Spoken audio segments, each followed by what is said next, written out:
Qin Feng loosened his belt, preparing to relieve himself against a large tree. Suddenly, a furry sensation tickled his inner thigh. He instinctively reached back and grabbed a long brown-black tail. The thing was attached to his tailbone and could move on its own. What the hell did I transmigrate? Qin Feng stood frozen, still holding the tail. Last night, he had been squatting on the toilet reading Dragon Ball Z Doujins on his phone until his legs went numb and he fainted. Now he woke up in another world. The tail in his hand was all too familiar. It was the signature of a Saiyan. He had become a Saiyan, arriving in the Dragon Ball world where planets could be destroyed at any moment. It was dangerous here, but the Saiyan bloodline held unlimited potential. As long as he was bold, he could definitely thrive. Ding! Divine Choice System successfully bound. Please select Novice Power and Talent from the options. Option 1, Goku Cell Saga Endov Sega Stage. Option 2, Vegeta Cell Saga Endov Sega Stage. Option 3, Gohan Cell Saga Endov Sega Stage. A cold electronic voice suddenly rang out in his mind. System. Qin Feng, a veteran web novel reader, was instantly ecstatic. His cheat had arrived. I choose option 3. Without hesitation. Any Dragon Ball fan knew that Gohan's foundation far surpassed Goku and Vegeta's. At the end of the Cell Saga, Gohan was at a genuine Super Saiyan 2 level, completely surpassing the other two. His later decline into a weakling was purely because he stopped training. His genes were absolutely top tier. Ding! Granting Gohan's Super Saiyan 2 power and training talent. Boom! A violent surge of power instantly flooded his limbs and bones. Qin Feng felt his entire body brimming with inexhaustible strength. At the same time, his mind was crammed with all kinds of battle memories. Flight technique, Kamehameha Masenko solar flare. He swallowed hard. This was awesome. System, what's the exact date and time now? Qin Feng asked in his mind. Age 767, May 16th. The Android Saga. Qin Feng's eyes lit up. Beginning with Super Saiyan 2 combat power, could he basically walk all over everyone now? Not to mention semi-perfect Cell. Even perfect Cell would be nothing but a mere underling. Qin Feng immediately closed his eyes, sensing the chi in the distance. Several powerful energies were gathered to the southeast, one of them particularly chaotic, mixed with the presence of many individuals. That had to be Cell. He had fused the cells of various martial artists. Ding! Detected that the monster Cell is about to absorb Android 18. Please choose. Option 1, be a coward and flee. Reward new Kikaho plus the weakling title. Option 2, reason with Cell. Reward final flash plus talk no jutsu expertise. Option 3, defeat Cell and save the beauty. Reward side defect free tenfold Kaioken plus Android 18's heartfelt affection. A new mission. Qin Feng's heart raced. Android 18 was in danger. Android 18 was the #1 goddess of the Dragon Ball world, blonde, blue-eyed, with a fiery figure. In his past life, Qin Feng had enjoyed countless colored doujins of her. Now seeing her in the flesh, how could he let this chance slip away? Just thinking of her long, fair legs and alluring figure made his blood boil. He had to get her into his bed and thoroughly explore what's deep and shallow. And the reward included a side defect-free tenfold Kaioken. That was a godly technique. Choose 3. Smash Cell. Qin Feng's legs pushed off the ground, and his body shot into the sky like a blur. Flying in the sky for the first time, he not only felt no panic, but had his mind full of Android 18's charming visage. He sped at full throttle straight to the battlefield. On an island north of West City. Dad, are you insane? You can't let him become perfect. Trunks shouted at Vegeta.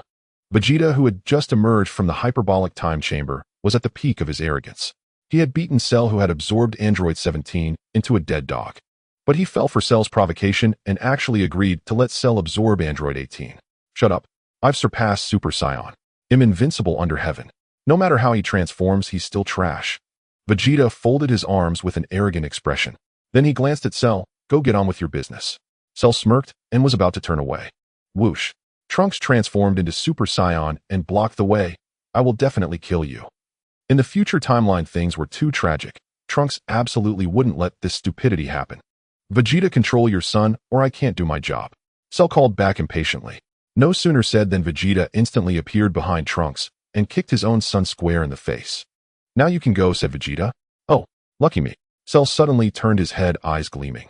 He spotted Android 18 of Android 16 and Krillin hiding nearby. Damn, we've been found. Android 16 frowned.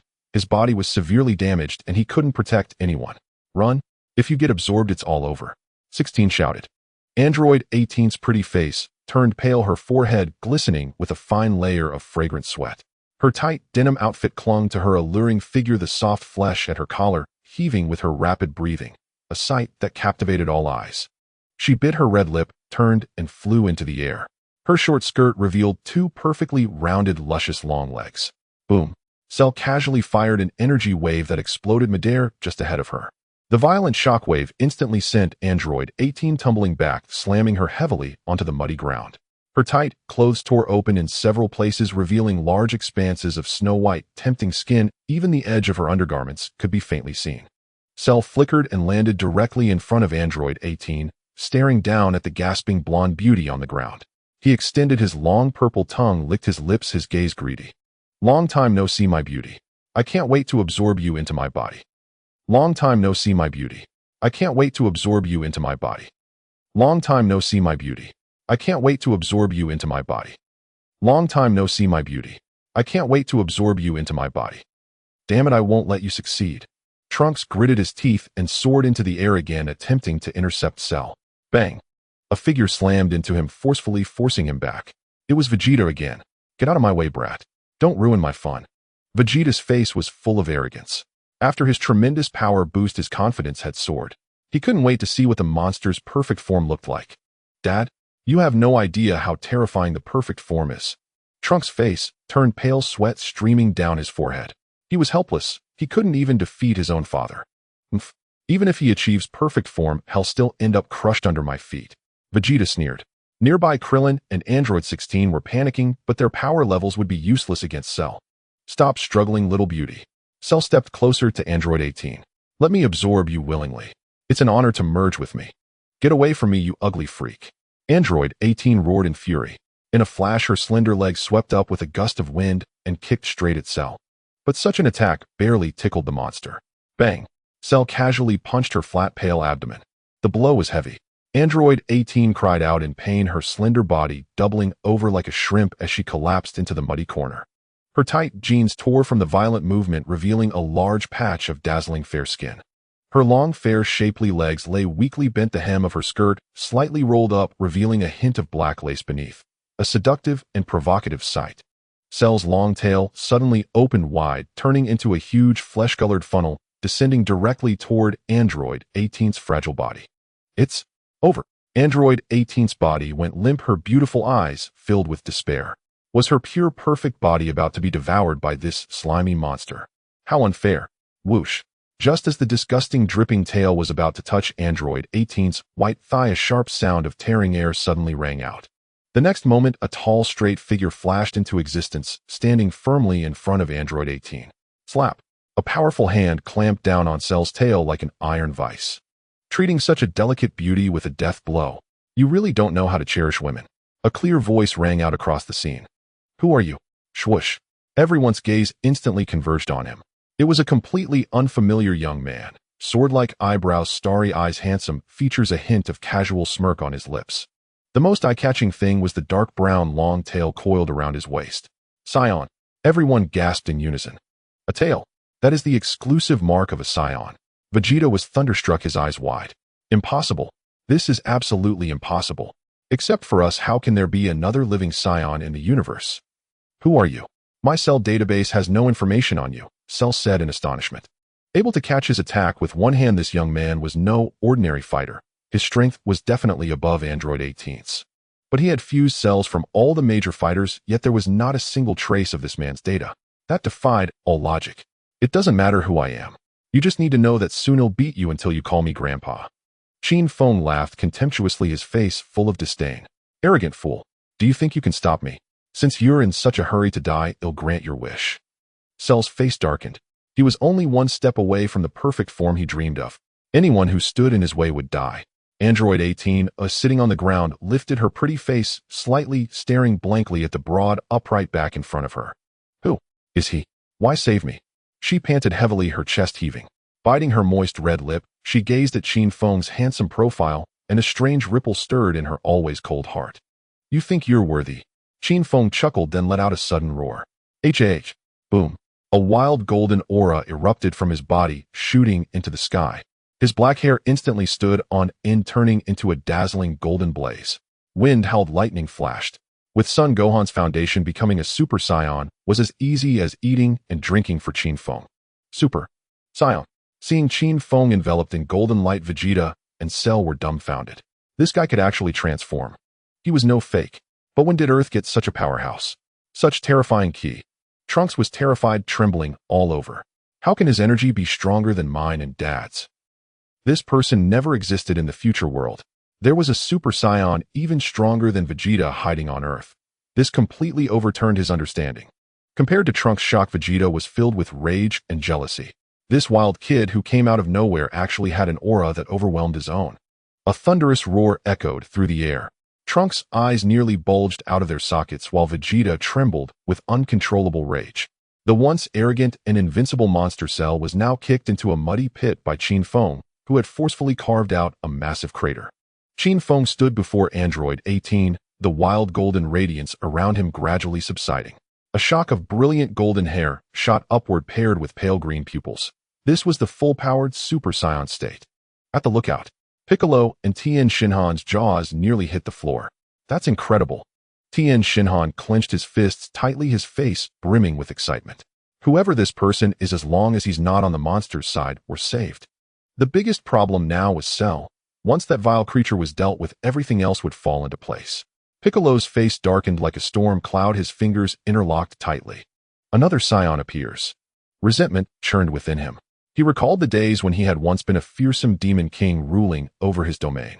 Now any random Saiyan could easily trample him underfoot, reducing him to a third-rate nobody.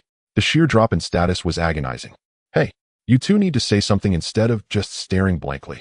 Beside them, Bulma, holding baby Trunks, hopped about in frustration. As an ordinary human, she couldn't see the battle unfolding below. Another Saiyan appeared down there, and he's beating up Cell. Tien Shinhan quickly explained, and by the looks of it, he's probably stronger than Vegeta. What? Bulma's beautiful eyes widened in disbelief.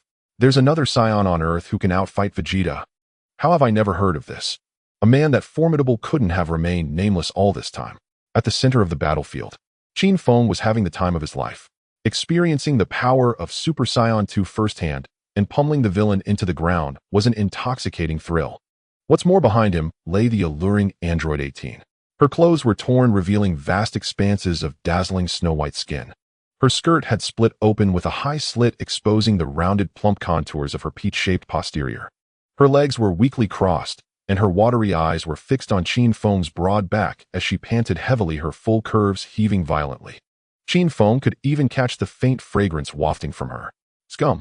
From the pile of rubble, Cell crawled out, battered and disheveled.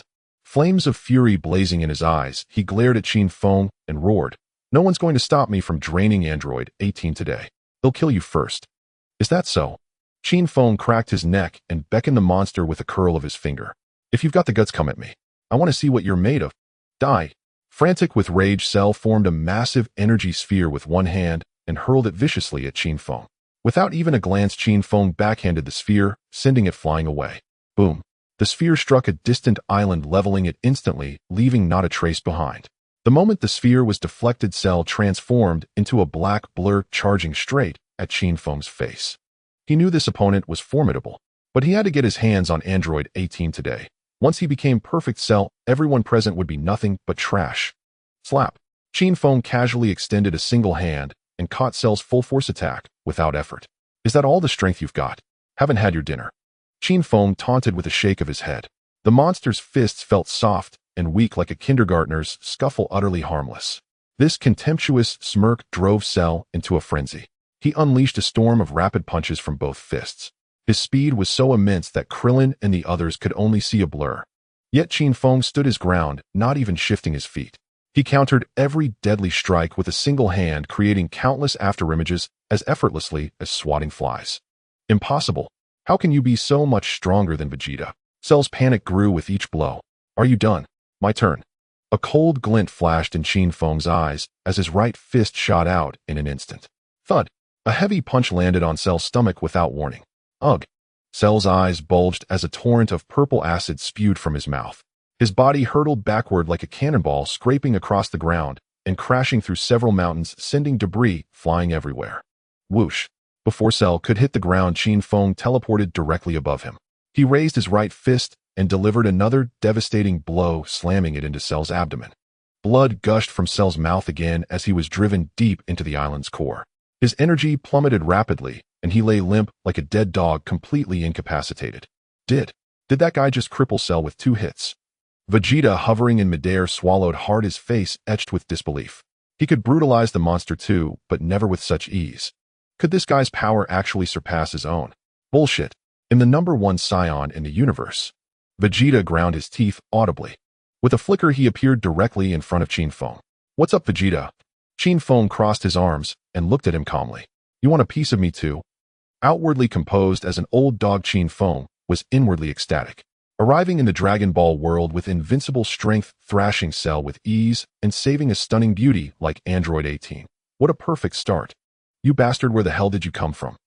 Vegeta's eyes bulged as if trying to pierce through Qin Feng's secrets. Pure-blooded Saiyans went extinct long ago. Only me, Kakarot, and Tarbal are left. No one else. Who I am is none of your business. Qin Feng didn't give him an inch. Don't pull that Saiyan Prince attitude with me. I'm not buying it. Qin Feng had some respect for Vegeta from the Super era since he was somewhat family-oriented. But this version from the Android saga was nothing but a pompous tsundere brat, utterly insufferable. Being confronted like this made Vegeta tremble with fury. How could the proud prince tolerate such arrogance from some unknown upstart? You're asking for death. He'll destroy you right now. Dad, don't. Trunks quickly stepped between them. He sensed no malice from Qin Feng, and the man had just crippled Cell to save the day. Turning on him now would be a huge mistake. This big brother means us no harm. Don't provoke him. Get lost. This isn't your place to speak. Frustrated and needing an outlet, Vegeta backhanded his own son in the stomach, sending Trunks flying. You'd hit your own child.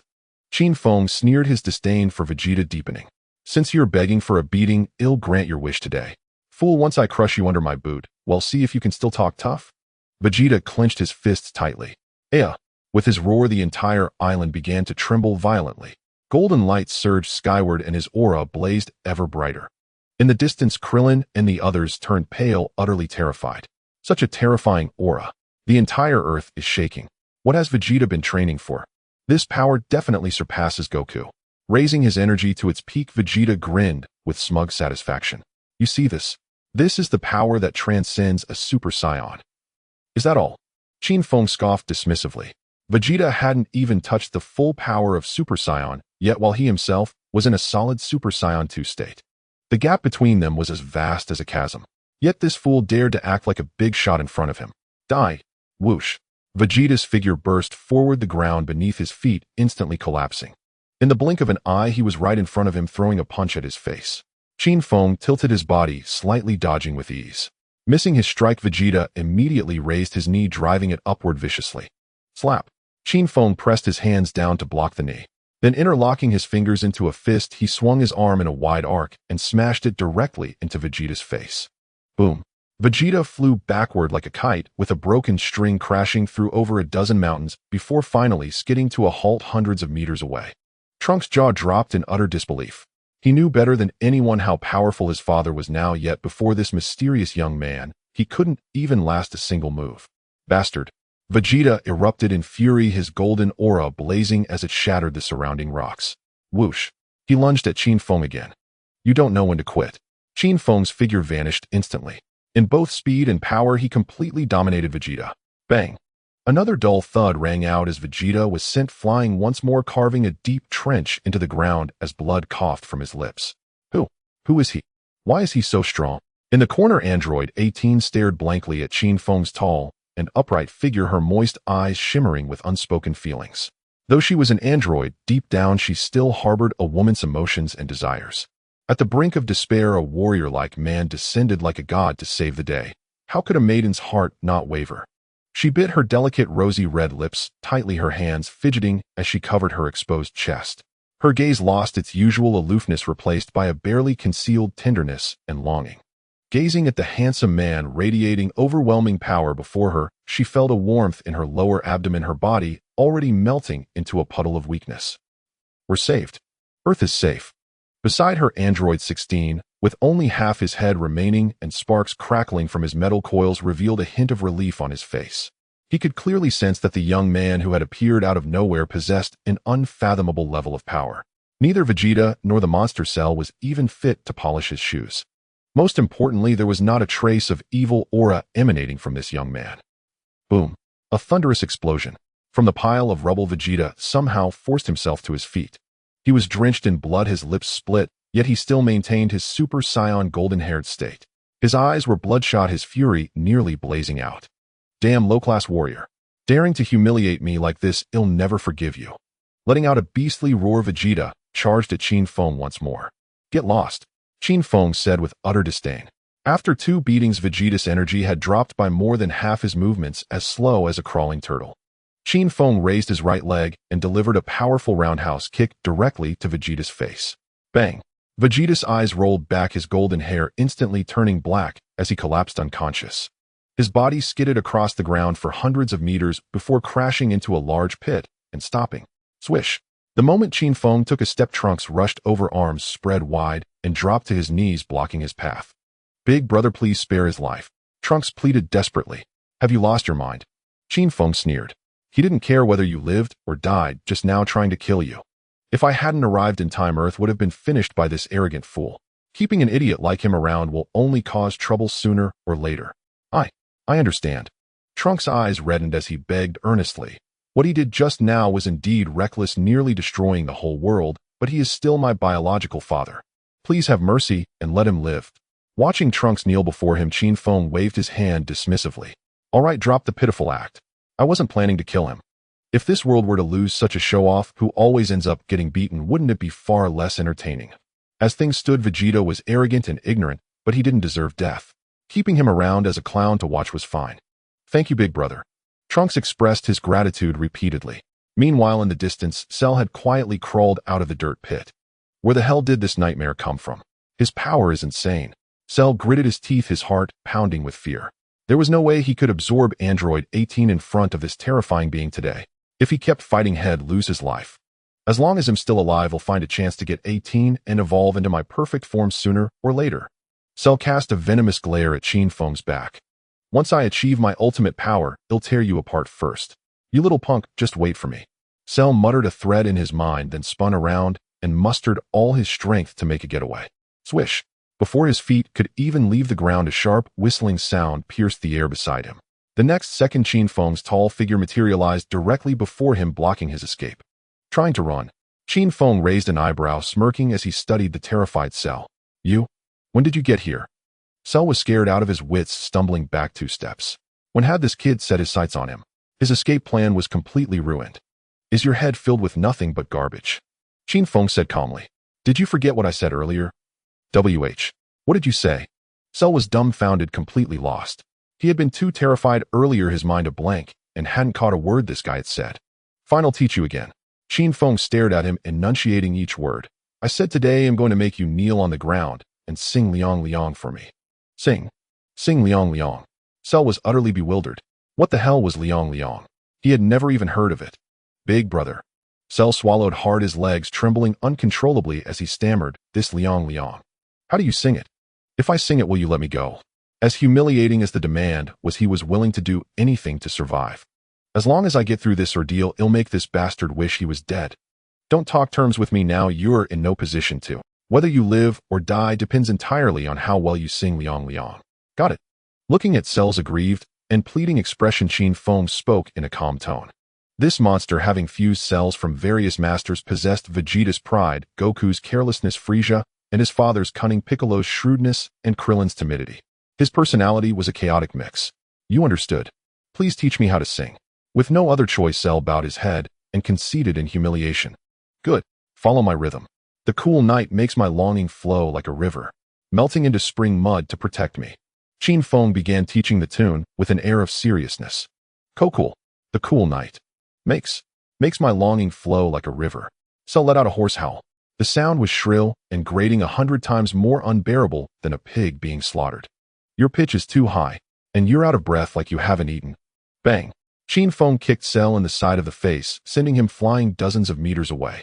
Get back here and sing it again. Qin Feng barked coldly. The cool night. Cough. Despite his formidable combat power, Cell was completely tone deaf. The moment he opened his mouth, he went wildly off key and cracked. Bang! The next second, Qin Feng flashed forward and delivered another powerful roundhouse kick, sending him flying again. TSK. Watching Cell's miserable plight, Krillin in the distance, and Piccolo on the sacred land of the gods even began to feel a twinge of sympathy for the monster. Because the tune of this song was indeed hard to grasp. They tried humming along in their minds, but couldn't find the essence either. Not far away, Android 18, slumped in the ruins, was already mesmerized. Her eyes were dazed as she gazed at Qin Feng. This man was absurdly strong, toying with the world's most terrifying monster like a dog. The demeanor of a true powerhouse shattered Android 18's aloofness. She felt a feverish heat coursing through her body, and between her legs it was already a flood. Time and again he was sent flying. Time and again Cell scrambled back, the venom in his eyes growing more intense. But to survive he could only grit his teeth and endure this endless humiliation. Your singing is atrocious. It pisses me off. Trash like you should just go straight to hell. After a few rounds of torment, Qin Feng completely lost his patience. He had no intention of killing Vegeta, but Cell was different. This monster was a pure devil. In the early days, to boost his power, he had drained entire towns of their people, leaving nothing behind. You promised to spare me if I sang well, didn't you? Sensing the murderous intent from Qin Feng, beads of cold sweat instantly rolled down Cell's face. After being humiliated publicly for so long, this guy never intended to let him go. This was too much. I told you the condition was that you sang well and pleased me. But you've been howling like a stray dog, not cooperating at all. Do you think I enjoyed that? Qin Feng looked down at Cell with a mocking expression. His face clearly said, I'm messing with you, bullying you. What can you do about it? Bastard. There's a limit to bullying. Cell suddenly sprang up from the ground, his eyes blazing with fury. So this little bastard had been playing him for a fool all along. Go to hell. Driven to the brink of madness, Cell gathered two massive energy spheres in his palms and hurled them viciously at Qin Feng. Boom. The energy spheres exploded. Qin Feng's body was instantly swallowed by the billowing dust. Ha-da-da-da. Cell, like a raving demon, fired a barrage of energy blasts from his hands. The entire island crumbled under the relentless bombardment. Huff, huff. After 2 full minutes of bombardment, Cell stopped, bent over, and panted heavily. The dust gradually cleared. Qin Feng's tall and imposing figure emerged again. Unscathed. Not even a speck of dust clung to his clothes. Had your fun, Cell? Now go to hell and repent for those you killed. Qin Feng's voice was icy. Whoosh. A sharp sound of air being cut, and Qin Feng instantly appeared right in front of Cell. His clenched right fist shot out like lightning, slamming into Cell's abdomen. Ugh! A large gush of purple-green mucus mixed with blood erupted from Cell's mouth. He fell to his knees, his face contorted in pain, and began to vomit violently. With a series of convulsions, he actually spat out Android 17, whom he had swallowed earlier. 17. Android 18 behind him couldn't help but cry out. Cell, time to go. Qin Feng aimed his palm at Cell's head, and a blinding golden energy sphere instantly formed. Don't kill me. Please spare me. Feeling death's approach, Cell wept and wailed, kowtowing frantically for mercy. Just one step away. He was only one step away from the perfect form he had dreamed of. A fierce unwillingness filled his chest, the suffocating feeling driving him to the brink of collapse. Whoosh. Without a word, Qin Feng released the golden energy sphere. Boom. A blinding white light engulfed everything around. Cell's broken body, along with the last remnants of the island, disintegrated in the dazzling light, leaving not a single cell behind. Cell's key. Completely gone. Trunks closed his eyes and focused. The surroundings were clean, without a trace of the monster's presence. This meant Cell was truly dead. Awesome. The monster is finally gone. Krillin jumped for joy, shouting excitedly. Today he thought he was done for, but then this super powerhouse had appeared out of nowhere. Krillin stole a few glances at Qin Feng, his heart trembling. This guy is absurdly strong, probably even more monstrous than Goku. On the sacred land of the gods. Piccolo and Tien Shinhan also let out a long sigh of relief. Great, the crisis is over. This Saiyan is an invincible monster. Tien Shinhan clenched his fists. Piccolo's lips curled into a slight smile. Although the emergence of another ridiculously powerful Saiyan on Earth troubled him, as long as the monster was eliminated and Earth was saved, that was what mattered. On Earth, amidst the ruins. Ding! Congratulations to the host for completing the choice mission, defeat Cell. Rewards issued tenfold Kaioken with no side effects, plus the affection of Android 18. The system's cold robotic voice echoed in Qin Feng's mind. Upon hearing the system prompt, Qin Feng felt a surge of joy. The Super Saiyan Grade 2 state already dominated the battlefield, and stacking it with the tenfold Kaioken without side effects would undoubtedly elevate his combat power to unimaginable heights. Across the entire current universe, he was utterly invincible. May I ask, what is your name? A soft, sweet voice interrupted Qin Feng's thoughts. Android 18 approached him on unsteady legs, her alluring figure swaying with each step. Two blushes crept onto her exquisite face, and her watery eyes were filled with spring passion. At this moment, she was a vision of unrestrained allure. Her tattered denim jacket could barely contain her voluptuous bosom, and two massive mounds of soft snow-white flesh bounced violently with her movements freed from all restraint. Her short skirt had already rolled up to her waist, and her two long, straight, fair legs unconsciously pressed together. Her black lace panties were thoroughly soaked through with a transparent fluid which even trickled down her smooth, pale thighs, leaving glistening threads in the air and emitting a sweet, seductive fragrance. Qin Feng. Qin Feng replied calmly, uttering the two words flatly. Inwardly, he was amused. This golden-haired beauty, usually as cold as ice, had taken the initiative to approach him today, looking utterly smitten. The infatuation effect from the system reward was indeed remarkable. Thank you for saving me and for rescuing Android 17 too. Android 18 bit her moist, rosy lips, her voice carrying a hint of coyness. Her mind was now in turmoil. With her proud and aloof nature, she would normally just express her thanks and leave. Yet today her legs felt as heavy as lead, refusing to move. Gazing at Qin Feng's handsome face, she felt her body growing hotter and hotter. She even fantasized about Qin Feng pinning her down onto the muddy ground and roughly tearing off her remaining undergarments. Don't mention it. Saving a stunning beauty is just basic chivalry for a man. Qin Feng replied casually. Huh. Android 18 stood frozen in place. She deliberately straightened her back, presenting her most alluring assets before her. Didn't this man want to make any excessive demands? Like demanding immediate repayment with her body? Qin Feng, of course, would not. The pinnacle of seduction was to play hard to get. He knew this peerless beauty was already craving him. The more indifferent he acted, the more obsessed she would become. To grovel and fawn over her, that would be beneath him. All right, the monsters are dead and you're safe. I'm off now. Qin Feng gave her a smile, then turned and launched himself into the air with a push of his feet. Whoosh. A blur streaked across the sky, leaving Android 18 with a dashing silhouette. He just left like that. Android 18 was dumbfounded, standing frozen in the cold wind. With her sizzling figure and soaked panties, this man didn't even spare her a second glance and just walked away. A powerful wave of frustration washed over her, quickly followed by a feeling of unwillingness. A woman's mind is a strange thing. The more you cling to her, the more annoyed she becomes. Treat her like she's invisible and she'll be furious. Especially for a top-tier beauty like Android 18. Qin Feng's actions were the ultimate provocation. You bastard, you won't escape my clutches. Sooner or later I'll drain you dry. Android 18 clenched her fists, vowing silently as she watched the direction Qin Feng had disappeared. Then, swaying her voluptuous hips, she walked over to the unconscious Android 17. Not far away, Trunks watched the android's siblings, a flicker of killing intent in his eyes. But he forcibly suppressed it. Qin Feng had just saved these androids. Attacking them now would surely offend him. A man of unfathomable power whom he dared not provoke. Besides, with Cell dead, the androids posed little threat. The true wild card to be wary of was Qin Feng, a ticking time bomb ready to explode at any moment. Subsequently, Android 18 helped the unconscious Android 17 walk away. The half-destroyed Android 16 was also carried off by Krillin, who flew swiftly towards West City to seek Bulma's aid. A cataclysm that nearly wiped out all humanity was completely averted thanks to Qin Feng's arrival.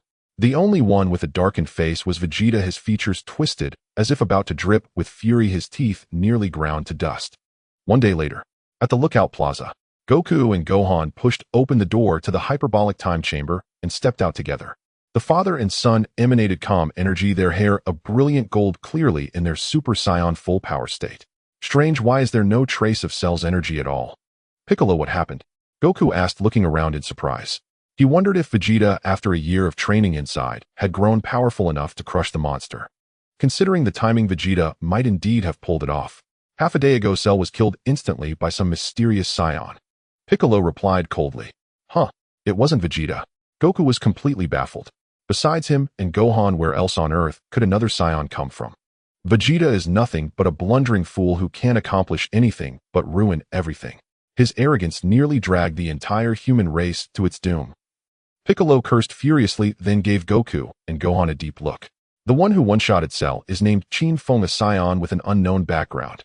This guy is absurdly strong, leagues ahead of Vegeta. And his state back then was exactly like yours now, with the golden aura completely retracted into his body. Qin Feng. Goku scratched his head, utterly confused. He had grown up on Earth and never heard of such a person. Dad, regardless, it's a good thing the monster is dead. Gohan beside him let out a long sigh of relief. Right? That's what matters most. Goku's eyes lit up and he rubbed his hands together. But suddenly having a super strong guy appear, I can't help it. I have to go and meet him. Fresh out of the chamber, Goku's innate battle lust instantly boiled over. Piccolo, do you know where he is now? He pressed eagerly. Goku, don't be foolish. Piccolo warned with a stern face. I can guarantee his power surpasses yours. When he killed Cell, he wasn't even warming up. Relax, I know my limits. Goku grinned. He should still be wandering around Earth, but he's completely concealed his ki, so I can't pinpoint him. Piccolo replied. All right. Goku turned to Gohan. Gohan, go home to your mom first. I'm going to look for him. With that, he pressed 2 fingers to his forehead and vanished using instant transmission. Gohan followed suit and flew away. As soon as they left, a battered Vegeta stormed into the lookout, gritting his teeth as he plunged into the hyperbolic time chamber for a punishing training session. West City, bustling commercial district. Qin Feng was seated by the window in an upscale restaurant devouring a plate of premium Wagyu beef. You've been following me for most of the day. Aren't you hungry? Come sit and eat. Qin Feng cut a piece of juicy steak without looking back. TCH busted. From the shadows in a corner, Android 18 frowned and muttered to herself. She was an android with no ki. How did this man have eyes in the back of his head? Despite being exposed, she obediently stepped out from the darkness and sat directly on the chair opposite Qin Feng. Today, the 18th changed into a more provocative outfit in the Western capital. Her upper body was clad in a tight black deep V halter top that squeezed her 2 large snow-white breasts together, forming an unfathomable cleavage. The plump contours seemed ready to burst through the thin fabric at any moment. Her lower half was adorned with a tight miniskirt that barely covered her voluptuous peach-shaped buttocks.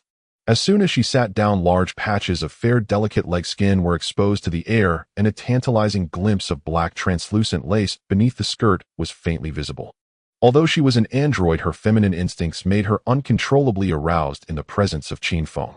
She stealthily extended a straight, long leg concealed by the table and slid her delicate toes upward along Qin Feng's calf, gently rubbing against his inner thigh. Where's number 17? Qin Feng asked casually, allowing her teasing under the table. He said he wanted to live an ordinary life, get married, and have children, so we went our separate ways. Number 18's voice was crisp, her face feigning aloofness, but her foot movements grew bolder and more seductive. Oh. Qin Feng picked up a goblet and sipped some red wine, his gaze sweeping over her proud, tempting breasts. So you've been tailing me all this way because you crave my body and plan to repay your debt with your flesh. Dream on. Number 18 shot him a coquettish glare, her pretty face instantly turning crimson. She had always been disdainful of men, but now, whenever she saw Qin Feng, her whole body went weak. Not only was she wet down there, but her heart was also pounding wildly. She lacked the courage to even meet Qin Feng's eyes, feeling only a scorching current of heat rushing from between her legs straight to her head. I see now. You're just here to freeload. Qin Feng shoved a piece of beef into his mouth. Eat up. Don't let that tantalizing figure starve. Watching this peerless seductress clearly dying of desire, yet still feigning restraint, Qin Feng felt a surge of secret satisfaction. Number 18 made herself right at home, directly grabbing pizza and sushi from the table and stuffing them into her mouth. Her eating manner was far from ladylike. After all, she had been trapped for 2 days and was ravenous. Slow down. No one's fighting you for it. There's plenty. Watching the wolfing down beauty, Qin Feng took a sip of his rice wine. Half an hour later, whoosh, a familiar figure materialized out of thin air.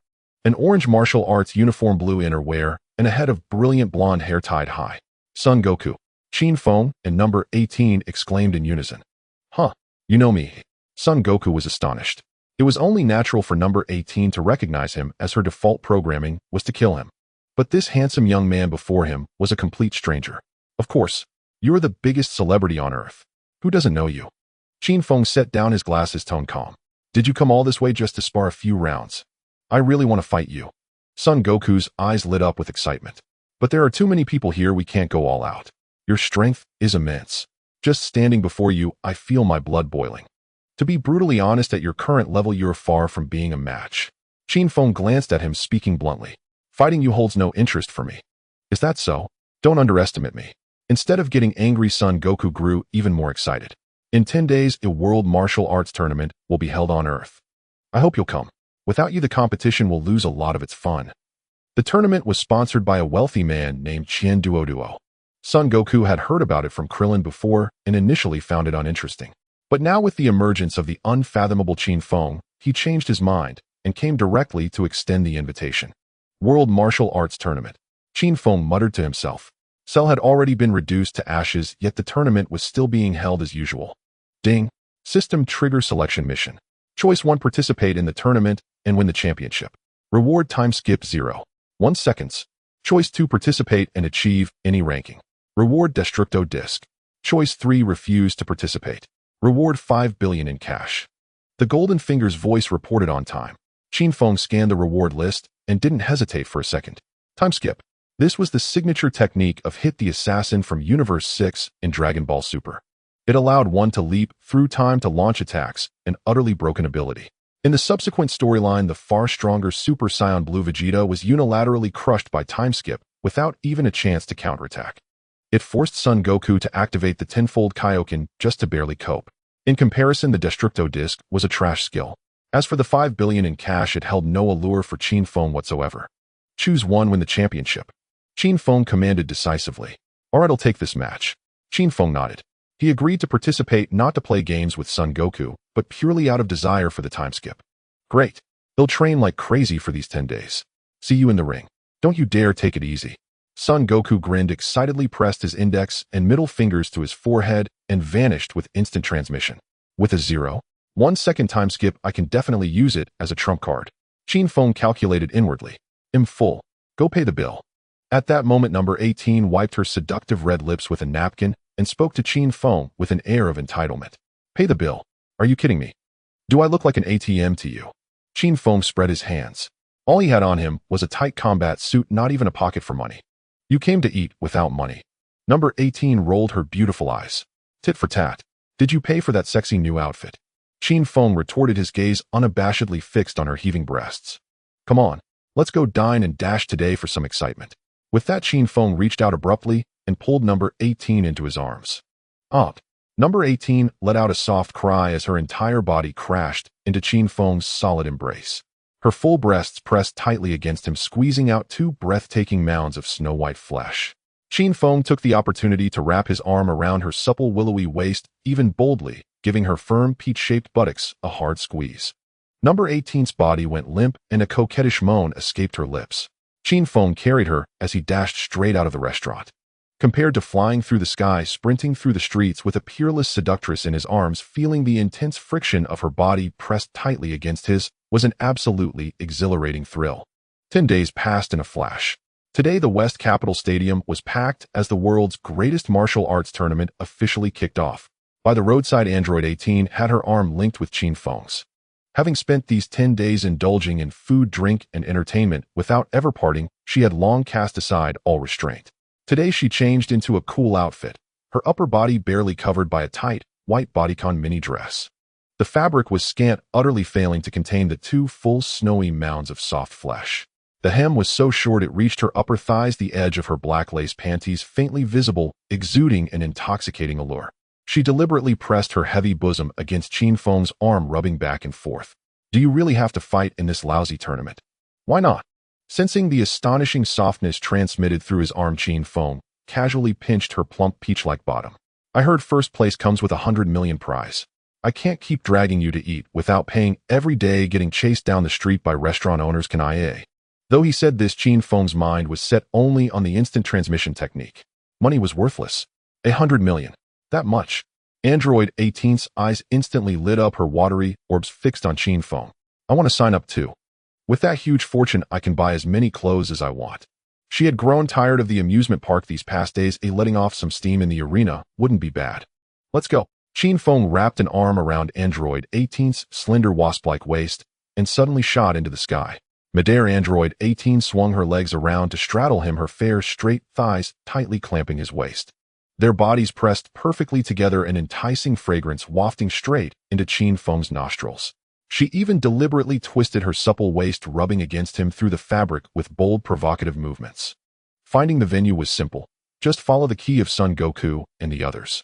2 minutes later, swoosh, Qin Feng landed steadily with Android 18 in his arms. Yo, you finally made it. Son Goku spotted Qin Feng and immediately waved in greeting. Among the hundreds of participants, he was the only one he wanted to fight. Nearby, Trunks looked at the scantily clad flirtatious android, 18, feeling uneasy. This woman was nothing like the murderous fiend from the future timeline. Here so early, eager to line up for a beating. Qin Feng scanned the area. Son Goku, Son Gohan, Piccolo, Trunks, and Krillin were all present. In a corner, Vegeta stood with his arms crossed, sulking with a grim face. He caught a glimpse of Qin Feng and let out a heavy snort before turning his head away. "This guy's got a sharp tongue," Piccolo remarked. "How we've trained like mad these 10 days. It won't be so easy for you to beat us." Son Goku replied confidently. Then he turned to look at Android 18, who was clinging to Qin Feng. "You're joining too." She rolled her eyes and lifted her proud chest. "Obviously. Though I can't be bothered to kill you once we're up there, I'll definitely knock you flat." "Haha, interesting. With all of you here, the tournament will be fun." Son Goku laughed carefreely. Qin Feng didn't feel like wasting words. He simply patted Android 18's firm rear. "Come on, let's go register." Half an hour later, the tournament began on time. On the stage, the host in his suit and tie raised the microphone and shouted, "Ladies and gentlemen, the martial arts tournament exclusively sponsored by West City's richest man, Mr. Qian Duodua, is about to start. This year, a total of 318 people have registered. Due to the overwhelming number, the format has been changed to a free-for-all battle royal.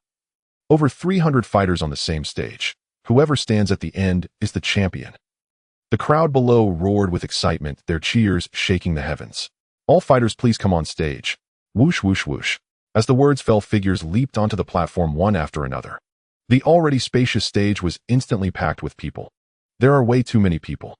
Krillin looked at the dense crowd of burly men around him, then glanced at the Super Saiyans nearby, his spirits sinking. "All monsters. I'm definitely just here to make up the numbers. Don't lose heart, Krillin. Maybe you'll luck out and win. Come on up."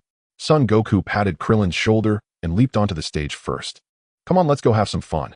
Qin Feng ran his hand over Android 18's long, smooth leg, and then the two of them jumped onto the stage together. Over 300 people were crammed together, shoulder to shoulder. Android 18 simply melted into Qin Feng's arms, letting him wrap one hand around her waist while a hidden current stirred beneath. "Everyone in position. The match begins," the host bellowed. "Huh." A sudden fierce shout erupted. Immediately, a violent wave of air swept a large number of fighters off their feet. The ordinary martial artists on the stage screamed as they flew out like dumplings being thrown into a pot, crashing to the ground in a chaotic heap. Son Goku covered his face and sighed helplessly. Vegeta's temper. Too impatient. Vegeta's ki surged violently, and in an instant 90% of the participants were blown off the stage by the gale. Only the true masters remained standing. That eternal runner-up finally did something useful. Cleared out all the flies. Qin Feng chuckled lightly. The Z-fighters stood their ground effortlessly. A few lucky ordinary people clung tightly to the edge of the stage, trembling with fear. Well, what just happened? A sudden gust swept all the fighters away. The host shouted, rubbing his eyes. Now only 13 remain on the stage. The entire venue fell silent. Son Goku stepped forward, walking toward Qin Feng. His only goal today was to face Qin Feng. "Kakarot, get the hell out of the way. Only I will defeat him." Vegeta took a sudden step forward, blocking Son Goku's path. Having been brutally humiliated 10 days ago, he was burning with anger. To get revenge, he had trained again in the hyperbolic time chamber, determined to reclaim his lost pride today. "Hey, are you being unreasonable? I invited him here," Son Goku said, visibly annoyed. If it weren't for the chance to have a good fight with this powerful opponent, he wouldn't have bothered to join the tournament. "Enough." Vegeta ignored Son Goku entirely, turning to glare at Qin Feng. He pointed a thumb arrogantly at his own face. "Kid, you'd better wake up. Today I'm going to knock your teeth out." Watching Vegeta's arrogant display, Qin Feng simply shook his head. This guy was delusional with confidence. He couldn't even transform into Super Saiyan 2 and still dared to come and bluster. "All right, you two, stop arguing. Both of you come at me at once. Save me the trouble." Qin Feng's tone was calm, but his fingers idly traced along Android 18's cleft, causing the stunning beauty in his arms to let out soft, sweet moans, her breath carrying a fragrant sweetness. He had come today to win the championship and claim the prize, not to play house with two Saiyans. "Arrogant scum, how dare you underestimate me, the prince." Vegeta was furious. "If you dare to interfere, Kakarot, I'll kill you too." With those words, Vegeta charged at Qin Feng like a mad bull. Whoosh! A burst of golden light flashed as he instantly transformed into a Super Saiyan. "Get down." Vegeta's fist, as large as a cauldron, hurtled toward Qin Feng's face. With a thought, Qin Feng instantly switched to his Super Saiyan full power state. Without even glancing, he held the amorous Android 18 with one arm, while casually raising the other. Slap. He effortlessly caught the heavy punch. Too weak. I told you all to come at me together. Qin Feng sneered contemptuously and with a casual flick hurled Vegeta to the edge of the ring. You're asking for death. Vegeta steadied himself, clenching his fists tightly. The golden flames around his body suddenly converged and vanished, yet his aura surged dramatically. Super Saiyan full power. This was the result of his second training session in the hyperbolic time chamber. He had caught up to Son Goku's progress and could also assume the full power form. Interesting. Looks like you've put in some effort. Qin Feng gave a casual glance. This state of Vegeta still failed to spark any interest in him. I can't believe he's reached this level too. Son Goku exclaimed in surprise. Swoosh. Vegeta turned into a blur and charged at Qin Feng again. This time his speed had dramatically increased, his momentum fierce. Kaioken. Facing the lunging Vegeta, Qin Feng murmured inwardly. Boom. A layer of violent crimson energy instantly enveloped Qin Feng. Bang. A dull thud echoed. Before Vegeta could even see Qin Feng's movement, he was sent flying backward like a kite with a broken string. Midair, a torrent of blood gushed from his mouth, painting a tragic crimson arc. He then crashed heavily out of the ring. The entire process took less than 1/10 of a second. Thud. Vegeta slammed heavily onto the floor below the ring. He was utterly stunned, his face a picture of disbelief. He had clearly activated Super Saiyan full power, and his opponent Qin Feng was at the same level. Logically, they should have been evenly matched. Even if Qin Feng was slightly stronger, there was no way he could have been defeated in a single blow. Bastard. What the hell is this? Vegeta's fists creaked as he clenched them, bloodshot eyes burning with fury. He couldn't comprehend it at all. What had just happened that left him with no time to react before losing? So strong. He crushed Vegeta with one punch. Startled Son Goku suddenly recalled the moment of Qin Feng's attack. A layer of red violent energy seemed to have erupted from his body. This scene was exactly like the Kaioken. But a Super Saiyan transformation was already incredibly volatile and placed immense strain on the body. It was impossible to stack with the Kaioken. The clashing energies would tear apart the internal organs. He had tried to merge them before, but had always failed. If Qin Feng had truly stacked the Kaioken on top of his Super Saiyan form, how ridiculously powerful was he? Was his body made of diamond? This is insane. My dad improved so much, yet he's still powerless. How terrifying is Mr. Qin Feng? Trunks broke out in a cold sweat. Everyone left on the ring stopped fighting, staring at Qin Feng as if he were a monster. Everyone knew how formidable Vegeta had become after his second seclusion, yet before Qin Feng, he was as fragile as paper. I think I'll just go home and cuddle with my wife by the warm stove. Several ordinary fighters, their legs trembling, decisively jumped off the ring. Fighting a monster like him was pure suicide, who only those tired of living would stay. Count me in. I'm out too. Krillin, crestfallen, followed suit, leaving the arena to these freakish Saiyans. Qin Feng paid no attention to the fleeing novices. His mind was on Android 18 in his arms. As the melee ceased, 18 wrapped her legs around his waist, squirming restlessly. While toying with the exquisite beauty, Qin Feng looked up at Son Goku. Weren't you clamoring for a challenge earlier? Come on. As long as he knocked Son Goku out, the rest would be no threat securing his first place. All right. You're even fiercer than I imagined, defeating Vegeta in one blow. Son Goku licked his lips excitedly. You've got my blood boiling. Don't get too cocky. Qin Feng retorted casually. Here I come. Son Goku grinned. Whoosh. His figure vanished into thin air.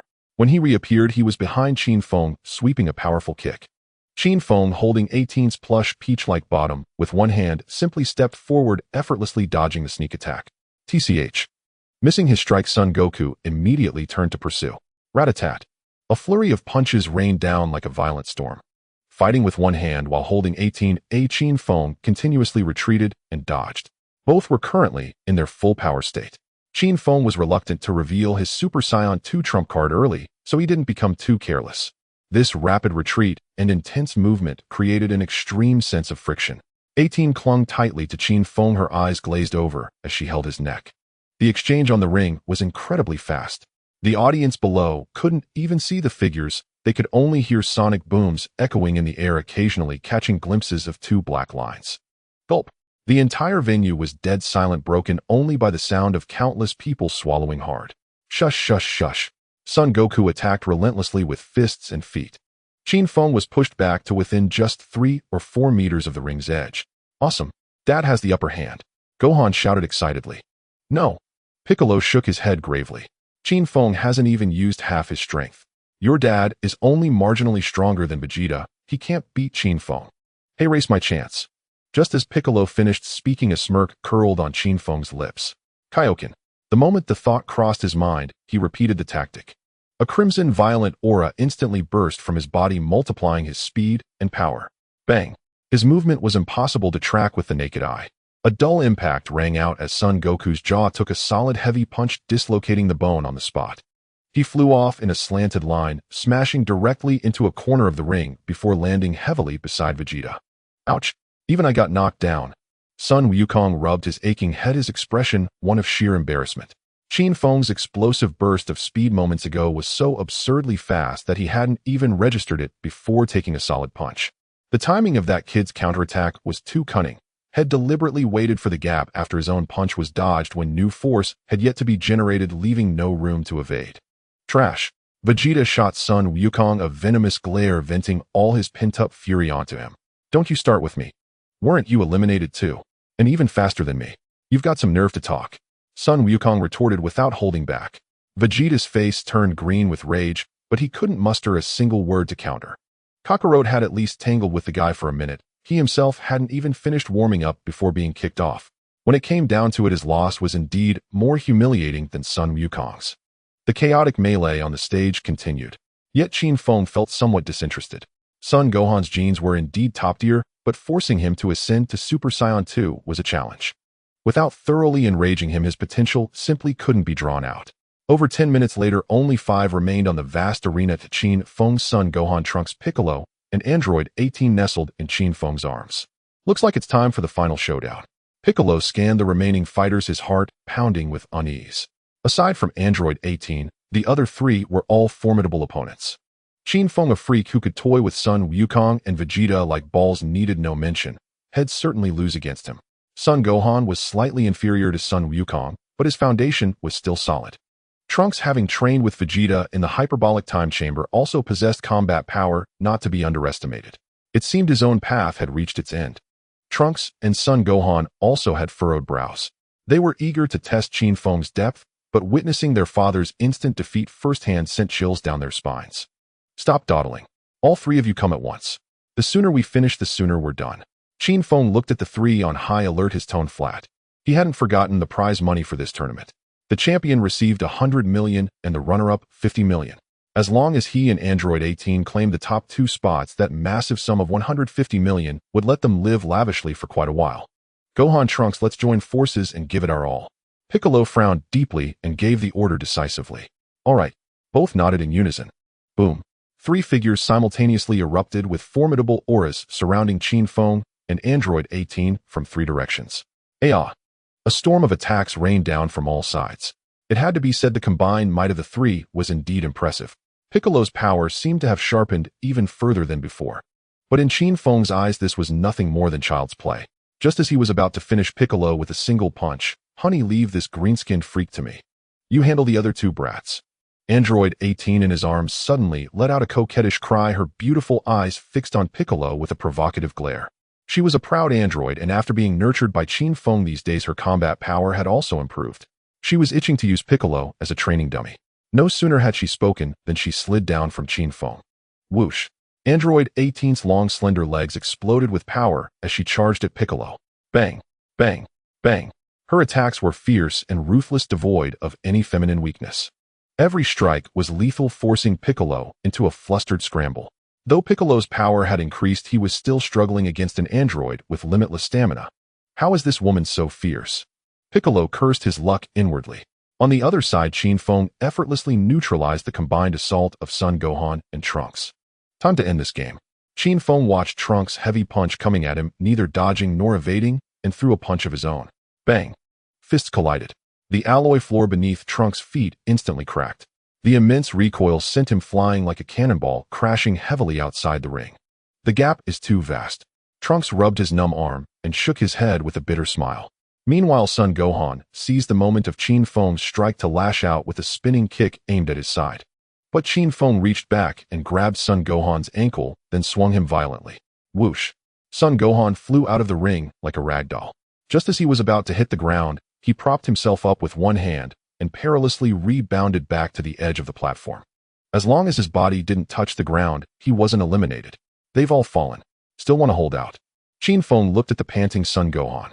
I haven't lost yet. Son Gohan clenched his fists, his face full of stubbornness. Final play along. Qin Feng spread his hands. Let's see if desperation can push you to your limit. Huh. Son Gohan roared, his golden aura blazing again as he frantically charged at Qin Feng. Too slow. This little strength isn't even enough to tickle me. Qin Feng taunted while dodging attacks with an effortless stroll. Damn it. Why can't I land a hit? Son Gohan's eyes reddened with frustration as he pushed his speed to the max, yet couldn't even touch Qin Feng's clothes. Warm-up's over. My turn. Qin Feng gave a brief warning. The moment the words left his mouth, he vanished into thin air. Whoosh. The next second, he was directly behind Son Gohan. So fast. Son Gohan froze on the spot, completely losing sight of Qin Feng. Bang. Before he could react, Qin Feng raised his right leg and slammed it heavily into his back. Son Gohan tumbled like a rolling gourd, sliding backward across the alloy floor for over 20 meters before barely stopping at the edge. Qin Feng was still holding back, otherwise that kick alone would have sent him out. Son Gohan had the greatest potential on the field, but his temperament was too soft. He lacked the Saiyan bloodlust entirely, always fighting on the defensive, never erupting unless pushed to the brink. Fight me with your true power. Qin Feng said calmly to the rising Son Gohan. With that little ability, you can't even touch my clothes. If Son Gohan transformed into Super Saiyan 2, Qin Feng might actually be interested in sparring. Sun Wukong and Vegeta were both stuck at Super Saiyan full power, making fights as boring as bullying novices. No fun at all. I've given it my all. Son Gohan clenched his fists and shouted back. He truly hadn't held anything back. Beneath the stage, Sun Wukong muttered softly, Looks like Qin Feng senses it too. Gohan still has greater power hidden inside. During their training in the hyperbolic time chamber, Sun Wukong had already figured out his son's true potential. Once during a sparring session, Son Gohan had briefly gone berserk, his power instantly surpassing his father's. But the kid despised fighting and usually suppressed himself with all his might. Son, what did you say? Piccolo with his sharp ears caught every word. His face was full of astonishment. Gohan still had untapped strength. Nothing much. Sun Wukong waved his hand and continued watching the show. Bang, bang, bang. On the stage, Qin Feng went on the offensive. His fists and feet came like a raging storm. Son Gohan was soon battered and bruised, gasping for air as his stamina plummeted. Still not getting angry. What a drag. Qin Feng curled his lip. Forget it, I've lost interest in playing with you. During the Cell games, it took the Cell Juniors brutalizing all the Z fighters and 16ths, head being crushed to finally break through Son Gohan's defenses. A few random punches now were utterly useless. I haven't lost yet. Stubborn as ever, Son Gohan stomped the ground and lunged forward again. But his speed and strength had already diminished, drastically moving as slowly as a snail. Qin Feng sidestepped with ease and drove his knee upward. Bang! The knee slammed hard into Son Gohan's stomach. Ugh! Son Gohan spat out a stream of bile, his body instantly curling into a shrimp. Qin Feng clasped his hands together and brought them down heavily on his back. Boom! The arena floor was smashed into a deep crater. Son Gohan coughed up more bile, his golden hair instantly turning black as he reverted from his Super Saiyan state. Qin Feng added a kick to send him flying off the stage. Sun Wukong quickly stepped forward to catch his son. You alright, Gohan? He asked with a smile. Sorry, Dad, I lost. Son Gohan winced in pain, his face full of bitterness. It's fine. Qin Feng is absurdly strong. Even me and Vegeta were taken out in a second. Losing to him is normal. Sun Wukong was quite open-minded, having come purely for the sparring. Kakarot, shut up. Stop bringing up that crap. Vegeta's face flushed crimson with rage, feeling nothing but utter humiliation. At that moment, only Qin Feng and Android 18 remained on the grand stage. Piccolo had long been kicked off by an enraged Android 18 and had conceded defeat. Step down on your own. Qin Feng turned to face the stunningly beautiful woman before him. In this tournament, he had to be champion. I haven't even fought you yet. No way I'm giving up directly. Android 18 swayed her willowy waist, approaching with an enchanting grace. Her eyes shimmered with a spring-like allure as she pressed herself against Qin Feng. Instead of throwing a punch, she wrapped her delicate jade-like arms around his neck. What are you up to? Qin Feng asked with a knowing smirk. Beating you. Android 18's breath was like orchid fragrance as she brought her crimson lips to his ear, her full bosom pressed tightly against his chest, rubbing seductively. She deliberately lifted one long fair leg and rubbed it wildly against Qin Feng's thigh through the fabric. Her body was now burning hot and weak. Far from wanting to fight, she was clearly in heat, yearning for Qin Feng to take her right there in public. Looking for trouble. Qin Feng's large hand slid unceremoniously down her smooth back and gave a firm squeeze. No. 18's body trembled violently, a seductive moan escaping her lips that could melt bones. Her legs instantly went weak, and she collapsed entirely against Qin Feng. Seizing the moment, he grabbed her slender waist with one hand and gently tossed her out of the arena like a ball of soft cotton.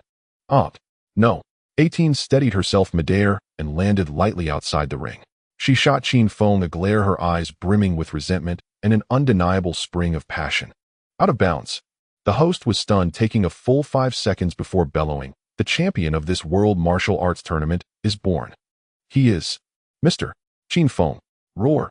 The crowd erupted in thunderous cheers. Though the match ended too quickly, the visual impact of the voluptuous beauty throwing herself into his arms was absolutely stunning. Ding. Congratulations, host, on completing the mission. Win first place in the tournament. Reward flash time technique 0.1 seconds. As soon as the match was declared over, the system's cold mechanical voice rang in his mind. In an instant, Qin Feng felt a torrent of information flood his mind, and his muscles began to memorize the movements. The secrets of the flash time technique were now fully understood, crystal clear. Nice, another deadly trump card. Qin Feng licked his lips, feeling exhilarated. Though the flash time technique didn't directly boost his base combat power in life-or-death battles, it was the most terrifying hidden weapon. With this skill to momentarily leap through time, his win rate against opponents of the same level soared to 99%. Whoosh. With the reward secured, Qin Feng leaped down from the platform. "You brute. You're so rough." The moment his feet touched the ground, 18 pounced on him, fuming. "Why didn't you let me win? I wanted to enjoy being champion." Her beautiful eyes glared at him, moist and sparkling as she breathed out a sweet, fragrant breath. Going up to fight was just a pretense. She really wanted to win the championship and show off. But Qin Feng had tossed her off. What's the point of a vain title? Qin Feng gave her plump, shapely rear a firm squeeze, eliciting a soft, seductive gasp from the stunning beauty in his arms. "Aren't you just after the money? The entire prize of 150 million is yours to manage. Spend it however you like. Is that enough?"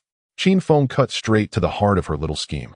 He only cared about the system's reward. Money was as worthless as waste paper in the Dragon Ball world, so giving it to her was no loss. You know what's good for you."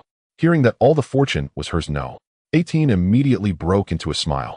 She excitedly wrapped her arms around Qin Feng's neck, planted a big kiss on him, leaving a trail of glistening saliva, then swayed her willowy waist and strutted off to collect the prize money, her face beaming. Her plump, stocking-clad rear swayed seductively in the air, incredibly alluring. At the same time, on the distant planet of King Kai, North Kai was frantically trying to contact Son Goku. "Goku, stop playing and listen carefully. Something huge has happened." North Kai's urgent voice echoed directly in Son Goku's mind. King Kai. Son Goku was taken aback, completely puzzled. What could be so serious? Earth is perfectly fine right now. Cell had been reduced to ashes, and the world was at peace. Why did King Kai sound like the sky was falling? Enough talk. A band of vicious galactic thugs is heading straight for Earth at full speed. Their leader is named Bojack. North Kai's tone was grave. "This group is terrifyingly powerful, possibly even stronger than you and Vegeta. Get everyone on alert." Galactic thugs. Son Goku scratched his messy hair, even more confused. He had never heard of these guys. Why would they come to Earth? No time to explain. These bastards used to wreak havoc across the galaxy. It took all 4 of us Kais working together to barely seal Bojack away. Then a few days ago, something went wrong in the South Galaxy. A terrifying monster appeared in South Kai, went to suppress it, but got killed. With South Kai dead, the seal broke. Bojack and his crew escaped. I don't know why they're targeting Earth, but you absolutely cannot take this lightly. North Kai spoke rapidly, spilling all of Bojack's background in a few sentences. Son Goku scratched his cheek and muttered, "It took 4 Kais to seal him. Doesn't sound all that impressive." In the early days, he thought the Kais were unfathomable, but ever since they could transform into Super Saiyans, the Kais' combat power was nothing in their eyes. Any enemy the Kais could handle was probably just small fry. "Idiot. Snap out of it." Hearing Son Goku's dismissive tone, North Kai roared in anger, "Bojack is incredibly strong. If you keep up this sloppy attitude, don't blame me if Earth gets blown to bits." All right, I'm sorry. "Don't be angry, King Kai." Son Goku quickly backed down when he saw the old man was genuinely furious. "How long until they reach Earth?" "At most an hour." "Get ready to fight," North Kai said, then cut off the telepathic link with a snap. "Kakarot, what are you mumbling about?" Vegeta, sensing something was off, strode over with a scowl and demanded loudly, "Piccolo Tien Shinhan, and the others also gathered around full of curiosity. Qin Feng stood to the side, a faint smile playing on his lips, already knowing what was up. King Kai just sent word that a group of galactic thugs called Bojack's crew is heading for Earth. Son Goku relayed the situation. They'll be here soon, and they're supposed to be very strong. Bojack, galactic thugs. Everyone exchanged bewildered glances. Good. Just what I needed. Vegeta clenched his fists, his eyes blazing with bloodlust. Having been defeated in a single punch by Qin Feng today, the pride of the Saiyan Prince was ground into the dirt, and he had a mountain of destructive rage pin up with no outlet. I've been itching to kill something to vent. These scumbags are volunteering as punching bags, so he'll tear them all apart. Half an hour later, Son Goku led Vegeta and the others to a desolate island north of Bun City. They're here. Son Goku squinted, his tone heavy. Just moments ago, he had detected several astonishing energy signatures. Each one was at the level of a Super Saiyan, and one was particularly sharp, far surpassing androids 17 and 18. It was even more formidable than Cell. The others had sensed it too, and their faces turned grim. Finally here. Not bad energy. Just what I need to blow off some steam. Vegeta said, arms crossed, full of arrogance. Qin Feng had also come along to watch the excitement. He sat casually on a high rock. No. 18 was straddling his lap, her body soft and boneless. Her short skirt had ridden up to her waist, leaving nothing to the imagination underneath. Qin Feng's large hand was exploring beneath her skirt, kneading continuously. The smooth sensation and the dampness at his fingertips put him in an excellent mood. No. 18's face was flushed crimson, and the two of them enjoyed the show while being intimate. Qin Feng knew these were Bojack's crew. They had come to Earth after Cell's death. They were decently strong, just in time for a free action movie. A colossal spaceship descended from the heavens, crashing heavily before everyone's eyes. Such formidable energy. The Kaioshin didn't deceive us. Drawing closer, Son Goku sensed these individuals were not to be trifled with. Boom. Before anyone could exit the vessel, Vegeta unleashed a devastating energy wave from behind, obliterating the ship into fragments. Vegeta, why did you destroy their ship? Son Goku turned back to ask. Idiot. To cut off their escape route lest these scoundrels flee after defeat. Vegeta lifted his chin haughtily. Given Kakarot's soft-heartedness, he would surely commit the folly of letting enemies escape. Better to strike first. Whoosh. 5 figures shot out from the wreckage, hovering midair. 4 men and 1 woman, all with azure skin and orange hair.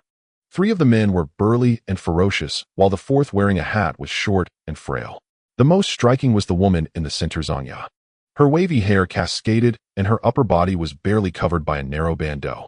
2 massive snowy mounds of soft flesh swayed unrestrainedly with her movements, their deep cleavage blindingly white. Her miniskirt was pitifully short, her firm, rounded thighs fully exposed to the air, a flawless visage and physique. Oh, waiting here for us. Bojack scanned Son Goku and the others, sneering. Seems you knew we were coming to this planet and came to greet us. The short man Bujin jeered, another tip-off from the Kaioshin. Once we rule this planet, we'll slaughter those old coots. Enough. First clear away these pesky little insects. Their battle power isn't weak. Bojack surveyed the group. From these individuals, he sensed power surpassing that of the Kaioshin. Finding so many experts on such a trash planet was indeed surprising. A bunch of garbage. They'll send you all to hell right now. Hop. Vegeta, unable to contain himself any longer, clenched his fists, his golden hair bristling. He instantly transformed into a Super Saiyan, charging toward Bojack and his crew like a streak of light. Fool who doesn't know his place. Bujin sneered contemptuously. He raised his hands toward Vegeta. Purple energy shot forth, transforming into countless fine, resilient threads that bound Vegeta like a mummy. The more Vegeta struggled, the tighter the purple threads constricted. What the hell is this? Let me go. Vegeta roared in fury, immobilized. Don't waste your strength. The more you resist, the faster your power drains. Bujin grinned slyly. Everyone beware. These people have special abilities. Seeing this, Son Goku quickly shouted a warning. Dad. Trunks cried out urgently, drawing the Sword of Hope and charging at Bujin. Get lost. The tall swordsman Goku beside Bojack kicked Trunks squarely in the face, sending him flying. Let's attack together. Son Goku gritted his teeth and lunged straight at Bojack. He sensed that the leader was the most dangerous. Whoosh. Son Gohan, Piccolo, Tenshinhan, and Kuririn joined the fray. On a high rock, Android 18 was left breathless and drenched in sweat by Qin Feng. She twisted her supple waist and cooed. Aren't you going down to help? Why bother? Isn't it better to hold a stunning beauty and watch the show? Qin Feng pinched the soft flesh of her thigh.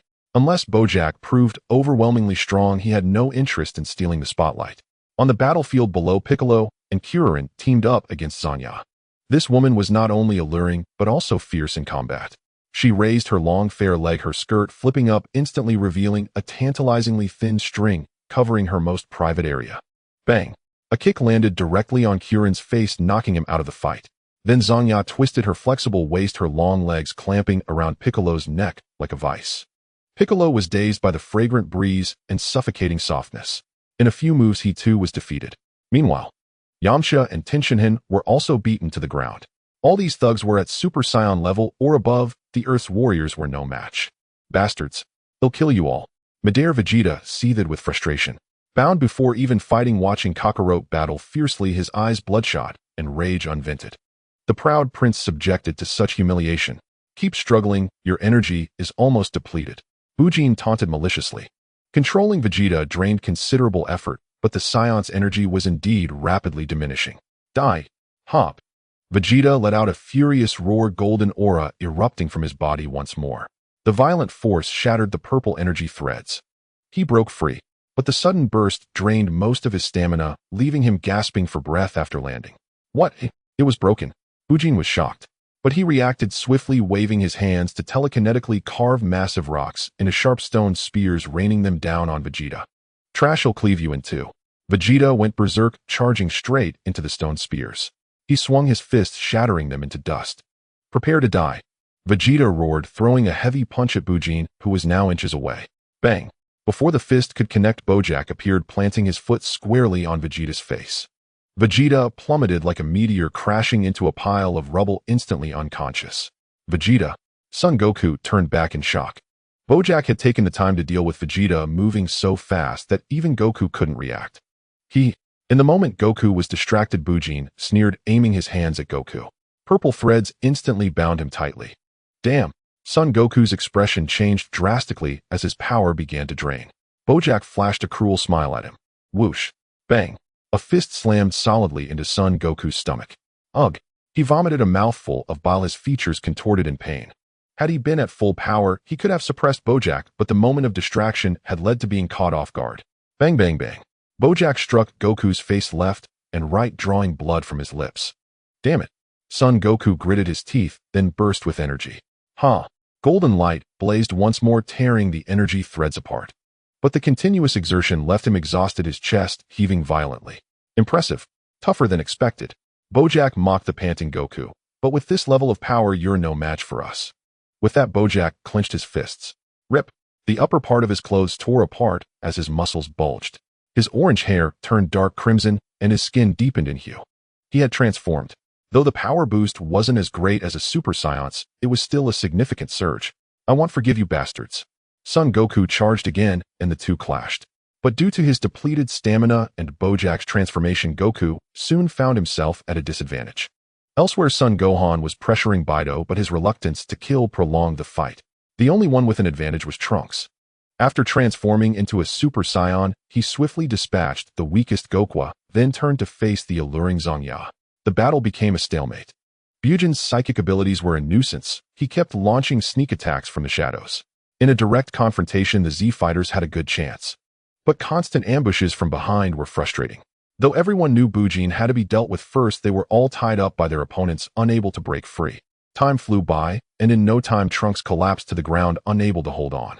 Then under the pincer attack of Zanya and Bujin, Gohan was also taken down by Bido. Only Goku remained struggling to hold on.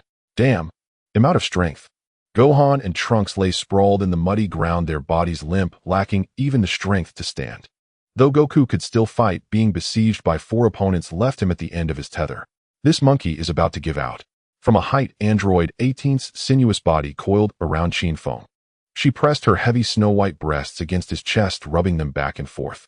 We're bound to lose. In truth, if Vegeta hadn't fallen into their trap, and Goku had struck to kill from the start, they might not have lost so badly. It was purely self-inflicted. Ding. Choice mission triggered.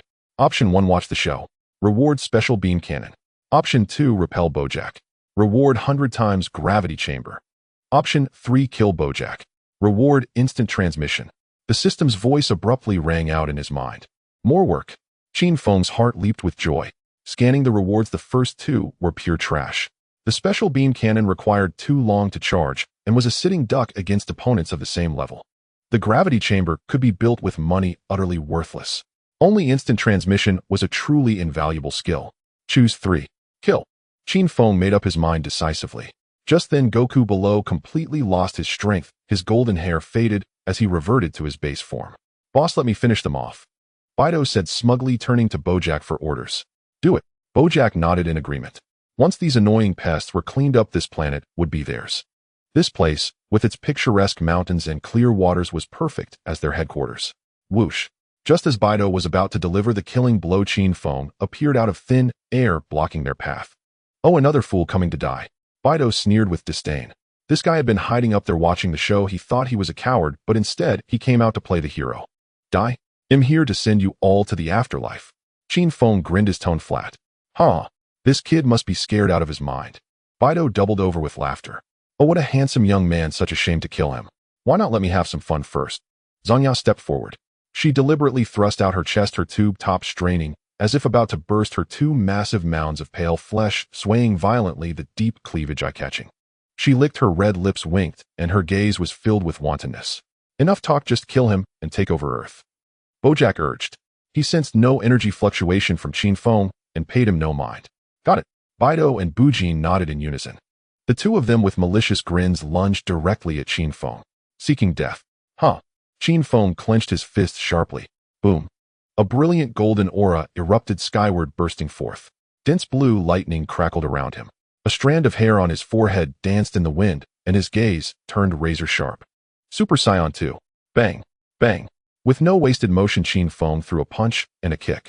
2 dull thuds echoed as Bido and Bujin's bodies exploded midair into shreds, a rain of blood scattering wildly. What a... Impossible. Bojack and Zanya, who had been smug just moments ago, froze instantly, their eyes filled with sheer terror. Goku, Vegeta, and the others in the distance stared in disbelief, their eyes nearly popping out. This form. Gohan transformed into it before in the hyperbolic time chamber. It's a realm beyond Super Saiyan. Goku's eyes widened in shock. The familiar lightning, the familiar hairstyle, there was no mistaking it. This energy is terrifying. He's a monster. Piccolo turned pale with fear, trembling all over. I don't believe it. We're both Saiyans. How can he be so much stronger than me? Vegeta pounded the ground furiously, shattering the alloy floor. He was seething with jealousy. As a proud prince, he had been left in the dust by an unknown nobody. At the center of the battlefield. Two of them died in an instant. Zanya stared at the scattered flesh, her legs weak with fear. Her white thighs under the short skirt trembled uncontrollably, and a stream of fear trickled down her thigh. Her woman's intuition told her that if she didn't run, she'd end up as a pile of meat. Bojack's face darkened ominously. He never expected that the young man who had been watching from the sidelines was the deadliest demon of all. Without Bujin's supernatural support, he had no chance of taking on this monster alone. Bojack caught a glimpse of Zanya trying to retreat, and a murderous glint flashed in his eyes. He suddenly reached out, grabbed Zanya by the back of the neck, and hurled her like a sandbag toward Qin Feng. Then, without a second thought, he blasted a massive energy sphere from his palm, ignoring Zanjia's fate. Whoosh! Qin Feng's form flickered and vanished on the spot. Boom! The massive explosion consumed everything. Zanjia's alluring body didn't even have time to scream before it was reduced to ashes in the energy sphere's searing heat, not even a trace left. Qin Feng had already flashed behind Bojack. Time to die. The icy words sounded like a death knell. Bojack's face twisted in shock, and he tried to turn around. Bang! Qin Feng's leg whipped out, striking him squarely on the neck. Crack! Bojack's head was snapped off, cleanly flying away like a ball. Thud thud. The head rolled hundreds of meters across the ground. Bojack's eyes bulged wide, filled with terror and despair. He didn't even have a chance to fight back. It was all over. His consciousness lingered for a second before sinking into eternal darkness. Qin Feng flicked his fingers, sending 2 key blasts that obliterated Bojack's body and head into dust. Having slaughtered the formidable enemy in an instant, Qin Feng dispelled his golden hair and dusted off his hands. Killing these scum from space didn't stir the slightest discomfort in his heart. Instead, he felt a wave of relief. It's over in the blink of an eye. Goku swallowed hard, dumbfounded. The enemies they had struggled against with all their might were wiped out by Qin Feng in less than half a minute. It was utterly unbelievable. Ding! Mission complete. Reward instant transmission. The system's chime rang out. The precise operational pathways of instant transmission were instantly etched into his mind. Nice, now I don't even need to fly to get around. Qin Feng was thoroughly satisfied. You're incredible. Android 18, with her fair slender legs, leaped into Qin Feng's arms. Her eyes sparkled with admiration as she wrapped her arms tightly around his neck. The cold, ruthless way he had transformed and slaughtered their enemies had utterly captivated her. This is nothing. I haven't even shown you my true skills yet. He pinched her chin, smirking mischievously. How about tonight at the hotel you get a first-hand look at my real combat power? You? Pervert. Android 18 caught the innuendo instantly and shot him a coy glare. Her pretty face blushed crimson, but her body went limp against Qin Feng's, and she was utterly drenched below, a picture of complete surrender. Let's go. We struck it rich today. They'll take you to the city for the best meal to celebrate. Qin Feng wrapped an arm around Android 18's slender waist. Finally, no more running from restaurant owners. Android 19 nodded excitedly. Whoosh. The two soared into the sky, streaking away as a beam of light. Vegeta, are you alright? After Qin Feng left, Goku approached Vegeta, who was pale with anger. Kakarot, get the hell away from me. Vegeta roared, burst into the sky, and vanished from sight. With a staggering 150 million in hand, Qin Feng spent an entire day squandering money across the Western Capital District with no 18. They indulged in fine dining, entertainment, and lavish shopping, reveling in unbridled delight. It wasn't until late at night that the duo finally returned to their newly purchased luxury villa. The evening had been wild, with them opening an array of expensive wines. No, 18 was clearly not accustomed to alcohol. Her exquisite face was flushed with a captivating blush, and even Qin Feng felt a slight buzz. This is pure bliss. Qin Feng collapsed onto the plush sofa, stretching his limbs in utter comfort.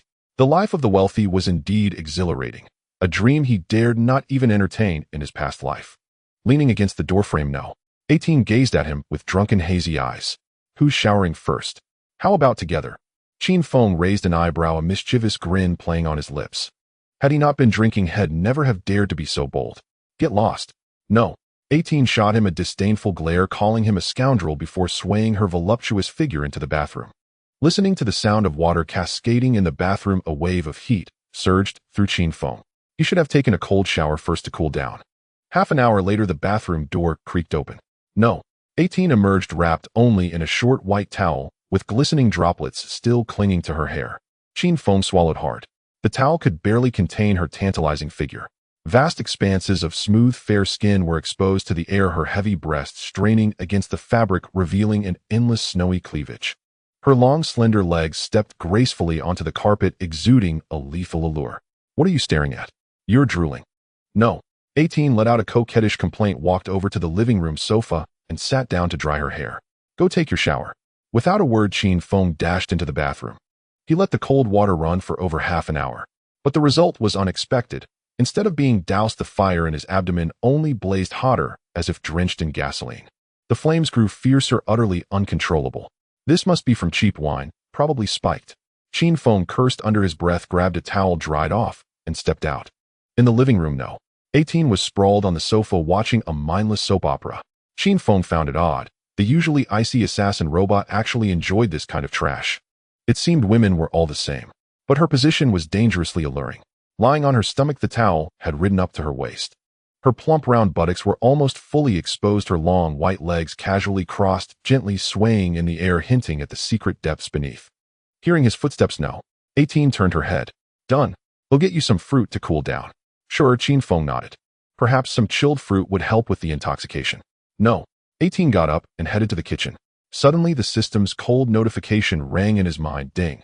Choice mission triggered. Option 1, claim No. 18. Reward infinite energy. Option 2, endure until the fire dies out. Reward death ray and the title of coward. Qin Feng's eye twitched as he mentally cursed. Damn it. You did this on purpose, you dog system. Usually there were 3 options, but today it was cut to 2. This was clearly forcing him to take advantage of the situation. He was, after all, a decent young man with 9 years of compulsory education. But stop pretending to be pure, you hypocrite. The system seemed to taunt him inwardly. I choose 1. Qin Feng commanded without hesitation. After days of close proximity with No. 18A, and thanks to the system's earlier rewards, this blonde beauty had already developed feelings. Alone late at night, with her wearing nothing underneath that flimsy towel, the implication was unmistakable. That barrier had to be broken tonight. A few minutes later, No. 18 returned to the living room with a plate of washed grapes. Looking up, she met Qin Feng's wolfish gaze. She froze in her tracks. Thump. Thump.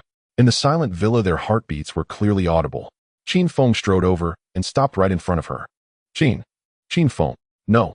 18 began to panic. Her full breasts quivered with her rapid breaths. Let's have some fruit first. The fruit can wait. Right now I want to devour you. With that, Qin Feng tore off the white towel. Like a starving wolf, he pressed her pale, voluptuous body onto the sofa. At 10 o'clock the next morning. Ding. Congratulations, host, for completing the choice mission by engaging in advanced techniques and deep rear penetration discussions with No. 18. Reward distributed infinite energy. The system's cold voice echoed in his mind, and Qin Feng finally opened his eyes. Damn, staying up all night is brutal. Qin Feng rubbed his sore lower back, sighing deeply. He never expected No. 18 to be more knowledgeable about the affairs of men and women than he was, with an endless array of tricks. Truly, one is never too old to learn. He'd need more practice in the future. Wake up and get your ass downstairs for breakfast. No. 18's crisp voice called from outside the door. Qin Feng threw on his clothes and headed downstairs. As he entered the dining room, his eyes lit up. After a night of passionate rain, No. 18 seemed reborn. Her brows had lost their coldness, replaced by an indescribable mature allure. She wore only a tiny pink apron, clearly with nothing underneath. When she turned, the side view revealed a vast expanse of tantalizing white skin, utterly captivating. Days passed by. In the blink of an eye, a month was gone. During this time, Qin Feng visited the Capsule Corporation, spending money on materials and commissioning Bulma and Dr. Briefs to build an ultra-high gravity room. The father-daughter duo agreed, immediately working with impressive efficiency. After all, Qin Feng had killed both Cell and Bojack, saving the Earth twice. For the savior of all humanity, building a gravity room was a trivial favor. Vegeta still scowled at Qin Feng, but could only glare in impotent frustration. With this gravity room, Qin Feng trained relentlessly for a month, boosting his combat powers significantly. Then on that day, Bulma gathered everyone for the annual flower viewing party. Qin Feng and No. 18 were on the guest list. But Qin Feng didn't attend, staying at the villa to continue his training. In the Dragon Ball world filled with countless monsters, even high power levels meant no room for complacency. Son Goku had it worse. Shishi dragged him off to enroll Gohan in cram school, so he was also absent. At the party, as everyone ate and played, the sky suddenly darkened. Rumbling loudly, a massive disc-shaped alien spaceship descended from the sky, its winds sending tables and chairs flying. An alien ship. Krillin and Gohan were startled, their expressions turning grim. Hadn't they only had a month of peace? Why were aliens showing up again? The hatch slammed shut, and a pitch-black mass of fully armed space warriors surged out. They moved with clear purpose, striding directly to Vegeta and kneeling in unison. "We pay homage to Lord Vegeta." Hundreds of voices spoke as one, their demeanor extremely reverent. "What are you?" Vegeta crossed his arms, his gaze icy as he swept over the uninvited guests before him. The crowd parted, and a burly man with a long scar over his left eye strode forward. "Long time no see, Prince Vegeta." The scarred man grinned. "Oh, you're a Saiyan too." Vegeta's brow furrowed, his fists clenching instantly. What in the world? How many more Saiyans were hiding in this universe? He had always believed the only survivors were himself, Kakarot, and his useless brother Tarbell. Then that freak Qin Feng appeared with his monstrous strength, and now another one popped up. It seemed when Frieza blew up the planet back, then quite a few fish slipped through the net. "Your subordinate Paragus pays respects to your highness." The scarred man knelt on one knee and announced himself loudly. "What do you want? Spit it out." Vegeta snorted coldly. He sensed that this Paragus combat power was pathetically weak, so he felt little hostility. If it were someone like Qin Feng, whose strength utterly crushed his, he would have been blazing with fury long ago. "Your subordinate has come to respectfully invite you to the new planet Vegeta to ascend the throne as king." Paragus lowered his head, his face filled with fervor. "With you leading us, we will surely show the entire universe the terrifying power of the Saiyans and restore the Empire's glory." New planet Vegeta. Vegeta curled his lip in disdain. In the past, hearing this news would have driven him wild with joy. But now, forget it. Back in the day, ruling as a local tyrant on his homeworld, constantly boasting about the warrior race, was nothing but the perspective of a frog at the bottom of a well. Only after venturing into the universe did he realize that any random freak out there could beat him to a pulp. Now only one thing occupied his mind: relentless training and eventually trampling those two bastards Kakarot and Qin Feng beneath his feet. As for some lousy king, he had zero interest. "Yes, King Vegeta." Paragus lowered his head, his tone growing even more respectful. "If you will take command, we Saiyans can surely return to our peak. Even more glorious than before. Get lost. I have no interest in being king." Vegeta turned away in disgust. Never come to Earth again, or he'll make sure you regret it. Hearing this, Paragus frowned, a flicker of malice flashing in his eyes. However, he was deep and cunning, showing no sign of his true feelings on the surface. King Vegeta, the legendary Super Saiyan, is wreaking havoc across the southern galaxy. Paragus rolled his eyes and cast out the bait. You are likely the only one in the entire universe who can defeat him. If you do not intervene, the new planet we have painstakingly built will eventually be destroyed. What? The legendary Super Saiyan. Vegeta spun around, instantly energized. Yes, a ancien millennium prodigy. Paragus nodded repeatedly, a faint trace of smugness curling at the corner of his mouth. When it came to playing mind games, Vegeta was still too green. Power and a throne couldn't tempt him, but mention an ultimate powerhouse, and he would definitely take the bait. Dad, this old man is up to something. Trunks rushed forward to stop him. He felt that Paragus was harboring ill intentions, that this was clearly a trap. Get out of my way. Vegeta shoved his own son aside and strode towards the spaceship without looking back. As the proud prince of Science, why should Kakarot and Qin Feng always steal the spotlight? This time he would personally kill the legendary Super Saiyan and silence everyone. Since you also carry the royal bloodline, please come aboard, as well, Prince Trunks. Paragus gestured for Trunks to board. Gohan, let's go together. Trunks felt uneasy, believing he had to follow and see what was happening. Son Gohan was stronger, it would be safer for them to act together. All right. Son Gohan nodded and followed him onto the ship. At the same time, in the interview room of a key middle school in West City, Son Goku and Shishi were sitting side by side, handling Son Gohan's enrollment interview procedures. Shishi had dressed up specially today, wearing a tight high-slit red cheongsam. The silk fabric hugged her mature, voluptuous figure, accentuating every curve. The principal on stage was droning on, and Son Goku was nodding off. Goku, come quickly, something huge has happened. King Kai's anxious voice suddenly rang out in Son Goku's mind. Huh, Lord Kai. Son Goku muttered to himself. Earth was peaceful now, oh, what kind of trouble could there be? The old Kai sounded like he was about to set his whiskers on fire. No time for chatter, get to Kai's planet. It's too complicated to explain in a few words. King Kai was hopping mad. I can't, Lord Kai. Son Goku complained quietly. I'm busy right now. If I sneak off, Shishi will definitely punish me by making me go hungry. This concerns the life and death of the entire universe. King Kai yelled at the top of his lungs. The food problem is easy to solve. Come here, I'll feed you until you're full. That's serious. All right. As long as there's free food. The moment Son Goku heard about a free feast, he pressed 2 fingers to his forehead and vanished with a whoosh, using instant transmission, leaving Shishi sitting there grinding her teeth in fury. On King Kai's planet. What exactly is the matter, Lord Kai? If it's not something important, I'm going to get skinned alive when I get back. Son Goku complained even as he wolfed down food from a large bowl. Gulp.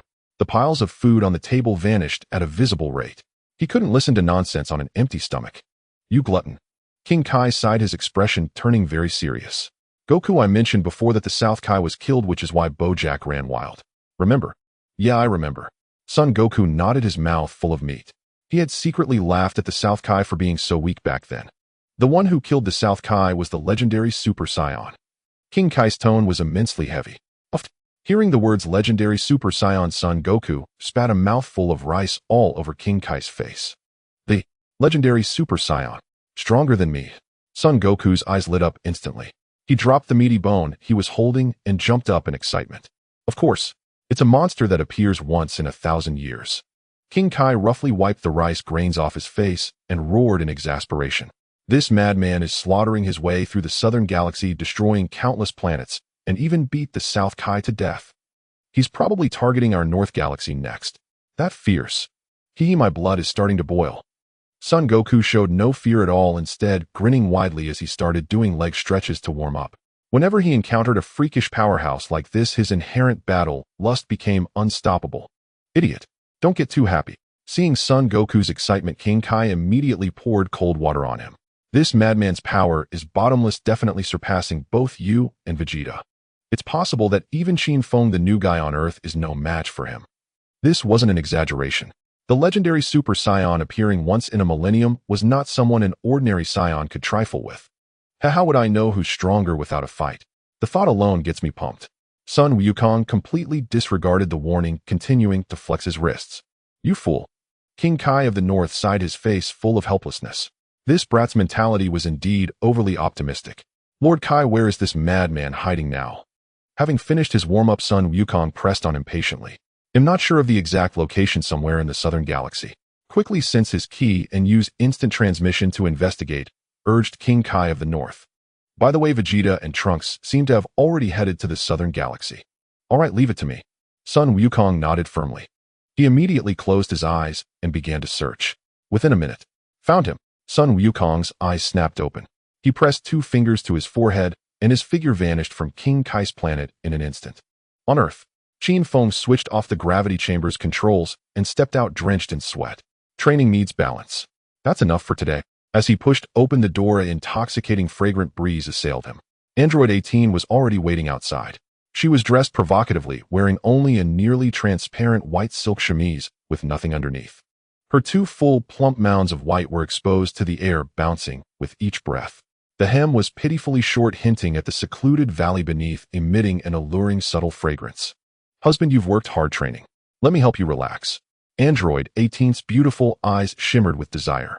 Showing no aversion to Qin Feng's sweaty body, she pressed her fiery, voluptuous form tightly against him. She smoothly knelt down her knees between his legs. Ryup. She tore open the waistband of his training pants and parted her tempting red lips. Hiss. Qin Feng gasped in pleasure. Just then his expression shifted slightly. The key signatures of Sun Wukong and Vegeta have vanished. Qin Feng raised an eyebrow. Focused on his special training earlier, he hadn't noticed that the Scions had all left Earth. Ding. System triggering a choice mission. Option 1, go to the southern galaxy and subdue the legendary Super Saiyan Broly. Reward tenfold Kamehameha. Option 2, go to the southern galaxy and directly obliterate Broly. Reward God of Destruction energy limited to 3 uses. Option 3, Broly is too dangerous, be a coward, and stay on Earth. Reward solar flare plus 1 billion in cash. The system's prompt sounded in his mind right on time. The legendary Super Saiyan Broly has appeared. Qin Feng realized instantly. No wonder Vegeta and Sun Wukong had all run off. They went to the southern galaxy to fight Broly. However, the mission options this time made Qin Feng hesitate slightly. Option 3 was out of the question. A solar flare and 1 billion cash were useless to him. Looking solely at the rewards, the God of Destruction energy from Option 2 was undoubtedly the most supreme divine technique. The only pity was its limited 3 uses.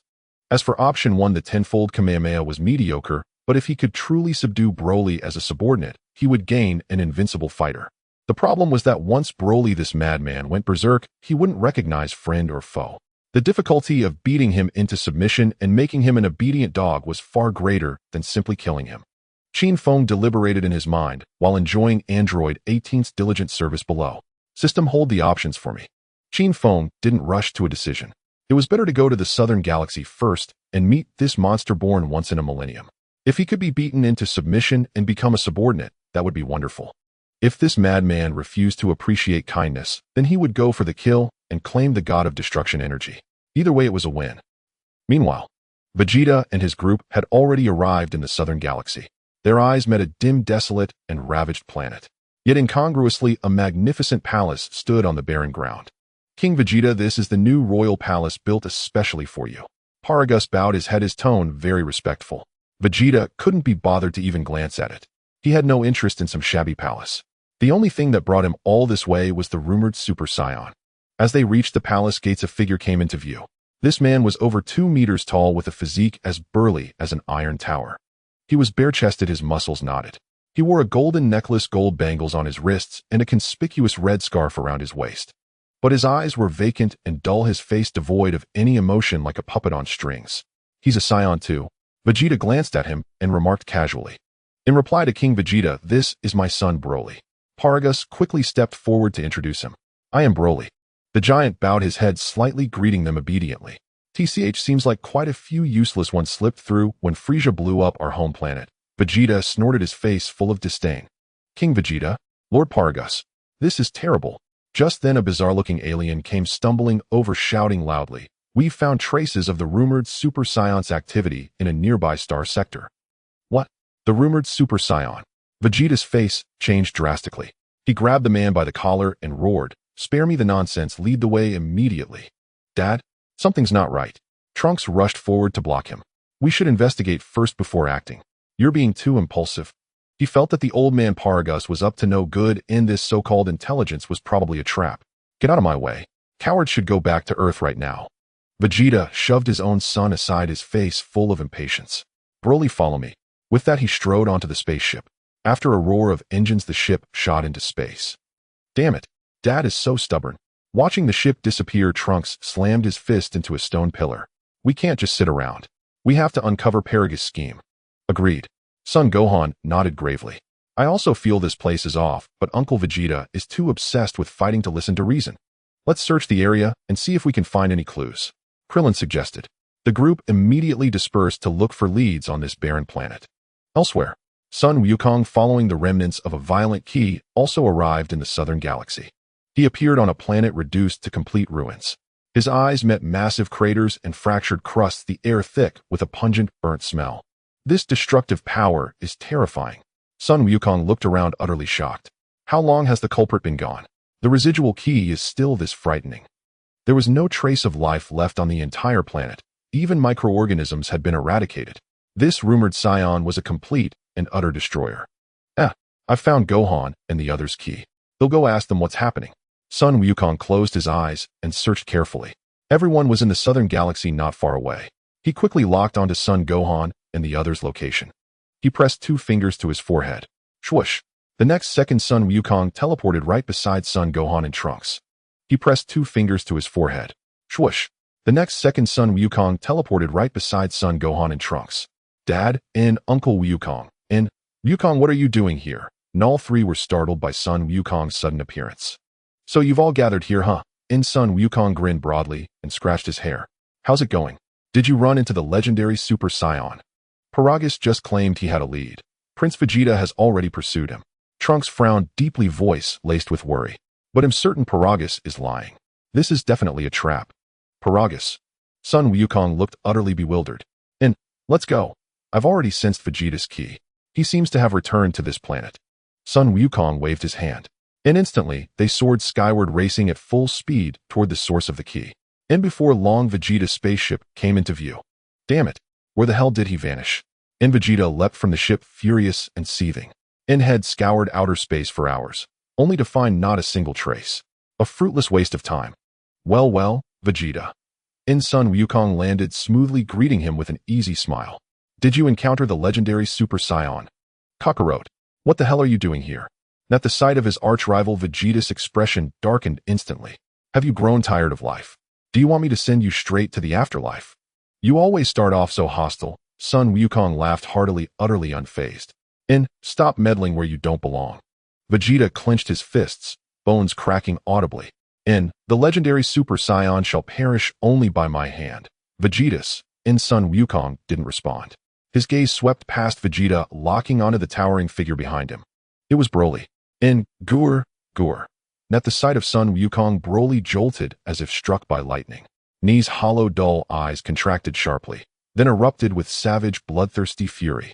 Whoosh. Blinding golden aura exploded outward from his body without warning. Knee's rampaging energy surged uncontrollably. Shards of rock spiraled upward in the gale, slamming violently against the ground. This Qi. And Sun Wukong recoiled in shock, his brows knotted tightly. It felt so familiar. The terrifying residual energy lingering on that utterly obliterated ruined planet. The same sensation now radiating from Broly. And seeing Broly's eyes flicker with madness, Paragus broke out in cold sweat and frantically activated his controller. And calm down, Broly. Gritting his teeth, he cranked up the control device's power. And the comet hadn't struck yet. The plan hadn't reached its final stage. Exposing Broly's true strength now would ruin everything. Gur. And Broly raged like a feral beast, utterly beyond control. And bearing 2 rows of gleaming white fangs, his face twisted into a monstrous snarl. His glare locked onto Sun Wukong, not as a stranger, but as a mortal enemy bound by ancient blood feud, burning with the desire to tear him limb from limb, devour him raw. What the hell is going on, Paragus? And Vegeta had no patience for their father-son theatrics. His voice boomed sharp with impatience. And, cut the chatter. Take me to the legendary Super Saiyan now. Yes, Your Highness. Right away. And Paragus bowed repeatedly, then leaned in and barked low at Broly, stand down. Now, Broly. Yet Broly remained rooted in place, fists clenched until his knuckles bleached white, his murderous glare intensifying with every breath. And, looks like there's no need to search Vegeta. Sun Wukong's expression turned grave as he spoke. And Kakarot, What nonsense are you spouting now? In Vegeta's face flushed with rage. The legendary Super Saiyan dies only by my hand. Keep your interference to yourself. For years all the glory had gone to Sun Wukong and Qin Feng. He, the proud prince of the Saiyans, had been stifled and humiliated beyond endurance. And this time he would defeat the hidden ultimate boss, alone. I mean, he's right before our eyes. No searching required. Sun Wukong spoke with absolute certainty. At first he'd only sensed a resemblance, but now he was utterly convinced this hulking warrior was the culprit. The maelstrom of ferocious energy surging from Broly mirrored exactly the residue left on the ruined planet. In what? Vegeta froze, then whirled around, locking a death stare upon Broly. Stop pretending, Paragus. Broly is the legendary Super Saiyan, isn't he? Sun Wukong's gaze burned like twin suns as he laid bare the truth. What utter nonsense are you babbling? Paragus' heart lurched violently. He denied it instantly, voice shrill. Broly's battle power doesn't even surpass mine. How could he possibly be the Super Saiyan? If Broly's identity were exposed now, before the scheme bore fruit, everything would collapse. Still squawking like a dying duck, Sun Wukong scoffed, turning fully toward Broly. Broly, show us your true power. Though he couldn't fathom why this giant went berserk at the mere sight of him, Sun Wukong's innate warrior spirit could no longer be restrained. Cack, cockroach, na guttural inhuman growl rumbled from Broly's throat. Boom, na violent jade gold aura detonated from his feet. His jet black hair shot upright, transforming into a sinister deep violet. False Super Saiyan. Broly's energy erupted like a volcanic cataclysm, skyrocketing beyond measure. Paragus, you treacherous cur, daring to deceive me. Vegeta needed no further proof. Paragus' own son, the destroyer he'd hunted relentlessly, stood before him. Finally wised up, you fool, Paragus sneered, dropping all pretense. The way you used to grovel dreaming of becoming King Vegeta, it was pathetic. A clown's pantomime. I'd planned to let you linger one more day, waiting for the comet's impact to bury your corpses. Since you're eager to die, I'll grant you oblivion, now. Decades ago, the elder King Vegeta, terrified by Broly's monstrous potential, had gravely wounded both father and son, then cast them adrift into the void like refuse. Had Broly not miraculously awakened a protective barrier, they would have perished long ago. Old bastard, you dared lie to me. Vegeta's eyes blazed with incandescent fury. A pathetic warrior with mere thousands of battle power, daring to manipulate the prince himself like a puppet. Die. With a roar, Vegeta instantly transformed into a Super Saiyan. His form blurred, a golden lightning bolt, and he reappeared before Paragus. Squelch. Nan arm slick with crimson pierced clean through Paragus' chest, exiting his back in a spray of gore. You. Paragus' eyes bulged, horror and despair twisting his features.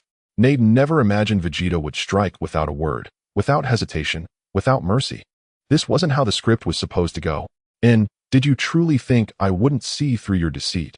Vegeta's gaze was glacial, devoid of warmth, of life, of humanity. Dare scheme against me, and this is your fate. Thud. Vegeta's arm pulsed with devastating force. The shockwave atomized Paragus' body into a crimson mist. Vegeta. Sun Wukong's brow furrowed slightly. Even now, Vegeta's brutality remained unrelenting. Kakarot. As his father died screaming before him, Broly didn't glance away, not once. His entire being remained fixed upon Sun Wukong, snarling like a cornered beast. Knee's energy continued swelling, boundless, unceasing. Swoosh. His violet hair blazed gold, radiant, searing. The hurricane of his aura scraped away the very topsoil from the earth. Forget these ridiculous rumors. I'll break you here and now. Vegeta vanished, reappearing instantly behind Broly. He raised his right leg and delivered a thunderous whip-like kick, full force, to Broly's neck.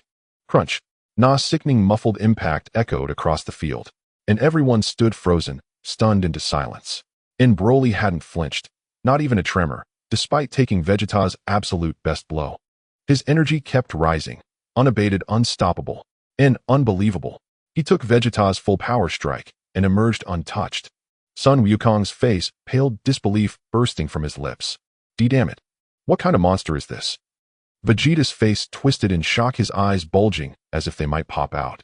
Those Saiyans were born cold-blooded with little regard for kinship. Vegeta had just slain Paragus before Broly's very eyes. Yet the hulking brute didn't even blink, utterly indifferent. What infuriated him even more was that Broly had taken his full-force roundhouse kick without flinching, as if mocking him. This blatant disregard sent the prideful Vegeta into a raging frenzy. Die, you bastard. Hop. Vegeta clasped his hands together, unleashing a furious golden energy wave that slammed into Broly's back. Boom. A thunderous explosion echoed. The alloy floor behind Broly was blasted into a deep crater. As the smoke cleared, Broly stood there unscathed, not a single scratch on him. Vegeta's full-powered strike felt like a mere tickle, causing not even a flicker of pain. What a joke. Father's attack is completely useless. Trunks and Son Gohan broke out in a cold sweat, terror-stricken. This guy was absurdly powerful. Vegeta was currently in his Super Saiyan full power state, yet he couldn't even breach Broly's defense. Kakarot. Kakarot. Broly paid no heed to Vegeta, instead taking heavy steps one after another towards Son Goku. With each step the ground groaned in agony, collapsing in large sections. His aura surged like a breached dam, growing increasingly wild and ferocious. Hey, can you calm down? We don't have any grudge, do we? Son Goku frowned, backing away repeatedly. Moments ago he had been thrilled, but now a chill crept up his spine. Though he was slightly stronger than Vegeta, the gap wasn't vast. Broly's ability to completely ignore Vegeta's attacks proved his power far exceeded their comprehension. This battle would be no easy feat. Gohan, let's move together. Trunks roared, clenching his fists and instantly transforming into a Super Saiyan. Right. Son Gohan nodded firmly, erupting in golden flames as well. Masenko. The two, one on each side, launched searing energy waves simultaneously at Broly. Boom. The ground was leveled once more. Yet within the smoke, Broly remained perfectly intact, his pace unbroken. This time, however, he finally halted. Kakarot. Today I'll start with you. A chilling, bloodthirsty grin spread across Broly's face. Roar. He then threw his head back and let out a bestial howl unlike any human. Blazing golden pillars of light shot straight into the sky. Boom. The ground beneath Broly's feet violently collapsed, forming a massive meteor crater that expanded wildly as his aura surged. The entire planet's sky changed hue under the influence of this terrifying power. Such dreadful energy. Is this really a Saiyan? Son Goku's expression grew grim, feeling as though an invisible mountain pressed on his chest, suffocating him. By then, Broly had completed his final transformation. The legendary Super Saiyan. His hair turned emerald green, and his body was wreathed in a turbulent cyan golden aura. His eyes became pure white, devoid of pupils, and a cruel smirk adorned his face. His already towering frame, over 2 meters tall, swelled by another 30 to 40 centimeters, muscles bulging like an indestructible iron fortress. Die. Broly spat the icy word. With a casual wave of his hand, a massive green energy sphere hurtled towards Son Goku. Whoosh. Son Goku tapped the ground with his toes, narrowly evading the attack. Boom. The magnificent palace behind him was instantly reduced to rubble, not a trace left. Whoosh. Before Son Goku could steady himself, Broly appeared behind him like a teleport. A green light blazed from his chest. Boom. The energy sphere detonated instantly, sending Son Goku flying like a broken kite, hurled away by the violent blast. Damn it. Why is my body trembling? Am I actually afraid? No. This can't be. I am the proud prince of Saiyans. I cannot fear a low-class warrior. Midair, Vegeta fixed his gaze on Broly, only to find his hands trembling uncontrollably. A disgrace. This was a profound humiliation. You bastard. He'll kill you. Vegeta roared in fury, charging at Broly like a maddened bull. He had to shatter this sphere with his own hands, or he would never progress again, forever trapped in this shadow. Whoosh. Vegeta accelerated to his peak, instantly appearing before Broly. With a punch channeling all his strength, he slammed it into Broly's cheek. Thud. A dull impact echoed. Broly's head didn't even budge. Heh. Broly looked down at Vegeta, his eyes gleaming with cruel mockery. Trash is trash. With those words, Broly extended a massive hand and clamped it firmly over Vegeta's face. Then he plummeted with Vegeta like a meteor. Boom. Vegeta's body was brutally driven deep into the hardened crust of the earth. Next, a green energy sphere gathered in Broly's palm and exploded. Boom. The terrifying blast expanded the crater several times over. Vegeta's face was scorched black, and he reverted from Super Saiyan to his base form. Broly smiled cruelly, raising his right fist and driving it heavily into Vegeta's stomach. Ugh. Ugh. Vegeta screamed, spewing blood mixed with fragments of his organs. His eyes rolled back, and he fell unconscious on the spot. Father, Uncle Vegeta. Trunks and Son Gohan, seeing this, charged recklessly at Broly. Ha. Ha ha ha. Broly threw his head back and roared with laughter, his voice like a death knell from hell. He casually flicked his hands, sending 2 green energy spheres toward the pair. Boom. Boom. Without even a cry, Son Gohan and Trunks were blasted away, crashing heavily into the ruins. This guy is absurdly strong. Son Goku struggled to his feet, wiping blood from his lips. Before he could even transform, this madman had already inflicted internal injuries. Kakarot, show me your true strength, or I'll send you to the afterlife right now.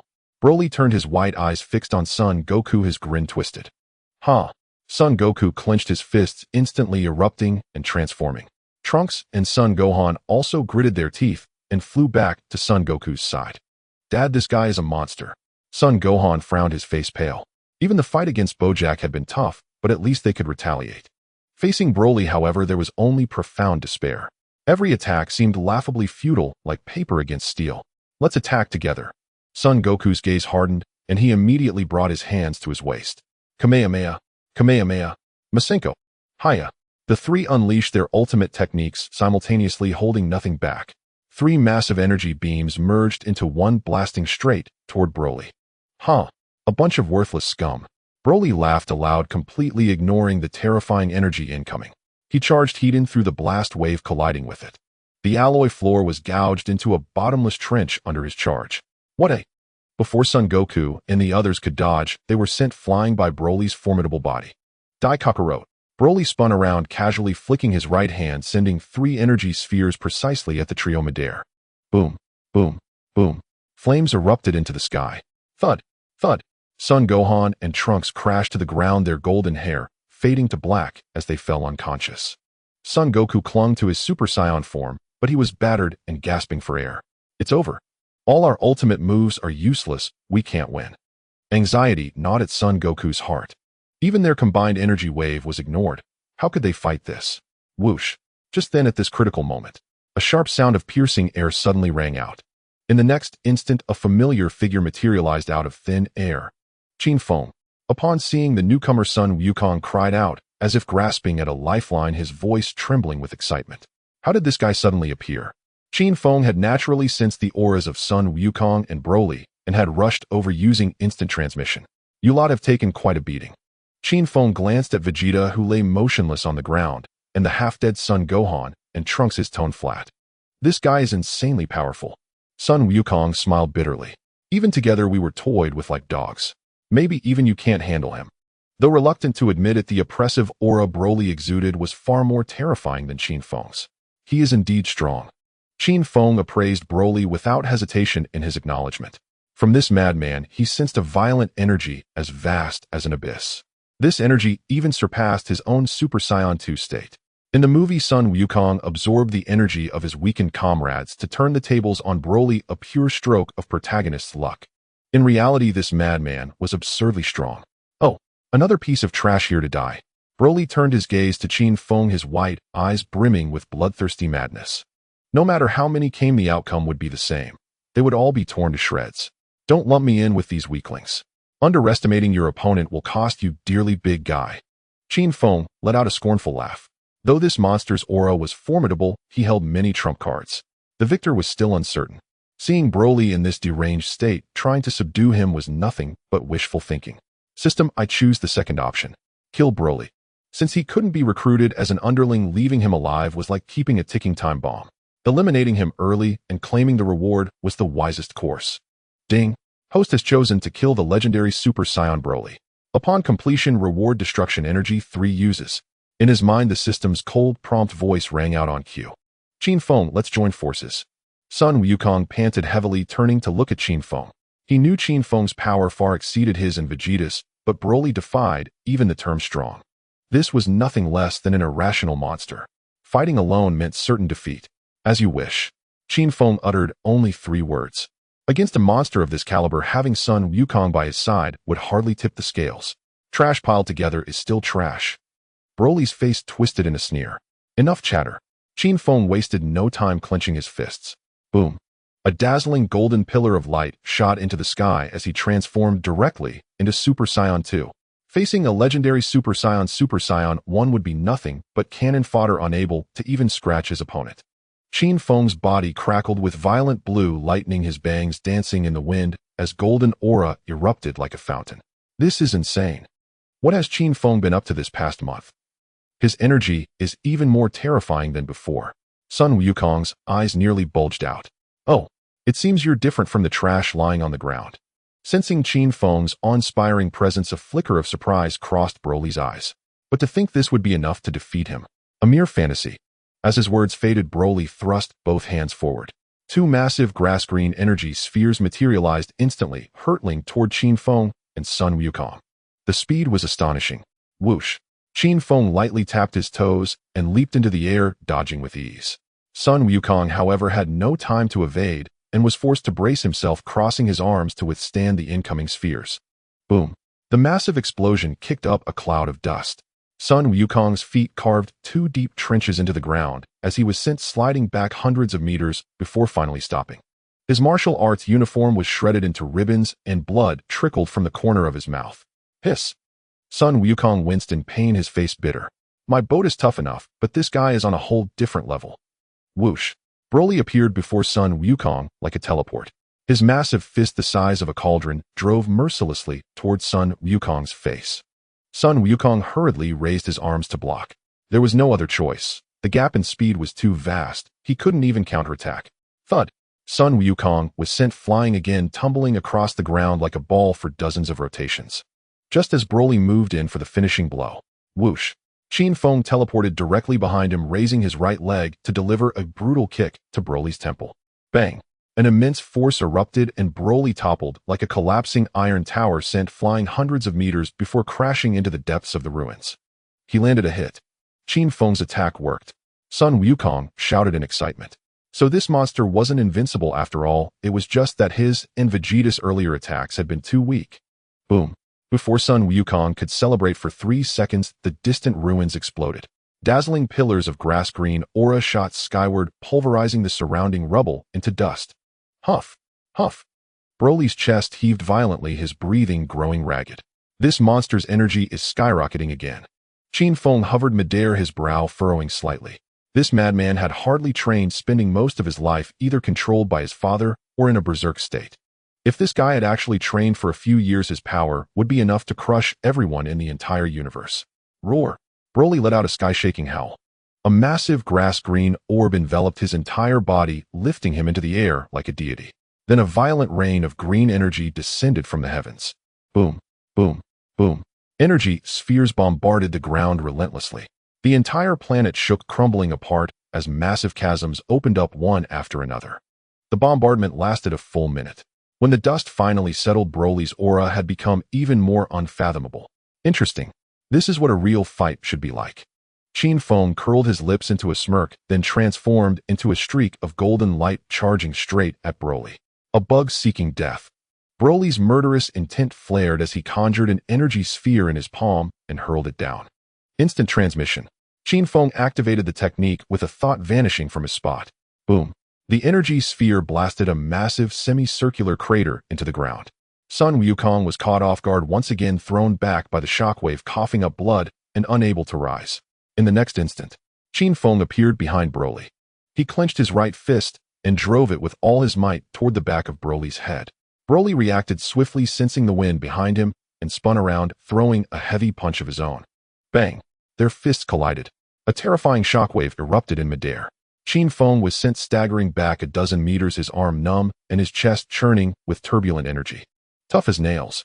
Qin Feng was inwardly astonished. Relying solely on Super Saiyan 2 made it a strenuous struggle against the legendary Super Saiyan. Broly, however, seemed like a machine devoid of pain. Barely steadying himself, he charged again like a raging bull, throwing rapid punches at Qin Feng's face. Qin Feng dodged repeatedly, his form flickering. Dragging this out won't work, he calculated. Broly's energy was still climbing endlessly. The longer it went, the more troublesome it would become. Useless coward, always running. Broly snarled, flinging both hands upward. Countless grass-green energy spheres rose into the air, homing in on Qin Feng like tracking missiles. You want to trade blows? Qin Feng snorted, extending both hands as golden energy waves poured out like a torrent. When it came to energy reserves, with his infinite power, he feared no one. Boom! Boom! Boom! The two forces clashed violently in midair, erupting into a blaze of light. 10 times. Kaioken. Under the cover of the explosions, Qin Feng let out a low growl. Boom. A layer of frenzied crimson glow ignited around the originally brilliant golden aura. Qin Feng's aura surged explosively in an instant. The Kaioken. How could Qin Feng use this technique? Sun Wukong collapsed on the ground, nearly had his eyes pop out. This is the exclusive secret technique of the Kaioken. Furthermore, the combination of Super Saiyan and Kaioken would undoubtedly tear the body into shreds with its violent power. This is an operation that is simply impossible to accomplish. During the last World Martial Arts Tournament, Qin Feng defeated Vegeta with one move, and he suspected Qin Feng had used this technique. Today, witnessing it with his own eyes, the shock in his heart was indescribable. My. Broly also sensed the qualitative change in Qin Feng's power, and his expression finally turned serious. The warm-up is over. Qin Feng's gaze was as cold as ice. Swish! His figure moved so swiftly it surpassed the limits of vision. In an instant, Qin Feng was right in front of Broly, delivering a powerful uppercut that struck solidly against Broly's chin. Bang! Broly's massive body, over 2 meters tall, was blasted upwards like a cannonball. Swish! Qin Feng teleported again, appearing directly above Broly. With fingers interlocked, he swung his arms in a wide arc and slammed down fiercely towards Broly's forehead. Broly let out a cry of pain. His body plummeted like a falling meteor, crashing violently into the ground. Rumble! The earth trembled violently, and a bottomless giant pit instantly formed. Broly was stuck at the bottom of the pit in a pitiful state. So fierce. Qin Feng is treating him like a ball. Sun Wukong watched in shock. Earlier he thought Qin Feng couldn't win, but now it seemed he was utterly mistaken. He'll send you a big one. Qin Feng relentlessly raised his hands above his head. A dazzling golden energy ball rapidly gathered, expanding to the size of half a basketball court in the blink of an eye. Here it goes. Madness. Qin Feng grinned, and the enormous energy ball plummeted down like a meteor towards Broly at the bottom of the pit. Damn it. Broly's face changed drastically upon sensing the terrifying destructive power contained within the energy ball, and he let out a roar. Whoosh! His massive body suddenly flickered, trying to evade this world-destroying strike. Wanna run? Too late. Instant transmission. Qin Feng concentrated his mind and appeared behind Broly like a phantom. Then his right leg shot out like a steel whip, striking fiercely on Broly's back of the head, sending his massive form flying like a kicked soccer ball toward the incoming golden energy ball. Boom! Broly's body collided hard with the energy ball, and blinding white light instantly engulfed everything. Rumble! The terrifying shockwave spread out in a circular motion, causing the entire planet to shake violently, the crust fracturing inch by inch, creating a scene of apocalyptic proportions. Oh no, if this keeps up, this planet is bound to explode sooner or later. At that time, no one will survive. Feeling the Earth's mournful cries beneath his feet, Sun Wukong's face turned extremely grim. Son Gohan, Trunks, and Vegeta were all in a state of heavy unconsciousness. Only he retained a sliver of consciousness, having barely recovered a bit of strength while the two were exchanging blows. Roar! At that moment, another beast-like roar erupted from the epicenter of the explosion. As the smoke cleared, Broly was covered in wounds, his grass-green aura becoming increasingly frenzied. It was evident that the successive heavy blows had thoroughly enraged this monstrous figure. Once provoked, he was no different from a frenzied beast that had lost its reason. You scum! I will personally twist your head off. Broly's eyes were bloodshot as he crazily lunged at Qin Feng. Faster speed, even greater strength. Boundless fury was continuously unleashing the terrifying power hidden within him. Whoosh, whoosh, whoosh. A torrential downpour of heavy punches rained down. With each punch thrown, the surrounding space emitted a faint wail as if being torn apart. Qin Feng dared not be careless, dodging with quick steps. This monster's fists were hundreds of times harder than steel. If he took a hit, several bones would definitely break. It would not be pleasant at all. Die! Broly suddenly roared to the sky, swinging his thick arms in a semicircle, delivering a powerful punch aimed directly at Qin Feng's face. No way to dodge. Qin Feng immediately crossed his arms to protect his front. Bang! The heavy punch struck hard against Qin Feng's arms. Whoosh! The massive reaction force erupted, and Qin Feng was sent flying like a cannonball. Rumble! He smashed through dozens of mountain peaks, finally embedding himself deep into a cliff several hundred meters away. This monster's strength is truly absurd. Qin Feng rubbed his sore arms, frowning tightly. Broly was now completely in a frenzied state. With each punch, both speed and force increased significantly. As time passed, the advantage of his tenfold Kaioken was gradually being erased. If this continued, the situation would undoubtedly reverse, and this madman would definitely start to suppress him. At that point, turning the tables would be as difficult as ascending to the heavens. Since that's the case, then he'll first dismantle your arms and legs. Qin Feng narrowed his eyes and coldly uttered, "Huh. From a distance, Broly showed no sign of giving him a breather. With a wave of his hands, several grass-green energy balls shot towards Qin Feng like a barrage. Qin Feng lightly tapped the cliff wall with his toes, his figure sidestepping like a flying swallow. Boom, boom, boom. The cliff behind him was instantly blown to smithereens. Giant mushroom clouds rose into the sky. Whoosh. Before the smoke had settled, Broly's massive form tore through the dust and rushed in close. Die. Flash step. Just as Broly's fist was about to strike, Qin Feng did not hesitate to reveal his trump card. Wanting a quick resolution, he had to use this lethal move. Bang. Broly didn't even see what happened, only feeling a sharp pain in his temple. His mind buzzed and his consciousness nearly scattered. His massive body flew uncontrollably. What happened? Did Qin Feng make a move? Sun Wukong stared dumbfounded from a distance. With his keen sight, he completely failed to catch Qin Feng's actions. He felt as if Qin Feng's aura had suddenly vanished, as if it had completely merged into the surrounding space. Immediately after, Broly was sent flying as if struck by an invisible hammer. Having landed a hit, Qin Feng pressed his advantage. Continuously activating Flash Step, his figure crazily flickered around Broly. Bang, bang, bang. Temple, back of the neck, heart, trachea. Each punch landed with flesh hitting flesh, targeting vital points. Broly could no longer withstand it, letting out a painful scream. It should be noted that for ordinary Saiyans, taking even 1 or 2 hits to these lethal areas would have resulted in death long ago. Yet Broly endured dozens of heavy blows in just 1 second, merely showing signs of weakened aura and some superficial injuries. Not even a bone was broken. Damn, he's tough. Qin Feng was secretly astonished. His previous series of attacks had power enough to kill a peak Super Saiyan in mid-transformation. Yet against this madman, it merely broke through a bit of his defenses. You bastard. How dare you make me bleed? I will rip you to shreds. Broly's eyes were filled with blood, and he had completely gone berserk. He let out a roar that shattered eardrums and charged at Qin Feng like a mad bull once again. Bang! Just halfway through, his body was hit hard again and flew out sideways. A trickle of fresh blood escaped from his mouth. Broly finally bled. Roar!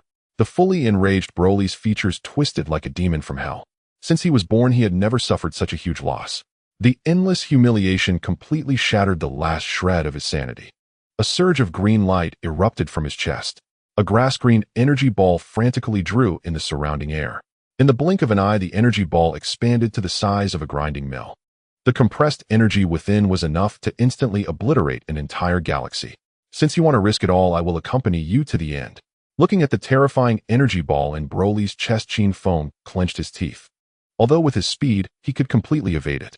Yet continuously dodging would only give Broly the chance to recover, making this madman even more ferocious. Having finally gained some advantage, he absolutely could not let it slip away. He must confront it head-on. Sun Wukong, if you're still alive, get out of here, now. This planet is about to shatter. Qin Feng clasped his hands together, gathering immense energy, and shouted backward without turning his head. If the planet truly exploded, everyone lying on the ground would perish instantly. Though he was no paragon of virtue, he saw no reason to stand idly by while lives hung in the balance. Besides, what fun would remain if both Sun Wukong and Vegeta died here? Understood. Sun Wukong dared not hesitate, nodding vigorously. Gritting his teeth, he wrung every last ounce of strength from his body. His left arm cradled Trunks, his right seized Gohan, and with his foot, he hooked Krillin. His stamina was utterly depleted, teleporting 3 people at once pushed him to his absolute limit. Just as Sun Wukong prepared to vanish, the energy sphere in Qin Feng's palm swelled to its zenith. Zzz. Frenzied cobalt lightning crackled violently along the golden sphere's outer edge. Whoosh! Whoosh! In perfect synchrony, both warriors unleashed their devastating spheres, 2 meteors hurtling toward each other, colliding midair with cataclysmic force. VVVRRMM. At the instant of impact, the world seemed to mute, sound itself dissolving into silence. Then a blinding white shockwave erupted outward in all directions. Boom! The ground beneath them fractured en masse. Even towering granite peaks, once unyielding, shattered like paper under the blast's ferocious pressure, pulverized into dust. Instant transmission. At the very brink of annihilation, Sun Wukong activated his technique. A flash of white light, and in an instant he vanished with the 3 others, reappearing safely upon King Kai's planet. By the heavens, you barely escaped with your lives? King Kai wiped cold sweat from his brow, heart still pounding with residual dread. Had Sun Wukong delayed even a single second, not even Ash would have remained. Lord Kai, please watch over them. Vegeta is still down there. I must go back for him. Sun Wukong's face was deathly pale. He could scarcely keep his eyes open, managing only a grimace that resembled a sob more than a smile. Son Goku, have you lost your mind? You're on the verge of collapse. How can you possibly save anyone? Go to Earth first, eat a senzu bean, then return. King Kai leapt in agitation. At this moment the boy was little more than a broken vessel. Rushing back now would be sheer suicide. And yet retrieving a senzu bean from Earth via instant transmission would take mere seconds. I can hold on. The battlefield's core is too perilous. Even 1 second's delay could mean Vegeta's obliteration by the aftershocks. Lord Kai, please guard Gohan and the others well. Sun Wukong drew a deep breath, bit hard into his tongue to sharpen his fading consciousness, and vanished once more. Taking the senzu bean was prudent, but Vegeta's life hung by a thread, and he could not afford to gamble. Boom. In the southern galactic battlefield, hellish devastation raged unabated. Vegeta lay unconscious upon the shattered Earth, a solitary leaf tossed upon a maelstrom moments away from being shredded by monstrous shockwaves. Ha ha ha. This wretched orb is doomed, and you'll all perish with it. Broly hovered midair, wildeed and shrieking with manic glee. His hands slashed downward in rapid succession. Emerald energy spheres rained like hailstones onto the surface. Boom. Each impact tore fresh craters into the trembling ground. The already doomed planet suffered its final fatal assault. Countless fissures, deep, jagged, and bottomless, spiderwebbed across the land with terrifying speed. Viewed from orbit, the planet's surface was lacerated by innumerable wounds, molten crimson lava surging violently through every rent. Whoosh! Sun Wukong materialized beside Vegeta in a blur of motion. Vegeta, I'm taking you out. He seized his comrade's arm firmly. Though Vegeta's eyes remained tightly shut, his brow twitched faintly. Proof he still clung to consciousness, still heard the voice. Boom.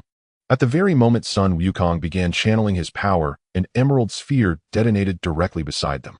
The explosive force hurled both men violently into the air. Already spent beyond endurance, Sun Wukong crashed hard onto the ground and spat a torrent of blood. Boom. Energy spheres continued raining down like a merciless storm. When Sun Wukong staggered back to his senses, Vegeta had been blasted dozens of meters away, buried beneath rubble. Vegeta. Panic drenched his brow as he scanned wildly. Vegeta's ki had dwindled to a near undetectable whisper, and overhead Broly's overwhelming aura distorted the very fabric of energy perception, making it impossible to pinpoint Vegeta's location. That stubborn monkey, doesn't he realize he should wait until he's fully recovered? High above, Qin Feng frowned, glancing down with quiet exasperation. Broly was unleashing indiscriminate bombardment. Qin Feng himself had to stay vigilant. He had no time to babysit Sun Wukong. Ha ha ha. Kakarot. Kakarot. Broly's milky white eyes locked onto Sun Wukong's position once more, unblinking predatory. 2 colossal emerald spheres swelled instantly within his palms. Whoosh! They streaked towards Sun Wukong like guided comets. Simultaneously, Broly's massive frame charged forward like a rampaging bull, intent on crushing Sun Wukong utterly. TCH, these deadweights. Qin Feng's brows knitted. With a sharp, decisive motion, he hurled 2 golden ki blasts. Boom! Fiery explosions lit the sky, barely intercepting Broly's spheres. Yet in the split second of detonation, Broly twisted midair with unnatural agility, reversing course in a blur to launch himself straight at Qin Feng. His speed defied comprehension. In the blink of an eye, a fist the size of a mortar slammed into Qin Feng's abdomen. Thud! He rocketed backward, hundreds of meters, before crashing down. His insides churned violently, searing agony flared through every nerve. You rabid cur. You've truly ignited my fury. Qin Feng clenched his jaw, a flash of cold resolve blazing in his eyes. He knew well, Gohan's Saiyan genetics granted extraordinary potential, but only rage could unlock its peak. His own body too demanded such a crucible to break through. Hiya! In the next breath, Qin Feng's fists clenched, tighter than steel. Crockum! Golden aura erupted like a volcanic geyser, soaring skyward with primal fury. Winds howled and shrieked. The blaze intensified, brilliant, incandescent, forging itself into a celestial blade poised to cleave the heavens asunder. Even the tips of his golden hair shimmered with a sacred radiant halo. Vroom! The planet, already teetering on dissolution, shuddered with renewed violent tremors. Concentric rings of visible turbulent ki surged outward from Qin Feng, ripping across the land like tsunamis. Ziziziki, ziziziki. Thick bolts of cobalt lightning crackled densely around him, tearing at the earth as if to rend reality itself. Could Qin Feng be breaking through again? From afar, Sun Wukong watched, breath frozen in his throat. This ki surpassed all comprehension, and still climbed relentless, unstoppable. This was no ordinary ascension. It heralded a leap into an entirely new realm of existence. Should he succeed, just how monstrously powerful would he become? Though Broly had lost all reason, instinct screamed danger. The shift in Qin Feng's presence struck him like a physical blow. A primal warning flared in his mind, sharp, undeniable, and lethal. Die, you insect. Broly's face contorted as he flailed his arms wildly, hurling energy spheres at Qin Feng like there was no tomorrow. The explosions thundered in succession, engulfing Qin Feng in flames. Yet these attacks couldn't even breach his defensive aura. Just a little more. A bit more heat. Qin Feng frowned deeply. He sensed a vast power surging within him, yearning to break free, but it felt as if something was lodged, preventing it from shattering the final bottleneck. His golden aura blazed furiously, leaving Qin Feng stifled and uncomfortable. At that moment, Broly's eyes gleamed with murderous intent, ready to deliver the fatal blow. The beast's instinct told him he must never allow this man to grow stronger, or he would surely die. With a hum, Broly raised his arms high, and an unprecedented massive energy sphere rapidly took shape. The destructive force compressed within was enough to vaporize an entire galaxy in an instant. Parachute trash. Broly roared, and the colossal energy sphere plummeted like a meteor, bearing the aura of death as it bore down on Qin Feng. Sensing the lethal threat above, Qin Feng's eyes snapped wide open. Now, the crushing pressure of death finally became the last straw that broke the camel's back. The power that had been suppressed within him burst forth like a breached dam. Break for me. Heya! Qin Feng threw back his head and roared, his cry shattering the clouds. With a thunderous boom, his golden aura instantly expanded dozens of times, transforming into a colossal pillar of light connecting heaven and earth. The moment Broly's destructive energy sphere touched this golden energy, it was repelled like a rubber ball, sent flying back. Broly reacted swiftly, dodging with a flicker of his form. But Sun Wukong and Vegeta, hundreds of meters behind him, were in for a world of trouble. The rebounded energy sphere detonated with a cataclysmic roar. Sun Wukong and Vegeta didn't even have time to scream before they were consumed by the terrifying white light. Their ki vanished without a trace. Couldn't dodge it after all. Oh well, just find the Dragon Balls and get revived. Qin Feng glanced at the spot where they had disappeared, utterly indifferent. By now his appearance had undergone a earth-shattering transformation. His golden hair had grown wildly, cascading down to his waist, radiating a blinding golden light. His eyebrows had vanished, completely replaced by prominent brow ridges that, paired with his sharp, elongated eyes, exuded an intimidating and sinister aura. Dense blue lightning crackled around him, emitting a deafening sizzle. Super Saiyan 3. How is this possible? Broly stood frozen in midair. From Qin Feng, he felt a bone-chilling cold. This planet beneath our feet is about to kick the bucket. Even though I've transformed into Super Saiyan 3, I don't want to experience holding my breath in space. Qin Feng glanced at the magma erupting wildly from the surface, then fixed his gaze on Broly. The game's over, you lunatic. Time skip. The moment the words left his mouth, Qin Feng's figure vanished. Faster than instantaneous movement. An attack that transcended time. It's over. The icy voice sounded directly in Broly's ear. Startled, Broly looked down sharply, meeting Qin Feng's utterly emotionless gaze. With a squelch, Broly didn't even have a chance to raise his arm in defense. Qin Feng's right fist, like an indestructible blade, pierced straight through Broly's rock-hard abdomen. Crimson blood dripped down Qin Feng's arm. In no way. Broly's eyes bulged in utter disbelief. How could he, the invincible legendary Super Saiyan, be one-shotted by such an ant? Burst. Qin Feng parted his lips and uttered a single word.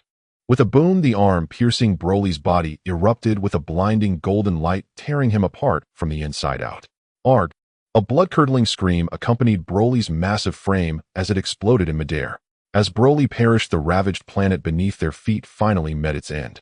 A magnificent planetary explosion unfolded in the cosmos, blossoming into a brilliant sea of fire. Seconds later, the flames dissipated, and the universe fell back into silent stillness. North Kai's planet. With a whoosh, Qin Feng appeared out of thin air, carrying the unconscious son Gohan and the others. Ding! Congratulations to the host for completing the mission. Defeat the legendary Super Saiyan Broly. Reward issued. God of Destruction Energy 3 uses. The system's chime announced the good news the moment he landed. Phew, finally done. Qin Feng let out a long breath. Although the God of Destruction Energy was tempting, breaking through to Super Saiyan 3 at a critical moment was the greatest gain. Having only recently transmigrated, he had already reached the pinnacle of Super Saiyan 3 with 3 charges of God of Destruction energy as a trump card. At this stage, he was undoubtedly an unstoppable force. Mr. Qin Feng, thank you so much. You have saved all the beings in the universe. North Kai wiped his cold sweat and scurried over, bowing and scraping in gratitude. He dared not put on airs as a Kai in front of Qin Feng. This man before him was a fierce individual who could tear apart a legendary Super Saiyan with his bare hands, though a mere flick of his finger could crush him. Save the flattery. Qin Feng waved his hand, unwilling to engage. Sigh that hot-headed Goku. If he had listened to me and waited until his stamina recovered, he wouldn't have lost his life. North Kai sighed, his face full of resignation. Dead is dead, so what? It's just a halo over his head. No big deal. Qin Feng sneered. He'll probably be bumming meals off you in a couple of days. Back on Earth, his wife nags him all day. After death, he gets to train on Kai's planet. He's probably secretly thrilled. You have a point. North Kai's mouth twitched as he nodded wryly. It seemed his days of peace were over. Shortly after, Qin Feng took everyone back to Earth.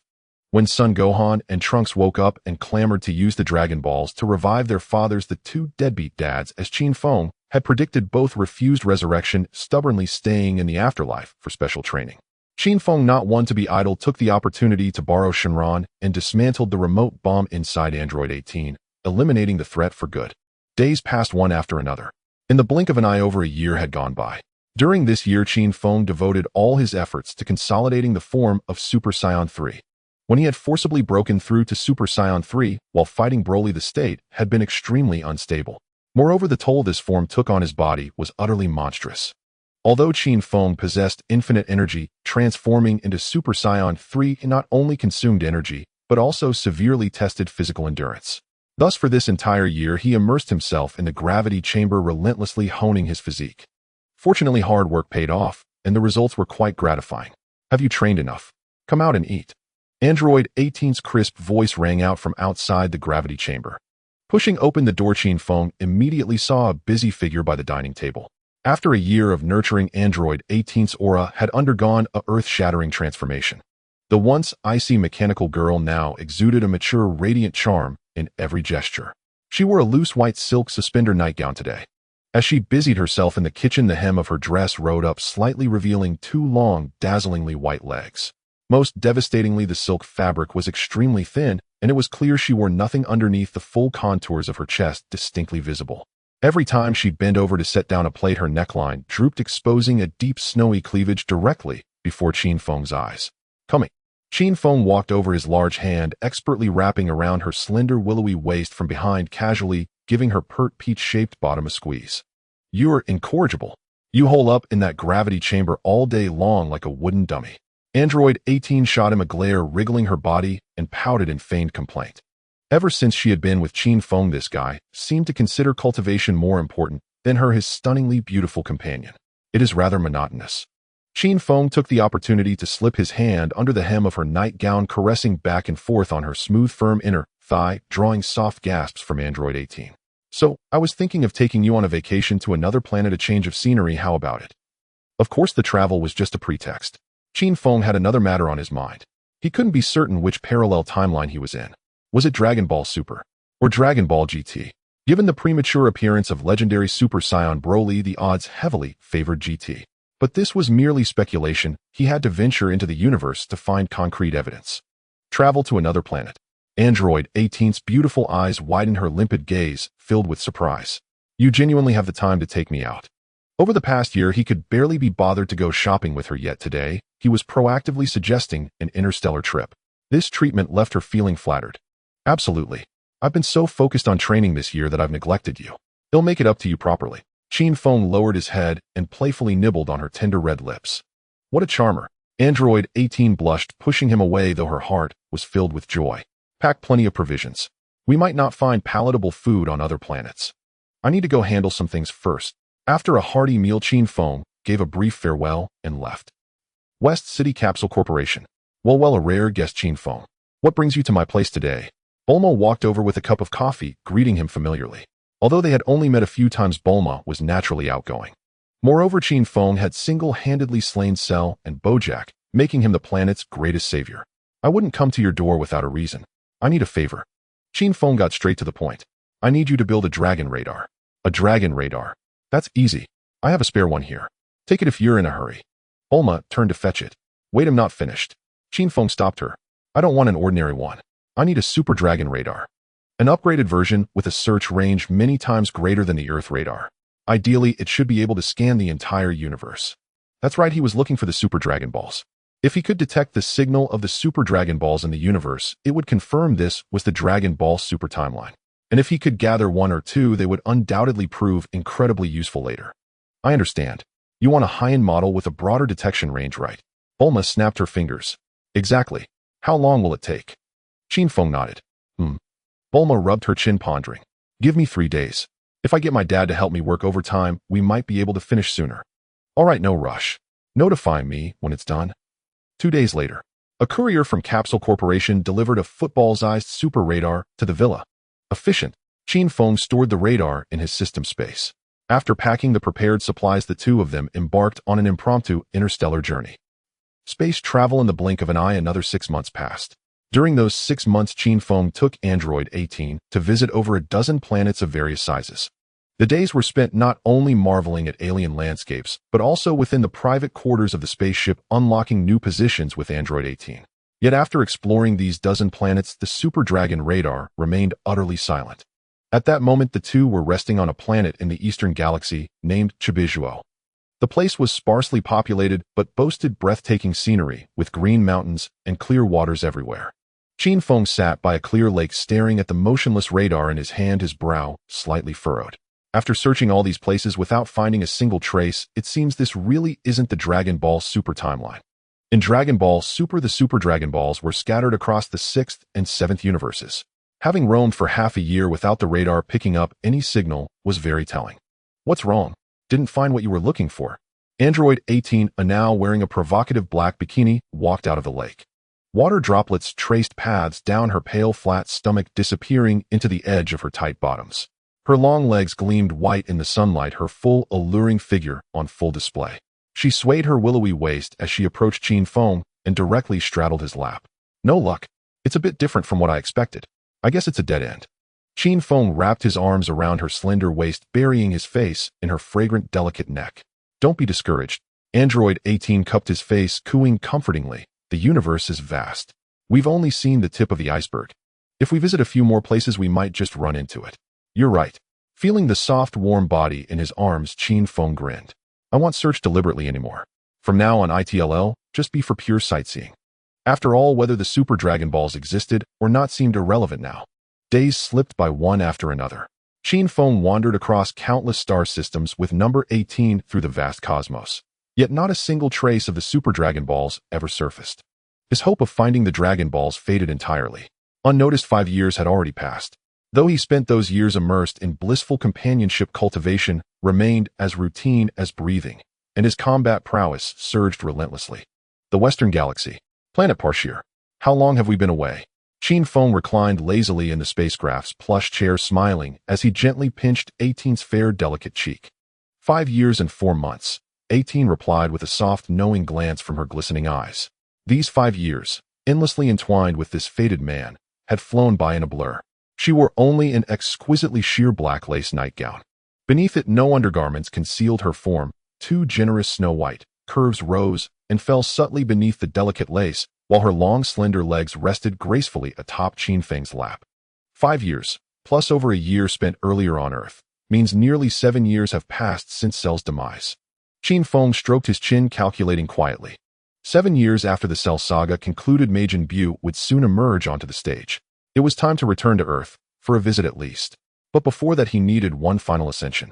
Over 5 years of relentless training and battlefield experience had pushed his strength to the absolute peak of Super Saiyan 3 at full power. So much so that his energy felt ready to burst forth uncontrollably. Today he intended to break through decisively to achieve Super Saiyan 4.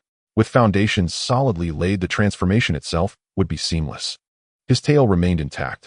By crafting an artificial moon and transforming into a Great Simon ape, while retaining full consciousness, he could ascend to Golden Great Simon, making Super Saiyan 4 inevitable. I'm about to undertake something momentous. It may unleash tremendous force. Stay well clear. Qin Feng said even as his hand slid teasingly up 18's smooth thigh, slipping boldly past the boundary of modesty. 18 let out a soft, breathless cry, her body melting instantly into pliant warmth. You're training again. Can't it wait until we're back on Earth? She bit her lower lip, gazing up at him with dazed, luminous eyes. This cannot be delayed. If the Great Simon transformation spirals out of control, I fear I might shatter this entire planet. Qin Feng withdrew his hand and gave her pert rear a light, playful slap. All right, I understand. 18 nodded obediently, rising from his lap. She never questioned Qin Feng's decisions, only followed. If anything feels amiss, I'll halt immediately. Qin Feng said, his expression shifting from playfulness to solemn resolve. Be careful, she murmured softly, smoothing his garments with gentle hands. Thereafter, Qin Feng carried 18 to the city center, hundreds of thousands of kilometers away, and settled her safely. Then he returned alone to this desolate, uninhabited Gobi wasteland. Super Saiyan 4. Once I cross this threshold, the cosmos itself will bow before me. Qin Feng clenched his fists, eyes blazing with incandescent light. No hesitation, only action. Raising his right hand, he summoned a blinding silver-white sphere of light within his palm. Crafting an artificial moon was effortless for him. Qin Feng drew a deep breath and hurled the orb skyward in one fluid motion. It bloomed like a radiant full moon, bathing the world in cool, silvery luminescence. Qin Feng fixed his gaze unblinkingly upon the artificial moon. A low hum resonated. Then, after precisely 3 seconds, a jolt surged through his mind, as if lightning had struck deep within his skull. An ancient primal instinct, long buried in his bloodline, awoke fully. Thump! His heart hammered violently, so fiercely it seemed poised to rupture his chest. Every hair on his body stood rigidly erect. Thump, thump, thump. His heartbeat swelled thunderous as war drums. His blood roared like molten lava, surging, boiling, expanding beyond containment. SSSSS. His specially tailored training suit tore open with a sharp rip. SSSSSSS. Muscles and bones erupted outward in uncontrolled explosive growth, shredding every stitch of clothing in an instant. His features twisted and warped, his eyes flooded crimson. Thick dark brown fur erupted wildly across his back and arms. Roar! A guttural bestial roar erupted from the depths of his throat, a sound like the awakening of a primordial beast. In the blink of an eye, Qin Feng swelled to over 10 meters tall, transformed into a colossal, rampaging, Great Simon ape. Steel-like black bristles covered his hulking frame. Twin ivory fangs jutted from his maw. His visage radiated raw, terrifying ferocity. Roar!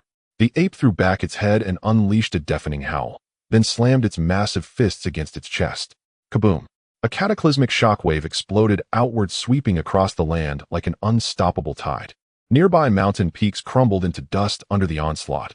Clouds of debris billowed skyward. I remained fully conscious. What is happening?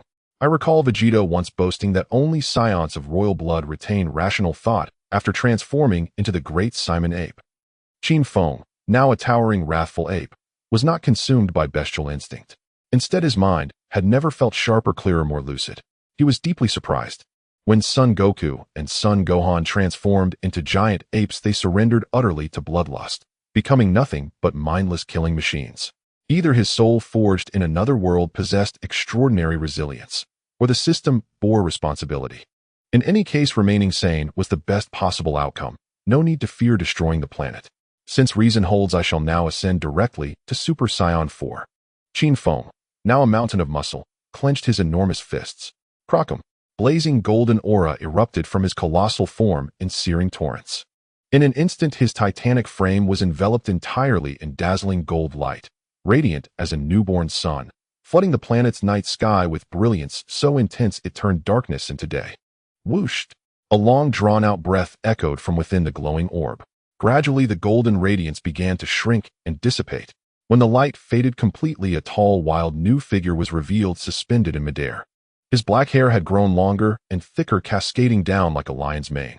The upper half of his body was covered in wild red body hair, revealing only his firm, chiseled chest and abdominal muscles. His eyes had turned a cold, fierce gold rimmed with a ring of red eyeshadow, exuding an imposing, sinister, and domineering aura without the need for anger. The most striking feature was the thick red tail behind him, which swished agilely in the air. Super Saiyan 4. It's done. So this is the power of Super Saiyan 4. It's truly incomparable to Super Saiyan 3 full power. Qin Feng surveyed his body, brimming with explosive strength, and casually threw a punch. Bang! The space before him let out a strained airburst. The power surging within him was like a river breaking its banks, boundless, endless, and unfathomable.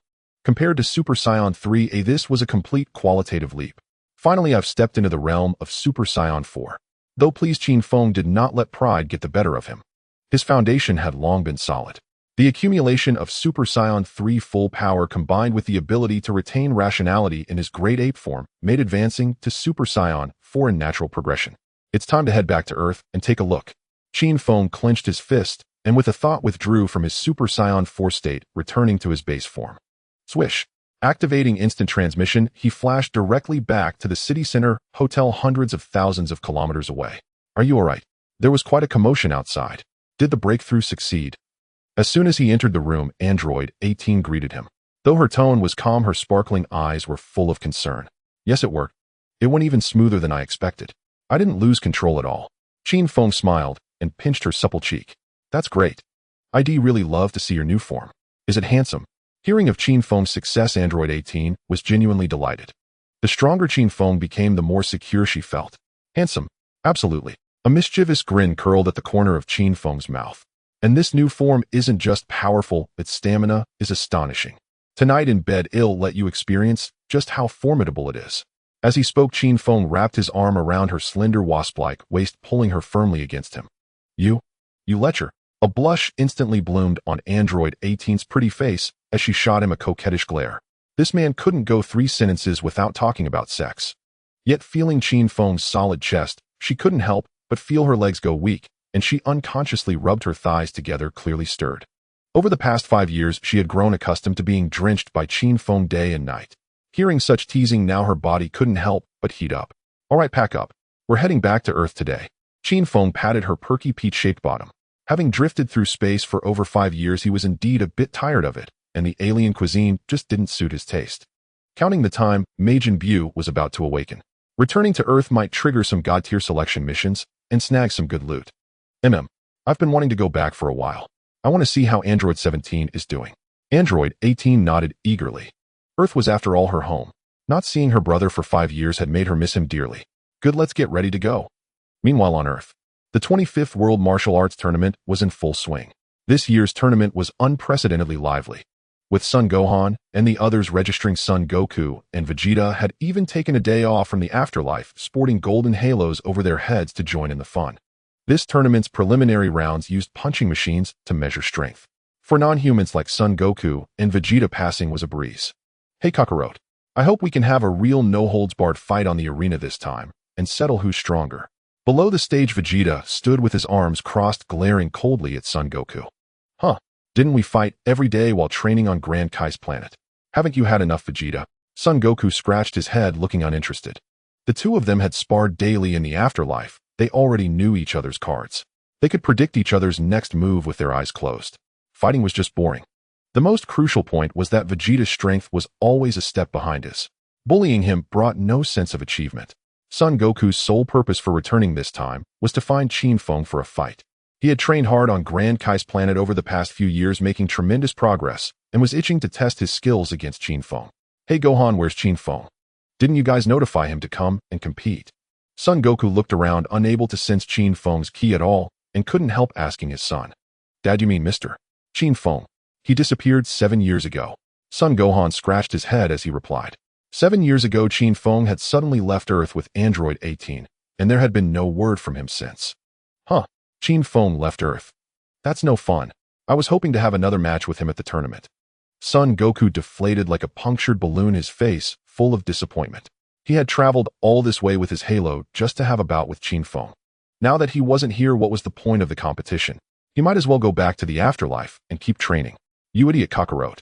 I knew you didn't come back for anything good. It's all about finding Qin Feng. Vegeta taunted him sarcastically from the side. And you? Are you saying you're not the same Vegeta? Did you come back just to fight me? Son Goku grinned, seeing right through him. He knew exactly what was on Vegeta's mind.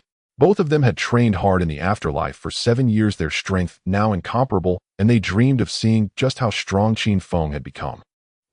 Lucky for him, he ran off. Otherwise I would have settled old and new scores today. Vegeta clenched his fists tightly, his face full of resentment. Swish. At that moment on the outskirts of the World Martial Arts Tournament preliminary venue, Qin Feng, an android 18, appeared out of thin air. Perfect timing. We made it for registration. And I can sense the ki of Son Goku and Vegeta. Looks like those two dead guys came back for the fun too. As soon as he landed, Qin Feng locked onto their positions. I wonder how big the champion's prize money is this time. I want to have some fun in the ring too. Android 18's beautiful eyes sparkled. She was wearing a black lace tank top that clung tightly, her impressive bust threatening to burst free. Her lower half was clad in a micro-mini skirt that hugged her full, perky peach-shaped bottom, while her long, straight, fair legs were adorned with high heels. Probably tens of millions, Qin Feng said, casually groping her inner thigh, which drew a coquettish protest from her. Are you two here to register too? If so, come over and test your punching power. You need to pass the qualifying score to compete. A nearby staff member waved and called out, "Test punching power." Okay. Qin Feng walked up to the punching machine and casually flicked the target with a single finger. Beep, beep, beep. The numbers on the machine's screen went wild. It finally settled on 1280. Sigh. I still use too much force. Qin Feng shook his head as he looked at the number.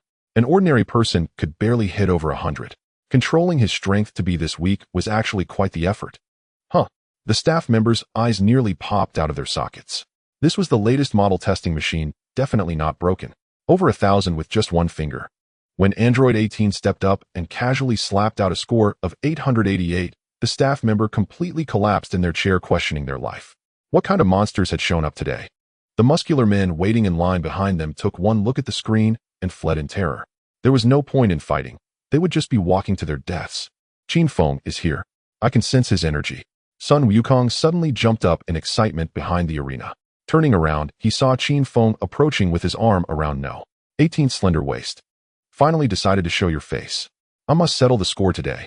Vegeta's eyes blazed with fervent intensity. If Qin Feng had truly fled, his 7 years of grueling training would have been in vain. Yo, Qin Feng, I knew you wouldn't miss such a grand event. Sun Wukong greeted him excitedly. Since even the dead have returned to compete, how could I not come? What, by the looks of it, you both want another spar?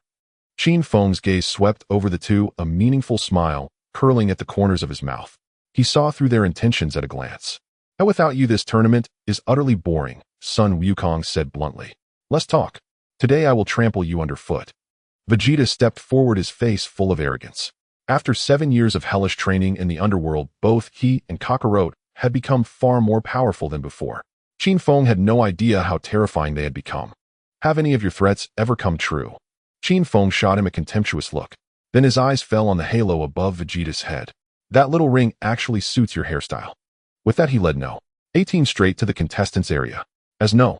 18 walked, her slender waist and curvaceous hips swayed with an alluring rhythm. As she walked, she gently traced circles on Qin Feng's lower back, a gesture full of implication, hinting at a passionate night back at the hotel. Look, it's Qin Feng. Who's Qin Feng? Are you stupid? He's the champion of the last martial arts tournament. He's the one who defeated those alien monsters and saved the world. It was in the newspapers for months. I heard he also took down Cell 7 years ago. I've watched videos of his fights. He moves so fast you can't even see him. The contestants and audience erupted into a frenzy, all buzzing about Qin Feng. This year's tournament had added a junior division, pushing the adult matches to later. Taking advantage of the break, Qin Feng and his group headed straight for the venue's cafeteria. After drifting through space for 5 years, surviving on bizarre alien rations, he craved Earth's cuisine. Half an hour later, satiated and content, they were about to return to the arena when two strange figures blocked their path. One was a short purple-skinned being with a white mohawk, the other a tall, burly man with red skin and crimson hair. It was the East Kaishin Shin and his attendant Kibito. Who are they? Sun Wukong picked his teeth, sizing them up. No idea, but they look like they might have some skill, Vegeta snorted.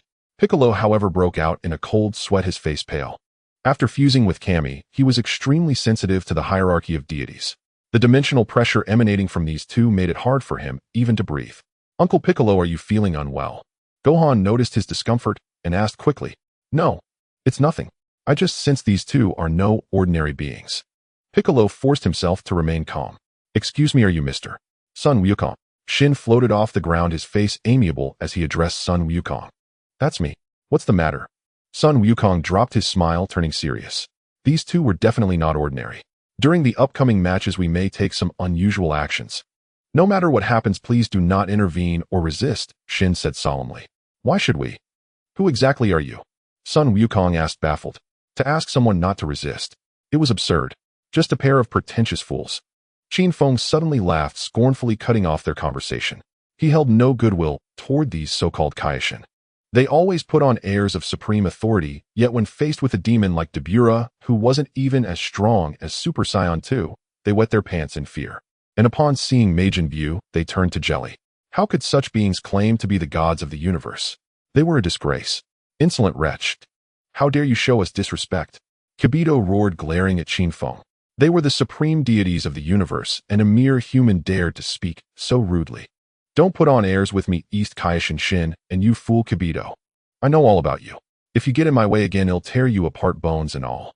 Qin Feng's gaze was icy, offering no courtesy. He despised these self-proclaimed gods. You? How do you know our names? Shin and Kibito gasped simultaneously, their faces shifting dramatically. The existence of the Kaishin was a top secret among humans. How could this young man possibly know? Kaishin. No wonder you're dressed as tackily as the North Kai. Sun Wukong shrugged. Having just returned from the Grand Kai's realm, both he and Vegeta were long accustomed to so-called gods. So they are the supreme deities. No wonder the pressure is so intense. Piccolo thought, inwardly shocked. Move aside. The match is about to start. You two look sturdy enough to well see each other in the ring. Sun Wukong waved them off and led the way around them. These low-class beings. They dare to ignore us. They have no respect for the Kaishin. Kibito trembled with rage, especially at Qin Feng's threat, which was a profound humiliation. These people are quite interesting and their strength seems extraordinary, Shin said, not particularly angry. Perhaps they can be of great help. His mind was consumed with the seal of Majin Buu. He had to eliminate the wizard Babidi before the seal was broken to prevent the universe from being destroyed. My lord, relying on these arrogant and ignorant fools is a waste of time. With such an attitude, their strength can't be that great. Kibito gnashed his teeth. Don't underestimate the potential of humans. Let's go. First, let's head to the arena to see if Babidi's puppets have arrived. Shin shook his head and led the way toward the competition grounds. The junior division of the World Martial Arts Tournament concluded. Trunks clinched the championship without a doubt, while Son Goten settled for second place. Next came the drawing of lots for the adult division. Kid, I'm going to draw you this time for sure. It'll show you the terrifying results of my 7 years of hellish training. Vegeta sidled up to Qin Feng, his face brimming with arrogance as he issued his challenge. Vegeta, can't you just calm down? Qin Feng shot him a contemptuous glance. They'll lay it out for you. With your talent, you couldn't even touch my heels if you trained for another 100 years. Get it? Vegeta's talent was indeed top-notch, but Qin Feng had the advantage of a system cheat. Constantly coming to him for a beating was pure folly. TCH, keep up the act, Vegeta retorted, not angered, but even more smug. Once we're on the ring, I'll teach you a lesson. Final wait, and see how you embarrass yourself. Qin Feng nodded dismissively. The draw results were soon announced. Coincidentally, both Qin Feng and Vegeta drew the number 10. Damn, you two ended up against each other. Son Goku's face fell, his displeasure evident. He had traveled all the way back to Earth just to fight Qin Feng. Yet Vegeta had snatched the chance in the first round. Sorry, Kakarot. Vegeta clenched his fists and burst into wild laughter. You won't get to fight him, because he'll crush him completely in the very first round. Sigh. Qin Feng looked at Vegeta as if he were an idiot. Terminal delusion. I suggest immediate cremation. Where did this guy get his unfounded confidence? 7 years ago, he was toyed with single-handedly. Did he really think he could win now? Did he assume Qin Feng had been sleeping all these years?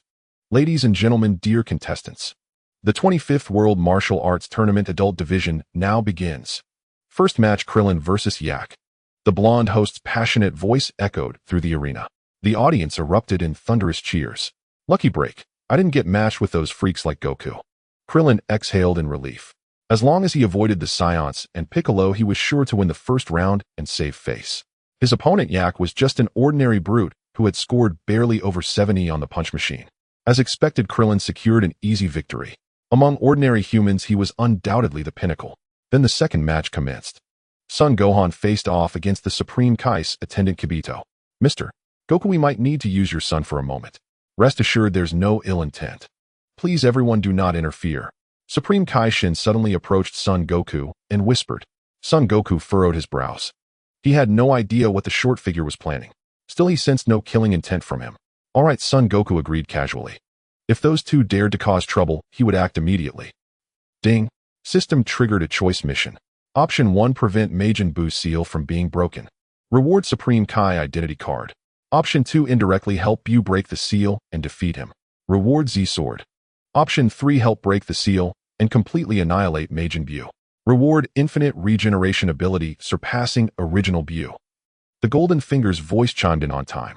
Time to work. Qin Feng scanned the mission panel. He dismissed option 1 outright.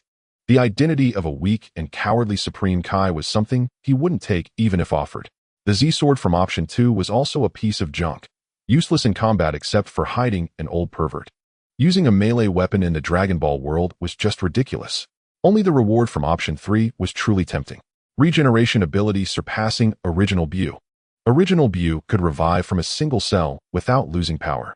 If this was even more insane, as long as he didn't face a destruction deity's rule-based nullification, he would be virtually immortal. Choose 3. Kill original Buu. Qin Feng made his decision decisively. On the ring, Son Gohan and Kibito stood facing each other. Son Gohan, don't hold back. Show me all your power.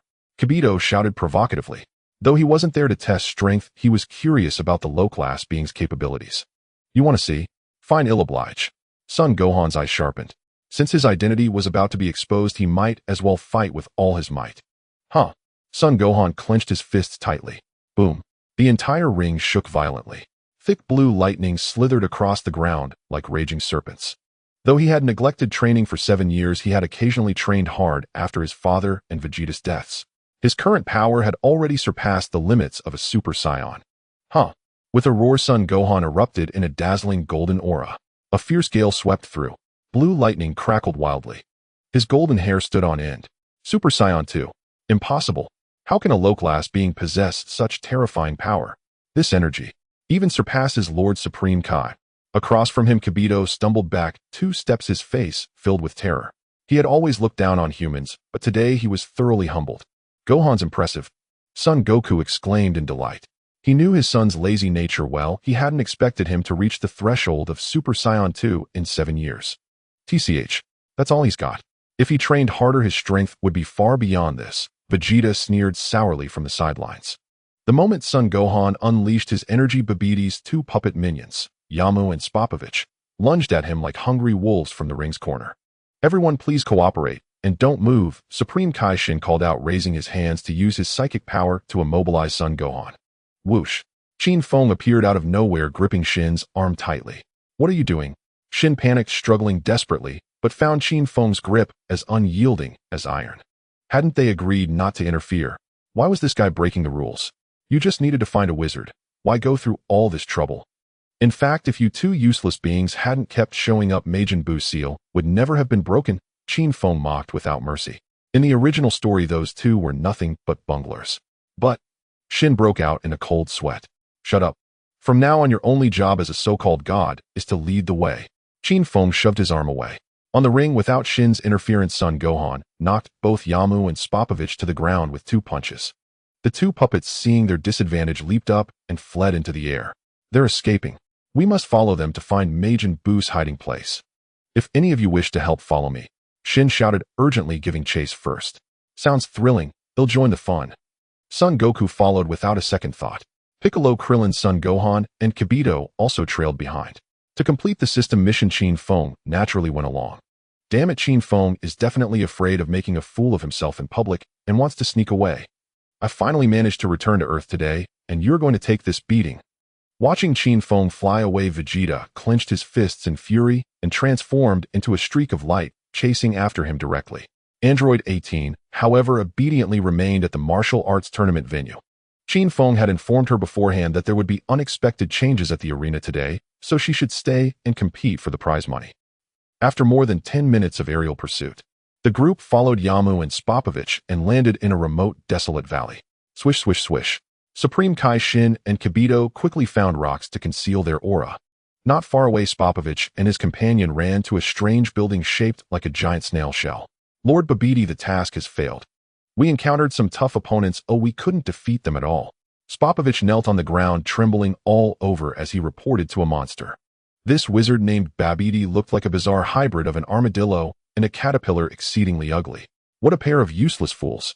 Not only did you fail to absorb energy, but you also let a tail right to us. Keeping you is a waste of air. Die. A murderous glint flashed in Babidi's eyes. As soon as the words were spoken, Yamu and Spopovic's bodies swelled up like balloons, instantly exploding in a shower of gore. Babidi rubbed his hands together, letting out a piercing, eerie laugh. Lord Babidi, a few little mice are hiding behind the hill. Their energy seems quite substantial. Leave them to me. Demeanor, the king of the demon realm, stepped forward and volunteered. Fine, they're yours. Remember, don't kill them outright. Keep them as batteries for Majin Buu. Babidi gave his sinister instructions. As you command. Demeanor nodded in acknowledgement. Whoosh. In the blink of an eye, Demeanor's figure vanished into thin air. Damn, we've been discovered. Behind the rock, Supreme Kai Shin turned pale with terror. The red-faced giant Kibito stood frozen at a loss. In the moment of their hesitation, Demeanor had already appeared before Kibito like a specter. Accompanied by a demonic whisper, Demeanor raised his hand and unleashed a violent energy blast. Boom. Poor Kibito didn't even have time to scream. His towering form was instantly consumed by white light and annihilated on the spot. Goku and Gohan were greatly startled. Although Demeanor's power level was inferior to theirs, his sneak attack was swift and precise, truly difficult to defend against. You bastard. I won't let you get away with this. Watching his comrade being killed, instantly Gohan's rage blazed. With a furious roar, Gohan's body erupted with brilliant golden light as he transformed directly into a Super Saiyan ready to confront Demeanor. Just then a sharp sound of tearing air came from the sky behind them. Vegeta had finally caught up. Qin Feng. Until we settle this once and for all, you're not going anywhere. Before Vegeta even landed, an energy sphere was already hurtling toward the back of Qin Feng's head. Smack. Without even turning his head, Qin Feng backhandedly swatted the energy sphere away. Alright, since I've got nothing better to do, I suppose I'll humor you and practice a bit. Qin Feng turned around, looking at Vegeta, whose face was brimming with battle lust. He really wondered what gave this guy the audacity to be so arrogantly overconfident. Soon he would experience what it meant to face an insurmountable chasm. Finally willing to fight. For 7 years I've been dreaming of this moment. Vegeta clenched his fists tightly, his fighting spirit soaring into the heavens. With a beastly roar, the entire desolate valley shook violently. A golden radiance erupted skyward, and dense blue lightning wildly danced around Vegeta's body. Super Saiyan 2. If you think transforming into Super Saiyan 2 is enough to flaunt in front of me, then you're pathetically naive. Qin Feng kept his hands in his pockets, commenting in a calm tone. Oh really? They'll see if your mouth is still this tough when I have you pinned beneath my feet. Vegeta gloated triumphantly. His smug, petty demeanor practically screamed, I've still got a trump card. Hey, can't you two go help Gohan take out Demeanor first? That monster is the king of the demon realm. He's not to be underestimated. Supreme Kai Shin, drenched in sweat, shouted desperately at Vegeta. Leave me alone. What do I care about the lives of others? Vegeta didn't even spare a glance at the Supreme Kai. Nothing in the world was more important right now than beating up Qin Feng. Supreme Kai, relax. Demeanor may look intimidating, but he's really not that impressive. Gohan can handle him alone. Goku stood by cheerfully watching the show. On the way over, the Supreme Kai had already explained the whole situation. Seeing Goku's confident demeanor, Supreme Kai Shin's heart was filled with unease. He had no idea about the true capabilities of these earthlings, but he was all too familiar with the terror of Demon King Demeanor. Meanwhile, on the other side, kid, if you don't want to get obliterated, transform now. Vegeta taunted Qin Feng. Your smug attitude is just begging for a beating. Today I'm going to loosen up your bones. Qin Feng was amused by the guy's arrogance. He tightened his fists. Boom.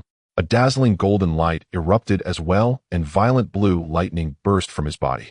Qin Feng also entered the Super Saiyan 2 state.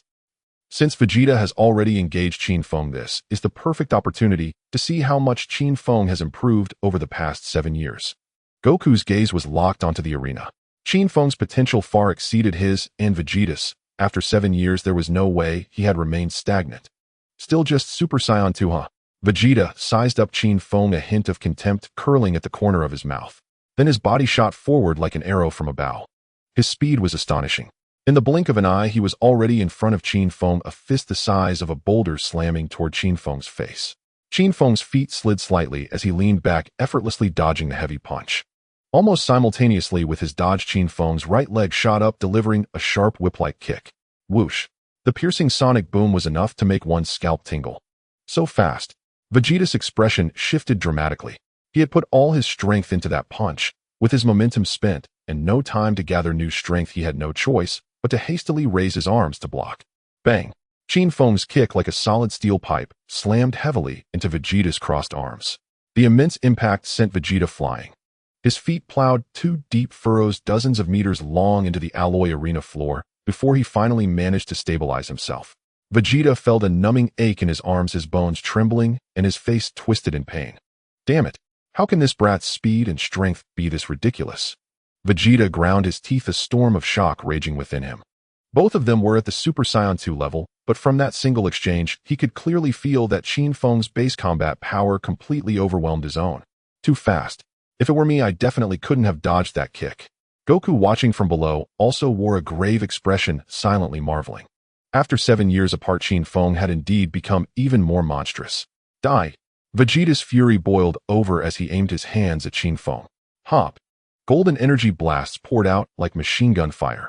Faced with such a harmless, prince's method, Qin Feng didn't even bother to dodge, standing perfectly still. Boom, boom, boom. A series of explosions erupted around Qin Feng, thick smoke billowing and mushroom clouds rising into the air.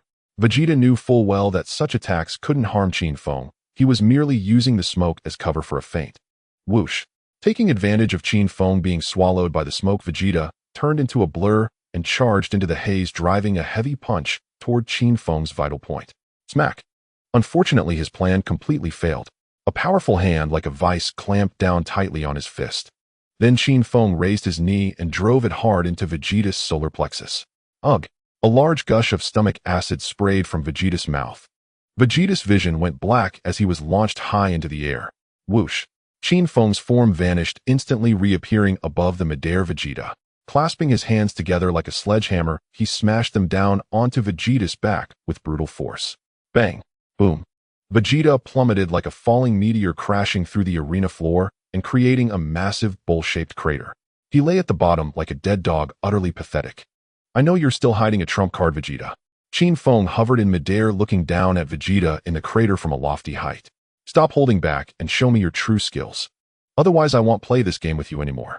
Although they were both at Super Saiyan 2, Qin Feng's foundation was too solid. Fighting Vegeta was a one-sided massacre.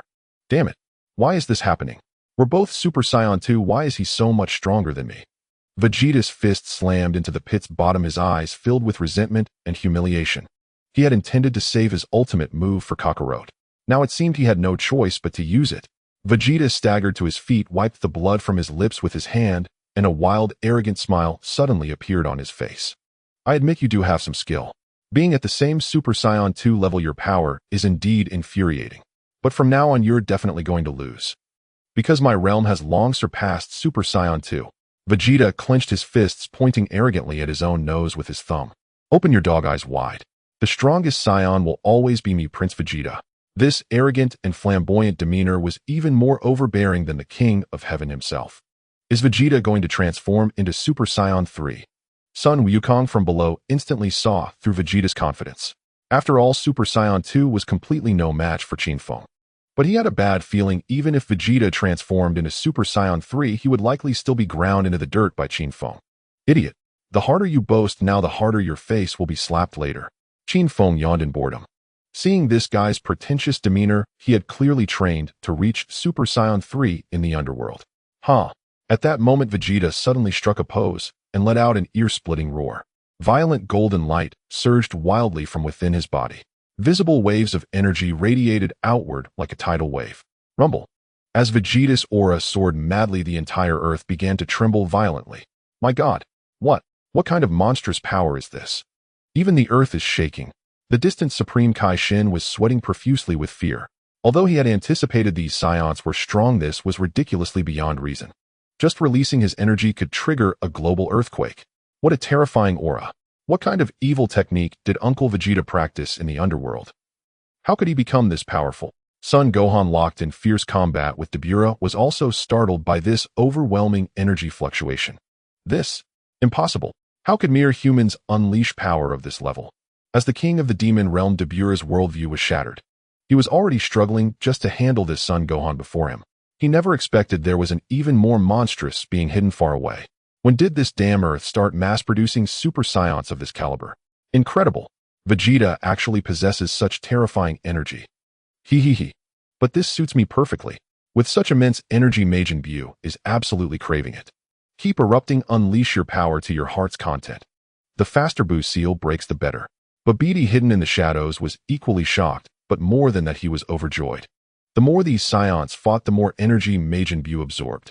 Once Buu fully awakened, the entire universe would kneel at his feet and sing his praises. Rumble. The Earth's tremors continued to intensify. Vegeta's appearance underwent a drastic transformation. His golden hair grew wildly until it reached his waist and stopped. His eyebrows vanished completely, and his brow bone jutted out prominently. Crackle. Thick blue lightning danced densely around his body, countless times more violent than in Super Saiyan 2. His golden aura was like a tangible blade slicing through the surrounding air with a rustling sound. Is this a new realm beyond Super Saiyan 2? Son Gohan glanced over, his face full of shock. Krillin and Piccolo in the distance were too terrified to speak. They racked their brains, but couldn't comprehend how Vegeta had made such an incredible leap in just 7 years. As Vegeta completed his transformation, the Earth's tremors slowly subsided. But the alloy arena beneath his feet was now covered in massive spiderweb-like cracks. Oomph! What do you think, Qin Feng? Seeing my power now, are your legs trembling with fear? The terror of Super Saiyan 3 is beyond the imagination of an ant like you. After transforming into Super Saiyan 3, Vegeta's confidence was fully restored, and he began taunting with an arrogant expression. Back when Qin Feng transformed into Super Saiyan 3 and brutally killed Broly, Vegeta had already passed out. Later, he was caught in the explosion of the energy sphere, so he never saw Qin Feng's Super Saiyan 3 form. Only Sun Wukong caught a glimpse before losing consciousness. So now Vegeta naturally assumed he was the first Saiyan in the universe to reach Super Saiyan 3, his pride swelling to the skies. I really can't help but laugh. Your smug expression right now is utterly idiotic. You think just becoming Super Saiyan 3 makes you invincible, eh? Do you think this paltry skill qualifies you to challenge me? Qin Feng looked at Vegeta with utter contempt. Even without using Super Saiyan 3, he could kick this guy around like a ball. Oh, stubborn to the end. It seems you know nothing of Super Saiyan 3's power. Since you're so eager to die, I'll grant your wish. A cold, sharp smile curled at the corner of Vegeta's mouth. Whoosh. The next second, his figure vanished instantly. Moving at extreme speed, he appeared behind Qin Feng in a flash. Then a powerful high roundhouse kick aimed directly at Qin Feng's head. Time skip technique. Qin Feng murmured in his mind. Swish. Vegeta's heavy kick passed straight through Qin Feng's neck. It was like hitting a patch of air with absolutely no resistance. An afterimage? How is this possible? The sneer on Vegeta's face instantly froze. After transforming into Super Saiyan 3, his speed had surpassed all previous limits. A mere Super Saiyan 2 couldn't possibly dodge it. He shouldn't even be qualified to see his movements. What kind of sorcery was this kid using? What are you spacing out for? Bang! Just as Vegeta's mind went blank, a piercing pain exploded in his chest. The immense impact sent him flying. Boom, boom, boom. Vegeta shot off like a cannonball, smashing through 3 solid rock mountains in succession. Yet Qin Feng stood calmly in place, as if he had never moved. 7 years had passed, and not only had Qin Feng mastered Super Saiyan 4, but his base combat power had also soared to a terrifying level. Coupled with his deep development of the time skip technique, dealing with a novice Super Saiyan 3 like Vegeta was easier than crushing an ant. So monstrous. What exactly happened in that instant? I couldn't even see Qin Feng's movements at all. No, he seemed to vanish completely, even his energy was cut off for a moment. Sun Wukong below was utterly astounded, his jaw nearly hitting the ground. Vegeta was a genuine Super Saiyan 3, and he was defeated in one move. Sun Wukong knew very well how powerful Super Saiyan 3 was. Had Qin Feng used instant transmission? Absolutely not. Instant transmission was just spatial teleportation. It could never erase his energy signature entirely. Krillin and Piccolo nearby were long past shock. No, this can't be. I don't believe it. I'm already a Super Saiyan 3. Why can't I even see his movements? In the rubble, Vegeta lay sprawled in a pile of broken stones, his eyes vacant, his spirit completely shattered. He was a Super Saiyan 3, while his opponent only displayed the energy of a Super Saiyan 2. Why was he still the one being crushed one-sidedly? I have told you long ago you are not my opponent. You were not before, and there is even less hope in the future. Just give up, you will never catch up to me in this lifetime. Qin Feng walked up to Vegeta, his tone extremely calm. Not to mention winning. Even if he wanted to directly kill Vegeta right now, it would only take a mere flick of his finger. No, it is absolutely impossible. I am a Super Saiyan 3, how could I lose? That must have been sheer luck that you caught me off guard. Vegeta's fists were clenched tightly, his features twisted beyond recognition. The boundless humiliation was driving him to madness. He thought that becoming a Super Saiyan 3 would make him invincible, but who would have guessed that he would be taken down in an instant by Qin Feng in Super Saiyan 2 form? It was more painful than death. "You worthless thing," Vegeta shouted in a frenzy, suddenly leaping from the ground. He used all his strength to charge at Qin Feng like a crazed bull. "You are courting death." Qin Feng shook his head impatiently. Instant transmission. The skill activated again, and just as Vegeta's fist was about to strike, Qin Feng vanished into thin air. Bang! In the next moment, Vegeta felt a sharp pain in his temple, his head buzzing, and he instantly lost the ability to think. His entire body flew sideways. Boom, boom, boom. His massive figure crashed through several rocky peaks. The temple is a critical point in the human body. Even in Super Saiyan 3 form, Vegeta could not withstand such a heavy blow. It seems Vegeta truly is no match for Qin Feng. He has just mastered Super Saiyan 3 not long ago, and still cannot fully control this power. Son Goku watched the battle from a distance, muttering to himself. Though Super Saiyan 3 brings terrifying speed and power, its drawbacks are also fatal, with energy and stamina depleting at an alarming rate. If it were me, I wouldn't casually transform into Super Saiyan 3 to fight unless absolutely necessary. If my energy runs out without winning, I would just be waiting for death. Meanwhile, inside the spaceship beneath the desolate valley, the sorcerer Babidi was holding a crystal ball, watching the battle on the ground with great interest. He. This guy named Vegeta harbors so many negative emotions. After being defeated by that guy named Qin Feng, his anger and jealousy have exploded. What a boon for me. Babidi's eyes gleamed with a sinister light. His magic specifically targets those with evil thoughts.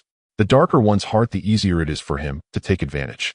Initially, it was quite difficult to control Vegeta, as he still had a strong will. But after being defeated by Qin Feng twice in a row, Vegeta completely broke down. Anger, jealousy, humiliation. Various negative emotions grew wildly in his heart, like poisonous weeds. This made controlling him a piece of cake. Be a good slave for me, Vegeta. Perhaps you can unleash a power even more terrifying than Majin Buu. It's truly something to look forward to. Babidi let out a piercing, eerie laugh, pointing his hands at the crystal ball as he began to chant a spell. Meanwhile, the pink giant egg behind him seemed to absorb the energy spilling from the battle on the ground. Its surface began to flicker with a dark purple light. "You bastard. Impossible. This cannot be happening. How could he be stronger than me?" In the ruins, Vegeta's face was filled with unwillingness and rage, his features twisted like a hellish demon. "Vegeta, calm down quickly. The sorcerer Babidi will control those with evil hearts. If you keep going like this, you'll be controlled." Noticing something was off with Vegeta, King Kai Asin was in a cold sweat, urgently warning him. Babidi must be lurking in the shadows, watching here. At Vegeta's current strength, if he were to be controlled, the consequences would be unimaginable. Is this really happening? Son Goku was also taken aback. If that were the case, Vegeta would be in real trouble this time. Everyone knew how many bad things he had done in the past. He was never the good guy. Now, with his pride shattered by Qin Feng, he was at his most vulnerable. Babidi. Control. Hearing King Kais shout, Vegeta's expression changed slightly. He suddenly recalled the bizarre Spabovich he had seen at the martial arts tournament. Oh. Suddenly, Vegeta clutched his head and let out a painful scream. "Vegeta, what's wrong with you?" Seeing Vegeta writhing in pain on the ground, Son Goku panicked. "It's over. Everything is over. Babidi has already set his sights on him. He will soon become a puppet controlled by Babidi." King Kai Asin's face went pale, filled with despair. Crackle.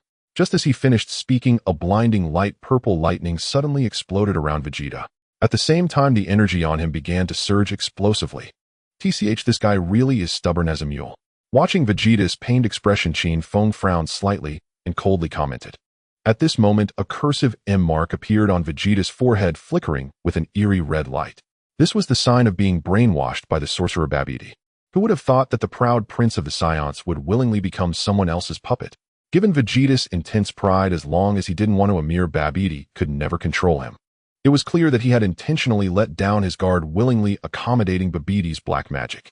In the original story, Vegeta chose to fall into darkness after witnessing Son Goku's strength to close the gap between them. And now he was doing this purely to defeat himself. However, in Qin Feng's eyes, such behavior was utterly foolish. The gap in strength between them had long been as vast as the heavens and the earth. Even if Vegeta forcibly increased his combat power through black magic, he was still nothing but a weakling before Qin Feng. "Hey, Vegeta!" From a distance, Son Goku shouted anxiously. However, Vegeta was deaf to his words, suddenly raising his head to stare at Qin Feng with twisted features like a frenzied beast. "You worthless thing!" How dare you repeatedly trample me underfoot and toy with me like a monkey? I am a noble prince with the blood of the universe's finest flowing through my veins. Today I will certainly slaughter all of you and wash away all my shame. Vegeta's fists were clenched tightly, his eyes filled with unwillingness and madness, and his body trembled slightly from extreme excitement. Meanwhile, the energy around him began to swell wildly. Though he still looked like a Super Saiyan 3, the pressure he emitted was several times stronger than before. How is this possible? How could Vegeta's energy suddenly rise this much? Feeling this terrifying energy, Son Goku's eyes widened in disbelief. During the special training in the underworld, Vegeta's limits were definitely not this high.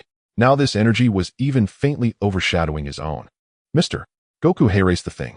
Once controlled by Babbidi's magic, one's potential will be forcibly awakened, leading to an explosive increase in power.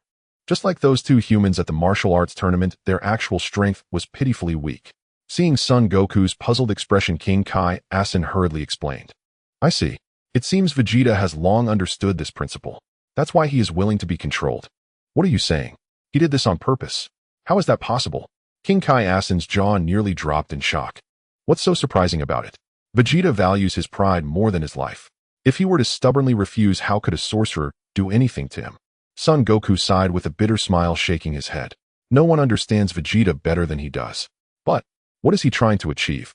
Why would he sell his soul? King Kai Asin stomped his feet in frustration, completely unable to comprehend the Saiyan mindset. To defeat Qin Feng. You wouldn't understand this obsession. Son Goku looked at Vegeta in the sky with a complex expression. He could understand such an intense desire for power, but he would never take such extremes. What a fool. Qin Feng glanced at Vegeta, his tone indifferent. Did you really think you could challenge me with such a despicable dark magic? Shut up. You bastard born with cheats, how could you ever understand my suffering? Today either you die or I perish.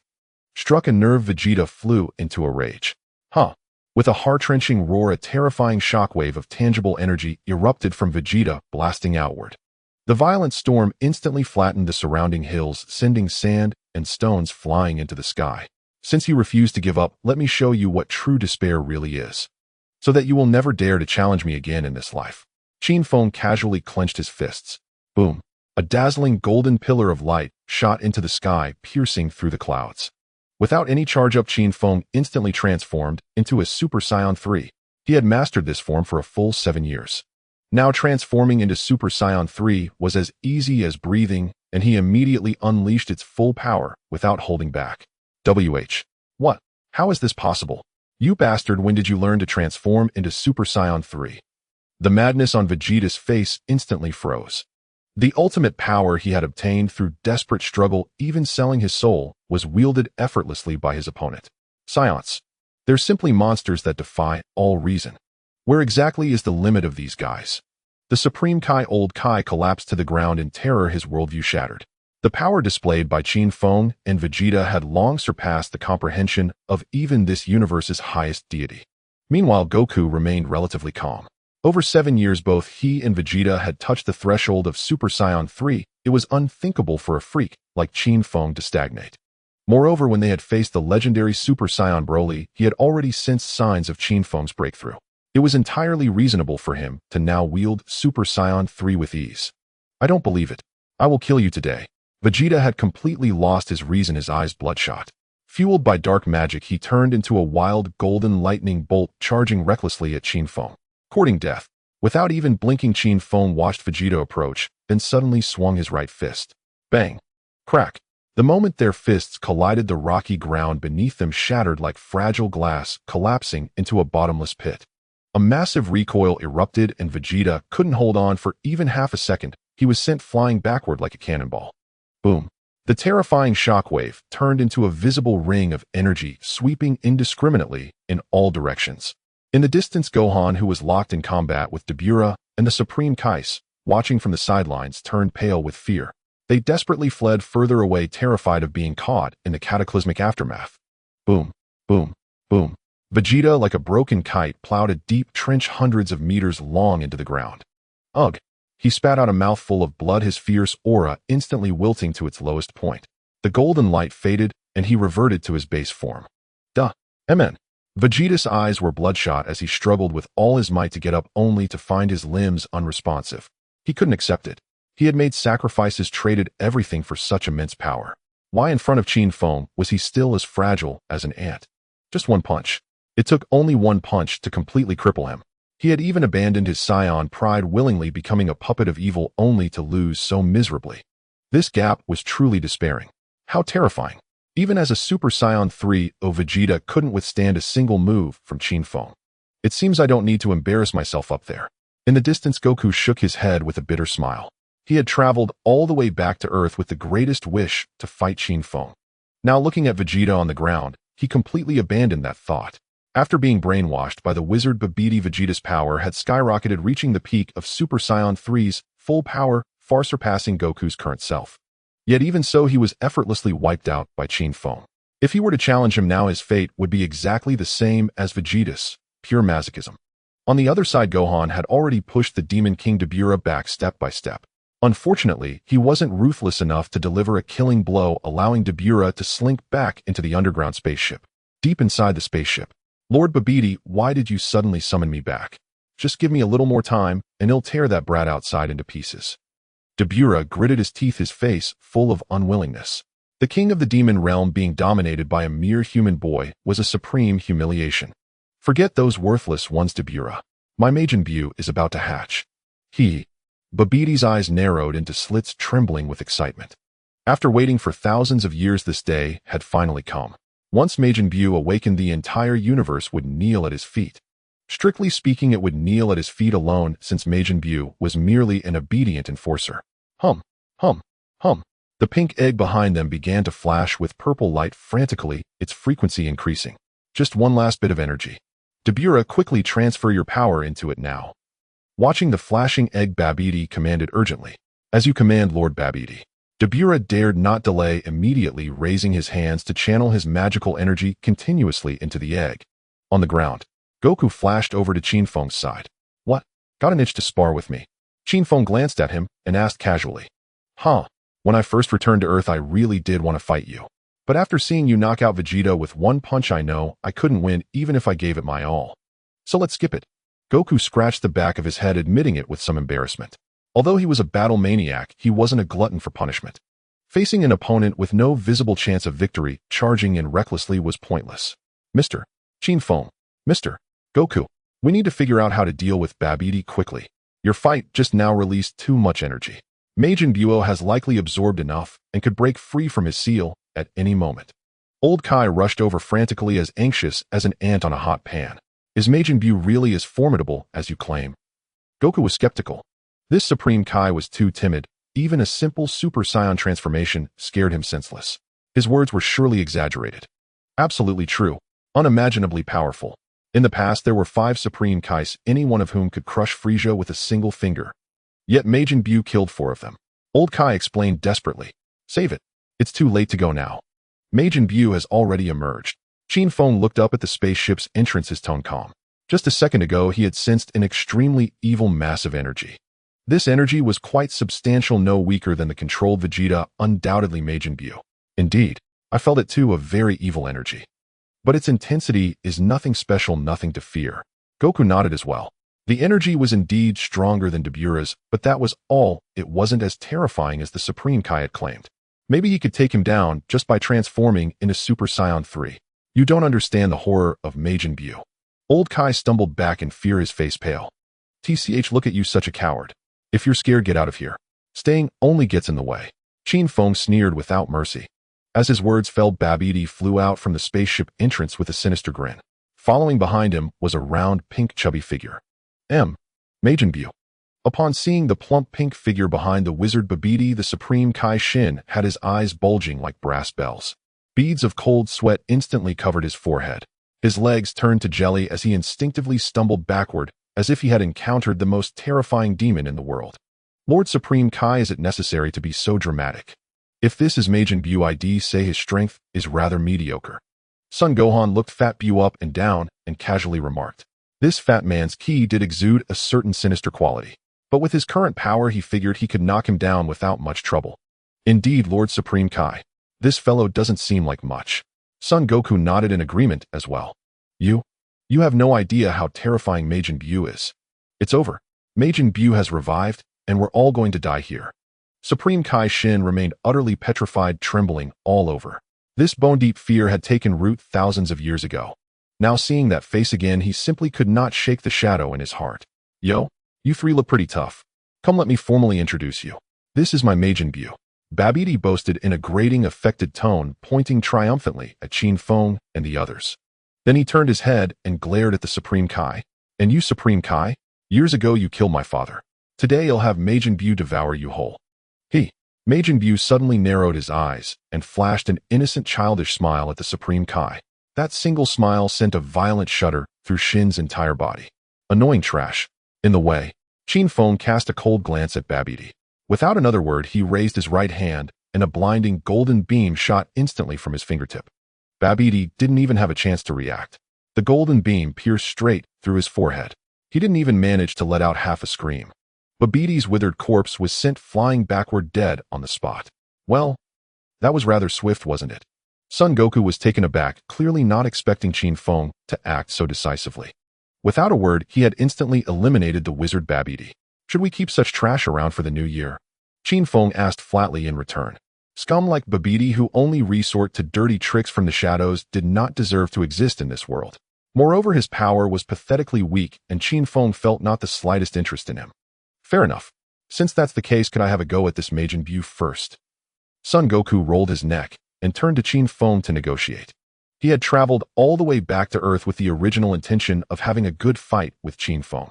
But having witnessed Qin Feng kill Majin Vegeta with a single blow, he was well aware of the vast chasm between their strengths. He was utterly outmatched before Qin Feng.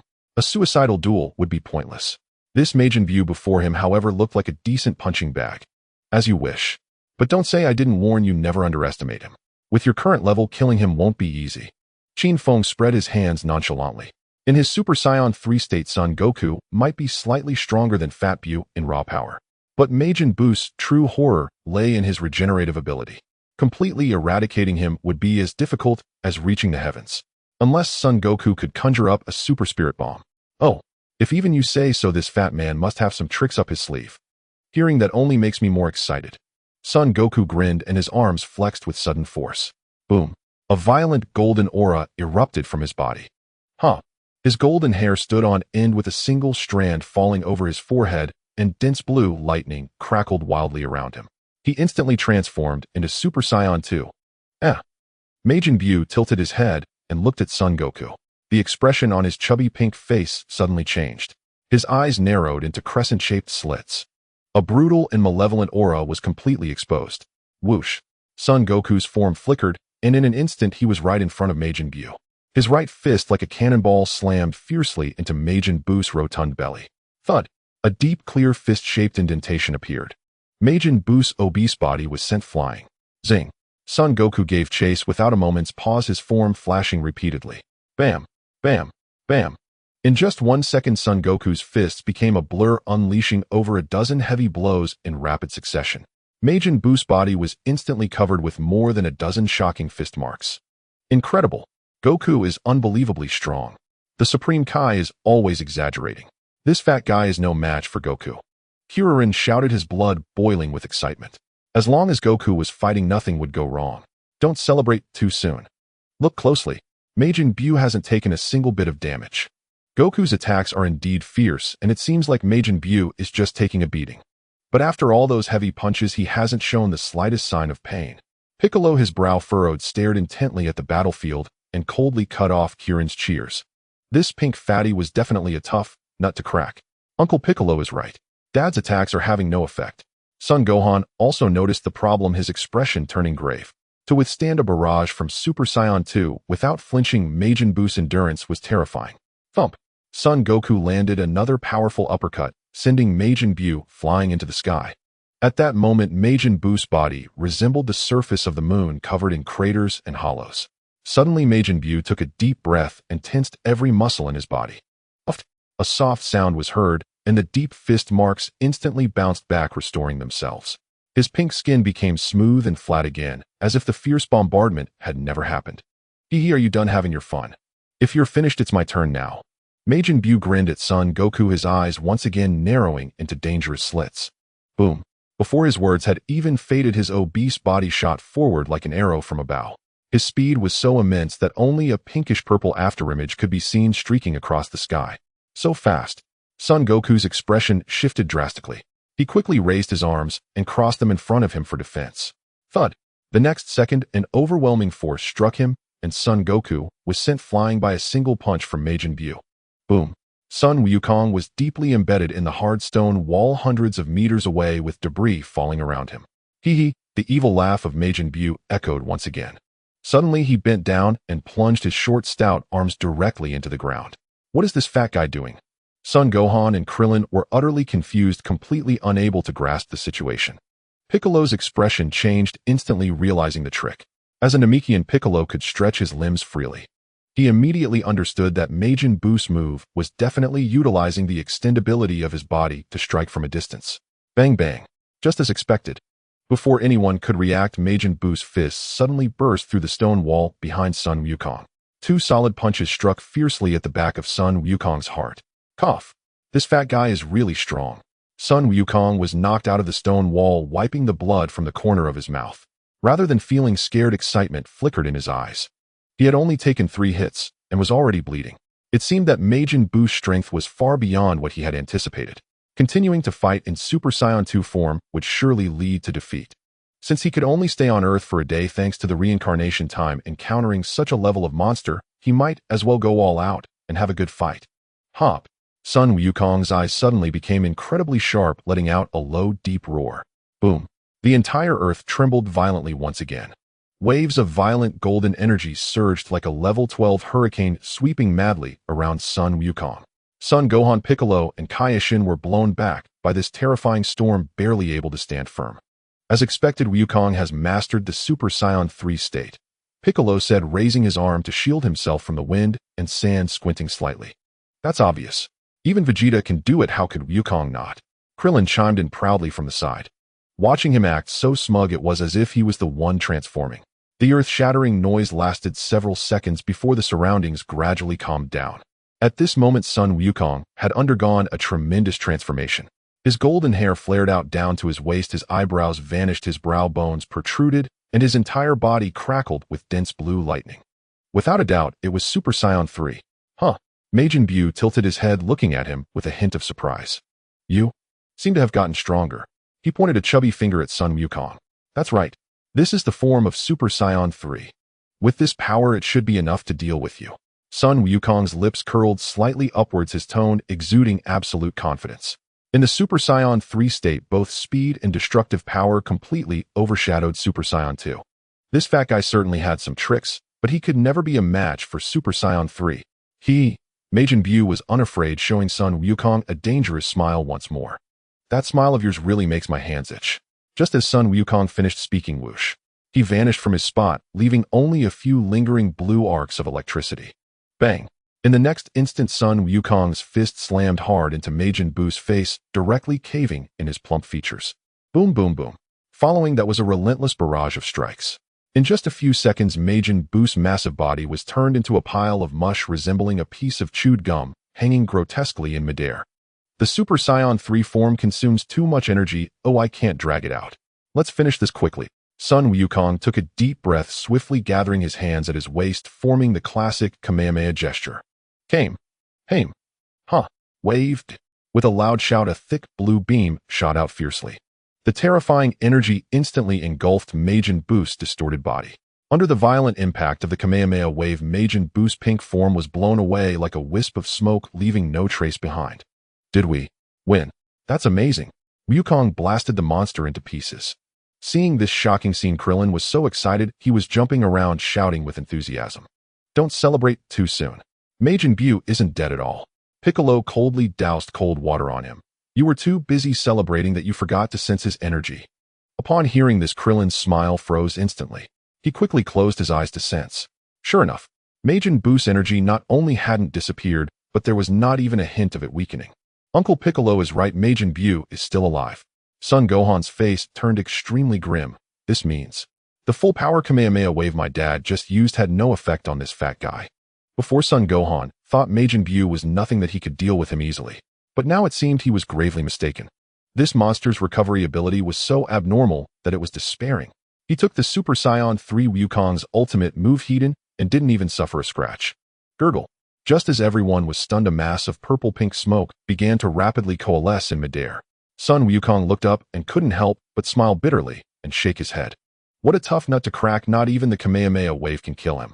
It seems Kaishin's fear is indeed justified. Sun Wukong muttered to himself. The Kamehameha wave was already his strongest technique. Yet this fat guy had taken it Hedon and remained unscathed. In the blink of an eye, as the smoke dissipated, Majin Buu's round body reappeared in midair completely unharmed. You are indeed quite strong. However, after being hit around by you just now, I got a bit angry. So, Majin Buu grinned widely. Suddenly, he mimicked Sun Wukong's earlier stance, bringing his hands to his waist and forming the Kamehameha gesture. Buzz. A familiar and terrifying blue energy began to rapidly swell in his palms. Wah! What? This fat guy can even use the Kamehameha wave. Sun Wukong was utterly shocked, his eyes nearly popping out. He had used it just once, and this monster had learned it just by watching. After a brief moment of shock, Sun Wukong immediately sensed that something was terribly wrong. Majin Buu hovered in midair, having launched his Kamehameha wave from above, crashing downward. If he dodged, the earth beneath his feet would undoubtedly be pierced by this terrifying energy and instantly reduced to cosmic dust. He'll risk it all. Sun Wukong gritted his molars, thrusting both palms forward to brace against the raging pillar of light hurtling toward him. The instant they made contact, the immense pressure caused the ground beneath him to collapse in massive chunks. He was forcibly pressed halfway into the earth as the surrounding terrain crumbled wildly. Huh.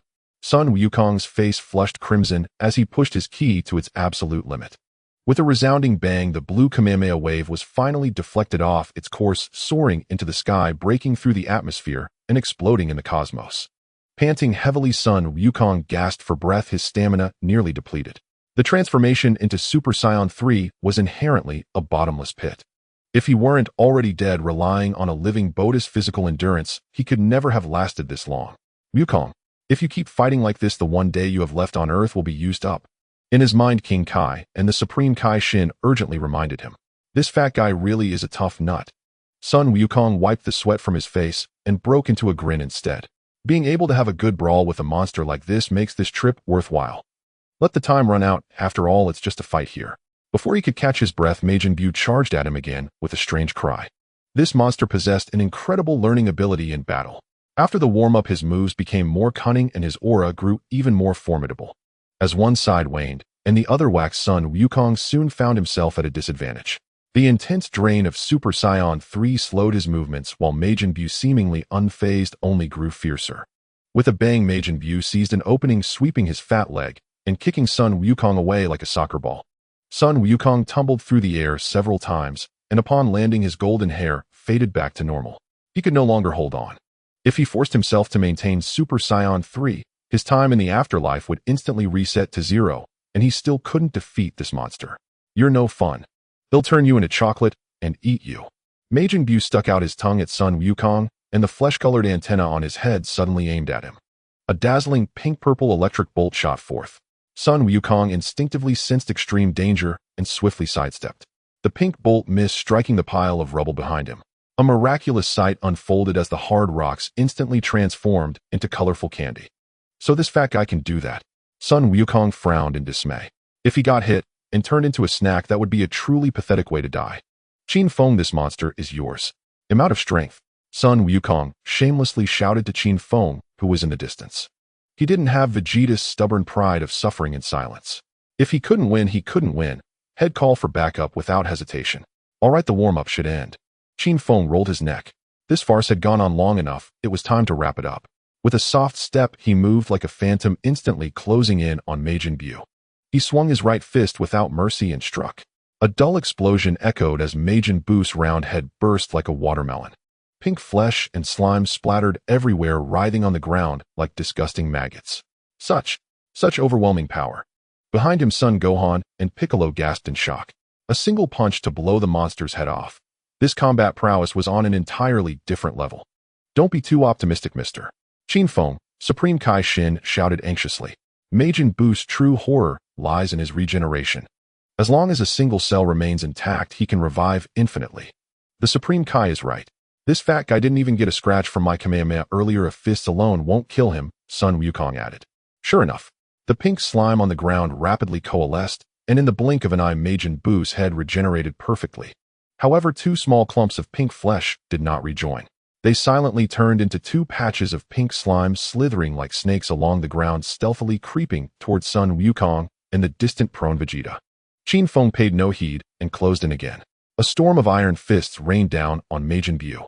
Though Fat Buu was tough, having absorbed the Supreme Kai had altered his form.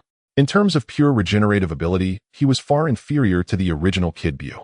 Under Qin Feng's relentless barrage, Majin Buu's aura finally began to weaken noticeably. It's working. The monster's ki is dropping. Sun Wukong shouted excitedly. Dad, watch out behind you. Son Gohan suddenly cried out.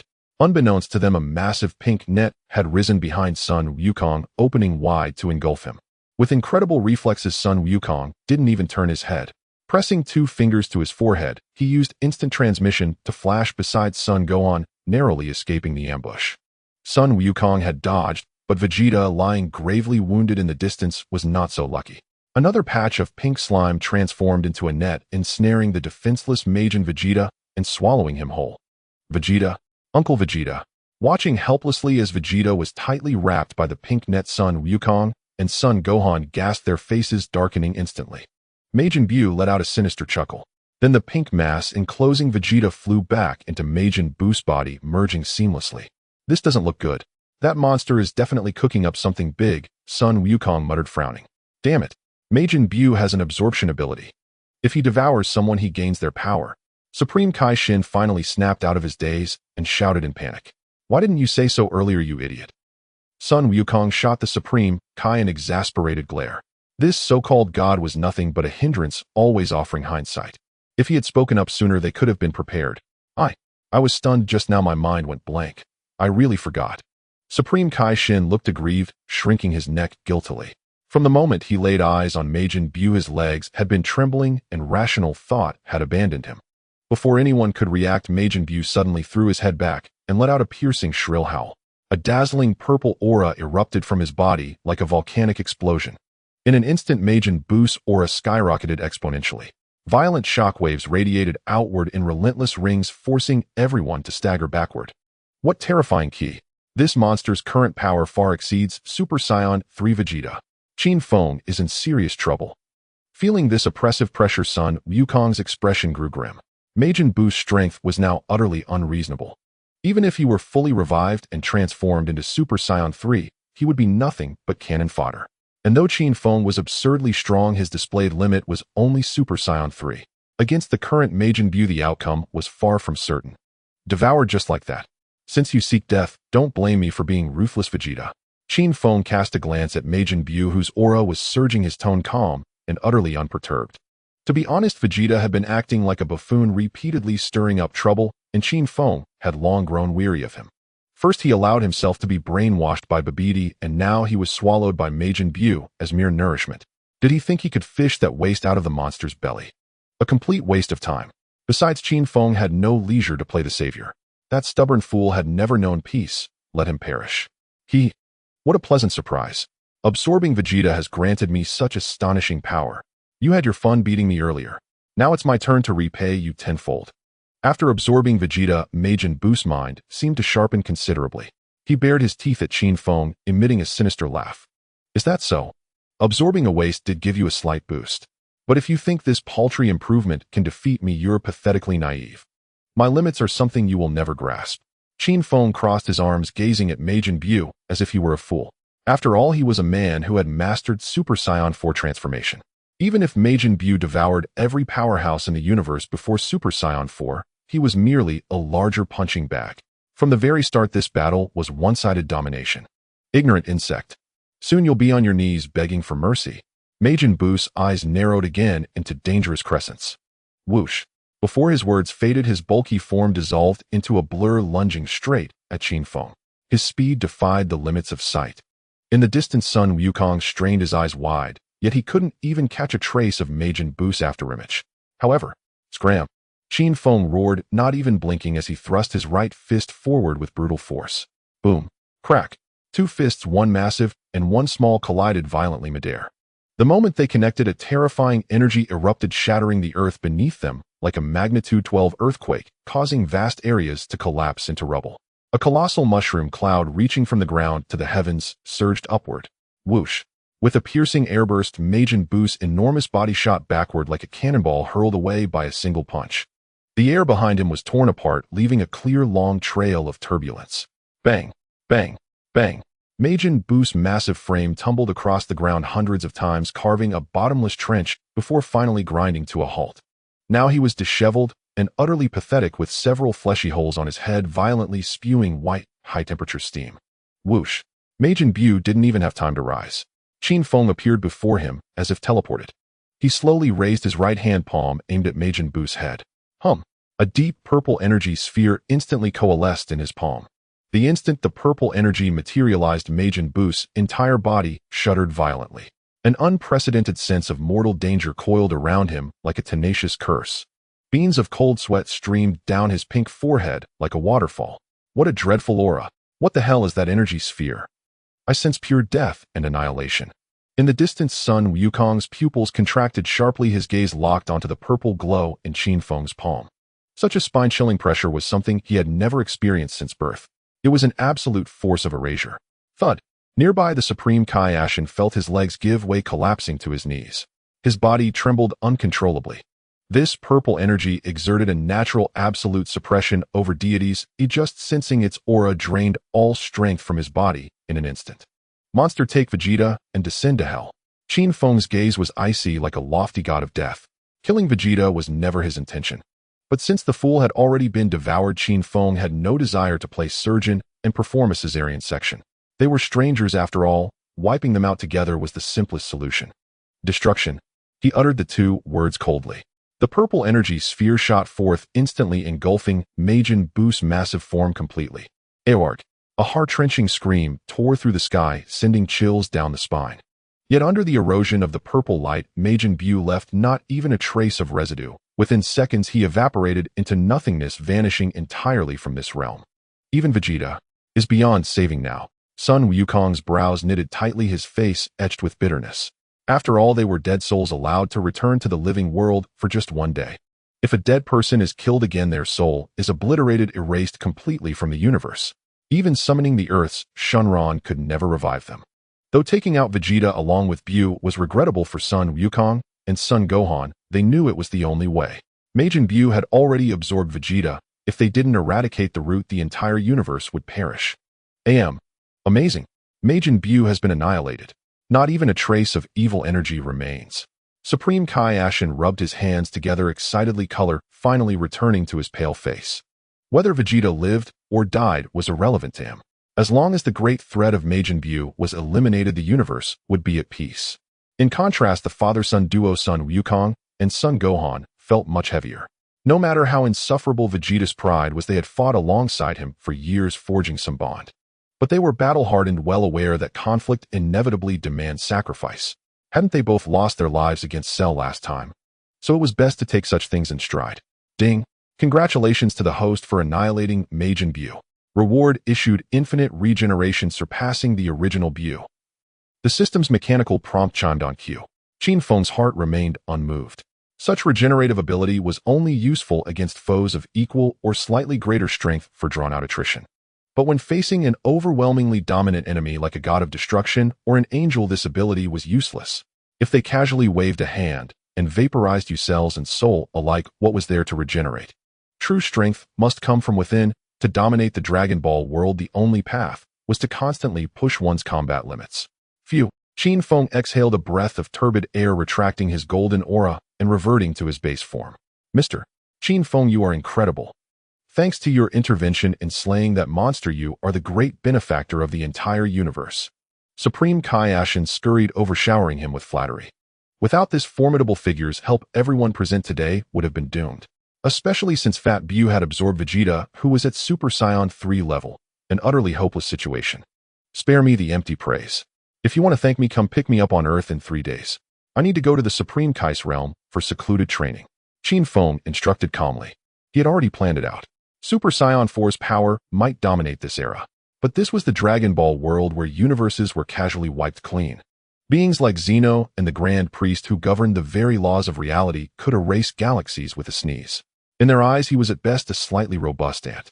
So he had to hasten his growth. You wish to train in the Supreme Kai's realm. Supreme Kai Ashen was taken aback, confusion written on his face. In his view, the training environment on Earth and in the divine realm were hardly different. What? Reluctant to lead the way, Qin Feng raised an eyebrow. No, absolutely not. They'll be sure to arrive on Earth in 3 days to escort you there. Supreme Kai Ashen shook his head frantically. As long as Majin Buu was dead, everything was negotiable. What was a little trip to the divine realm? As the Supreme Kai, he had that authority. Fine. Qin Feng wasted no more words. He tapped the ground with his toes and transformed into a streak of light, flying toward West City. On the wasteland. Dad, Majin Buu is dead. Come home with me. Mom must be missing you terribly. Son Gohan looked at his father and said, No, Gohan. Forcing Super Saiyan 3 just now drained the 24 hours I had left in the living world. Go back and tell your mother I'm safe for me. Son Goku shook his head, a trace of regret on his face. Vegeta's very soul had been completely obliterated. This incident had deeply shaken him. All right. Take care. Son Gohan's spirits were low. Don't make that face. I can still train in the other world. If Earth ever faces a monster you can't handle, just use the Dragon Balls to revive me again. Son Goku slapped his son's shoulder and grinned broadly. Earth's Shenron had long been upgraded. Even those who had died once could be revived. Got it, Dad. Son Gohan finally managed a faint smile. Then a vortex appeared in midair and fortune-teller Baba took Son Goku back to the afterlife. Son Gohan sighed and flew back to West City. As for Vegeta's soul being scattered, he decided to keep it a secret for now. If Trunks and Bulma found out the truth, they would surely be devastated. By the time Qin Feng leisurely flew back to the West City Stadium, the World Martial Arts Tournament had already concluded. Because top fighters like Qin Feng and Son Goku had rushed off mid-match to fight Majin Buu, they were disqualified. Unsurprisingly, Android 18 dominated all the way, successfully claiming the championship trophy and a hefty check. As soon as Qin Feng landed at the venue entrance, Android 18 greeted him with a radiant smile. So, didn't I say I'd take first place? Android 18 proudly waved the check, her sparkling beautiful eyes fixed intently on Qin Feng. With all this money, how are you going to reward me? Qin Feng wrapped an arm around her slender supple waist, his hand brazenly sliding down the smooth fabric toward her voluptuous rear. How annoying.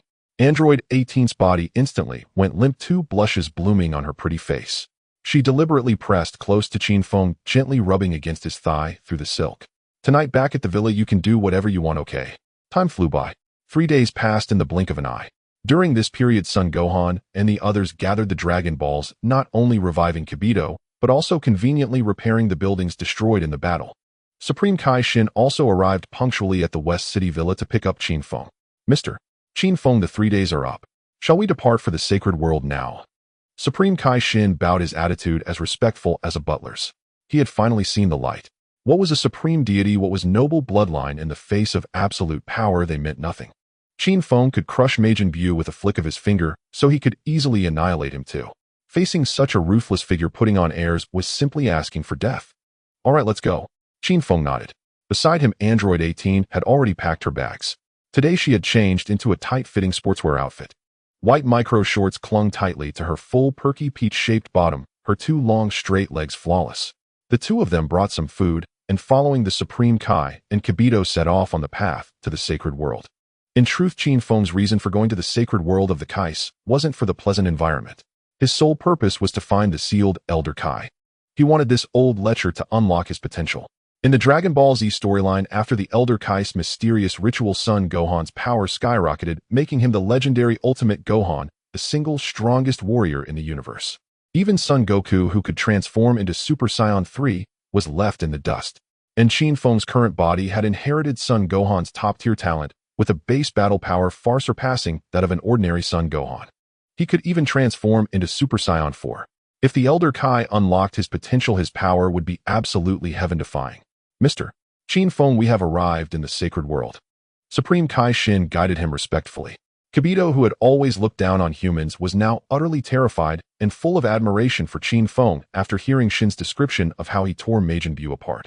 I heard there's a Z sword stuck here. Qin Feng looked around casually and asked, bring it out and let me have a look. Of course, no problem. Supreme Kai Shin nodded repeatedly, then looked troubled.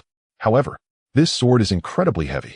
For thousands of years, not a single Supreme Kai has been able to pull it out. The Z sword was merely an ornament to them. They couldn't even lift it. Since Qin Feng wanted to see it, taking him to look wouldn't hurt. After all, even the gods of the past couldn't pull out this divine weapon, so this human probably couldn't either. Lead the way. Supreme Kai Shin quickly led Qin Feng to a pillar-shaped mountain peak hundreds of meters high. At the very center of the summit, an ancient giant sword was firmly embedded. Whoosh! Qin Feng lightly tapped his foot and landed gracefully on the peak. Android 18 and the two Supreme Kais followed closely behind. Mr. Qin Feng, this sword is no ordinary weight. You might not be able to pull it. Before Kibito could finish speaking, clang! A crisp metallic sound rang out. Qin Feng, as easily as pulling a radish, single-handedly drew the Z sword from the rock. He casually held the giant sword aloft and flicked the blade with his index finger. Hum! The sword let out a deep, resonant hum. Not bad, quite sharp. Qin Feng nodded in satisfaction, then turned to the stunned Kibito. What were you saying just now, eh? Huh? Kibito's eyes were about to pop out his mouth wide enough to swallow a watermelon. No way. Supreme Kai Shin was also dumbfounded. However, after the brief shock, they both resigned themselves to it. For a monster who could kill Majin Buu in an instant, pulling out a sword didn't seem like such a big deal. Is this piece of junk really that heavy? It looks so ordinary. Android 18 approached, staring at the giant sword in Qin Feng's hand with intense curiosity. It's very heavy, Qin Feng replied with a smile. Even with the strength of a Super Saiyan, you could probably barely lift it. Snap! As soon as he said this, Qin Feng curled his middle finger and flicked the blade hard. Crack! The indestructible divine weapon, as fragile as paper, snapped cleanly in two. The broken half spun through the air and embedded itself in the ground. What a... The divine sword is broken? Supreme Kai Shin and Kibito's legs gave way, and they nearly fell to their knees. This was the ultimate treasure of the sacred world, and it was broken just like that. What an incredible waste. The quality is too poor, really fragile. Qin Feng casually tossed the hilt to the ground. Just then, the broken sword stuck in the ground began to emit dazzling rings of white light. Immediately after, a stooped purple-skinned old man with a lecherous face appeared out of thin air behind the two Supreme Kais. Looking at this sleazy old man, Qin Feng's lips curled into a slight smile. Finally, the elder Kai has emerged. Where did this old man come from? He looks so shifty. Because Qin Feng and No. 18 were facing the mountain peak directly, they saw the old man clearly the moment he appeared. No. 18 couldn't help but frown at the sight of this hunched old man. Hearing No. 18's voice, the Kaioshin East Shin and Kibito quickly turned around. What met their eyes was a face so wrinkled and hideous it was painful to behold. Who are you? Why are you here? East Shin instinctively stepped back half a pace, asking warily. But as he scrutinized the old man's attire, he froze. The tattered, worn-out clothing was unmistakably the authentic uniform of a Kaioshin. As for me, the old man picked his nose with his pinky finger and drawled, by seniority, I suppose I'd be your ancestor from 15 generations ago. Huh. Our ancestor from 15 generations ago. East Shin and Kibito were astounded. They quickly dropped their hostility and bowed respectfully. Humph. Did you two youngsters release my seal? The elder Kaioshin squinted at them. No, it was this gentleman, Mr. Qin Feng. East Shin waved his hands frantically, pointing at Qin Feng beside him. He just now broke the sacred sword. What a disgrace. The elder Kaioshin's eyes bulged with fury, his face twisted with chagrin. The one who freed my seal isn't one of my own descendants, but a mere human. Each generation of Kaioshin is worse than the last. After his tirade, he turned to Qin Feng and No.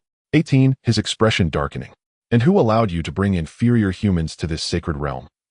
Well, East Shin was left speechless by the scolding, sweating profusely. Old man, you talk too much.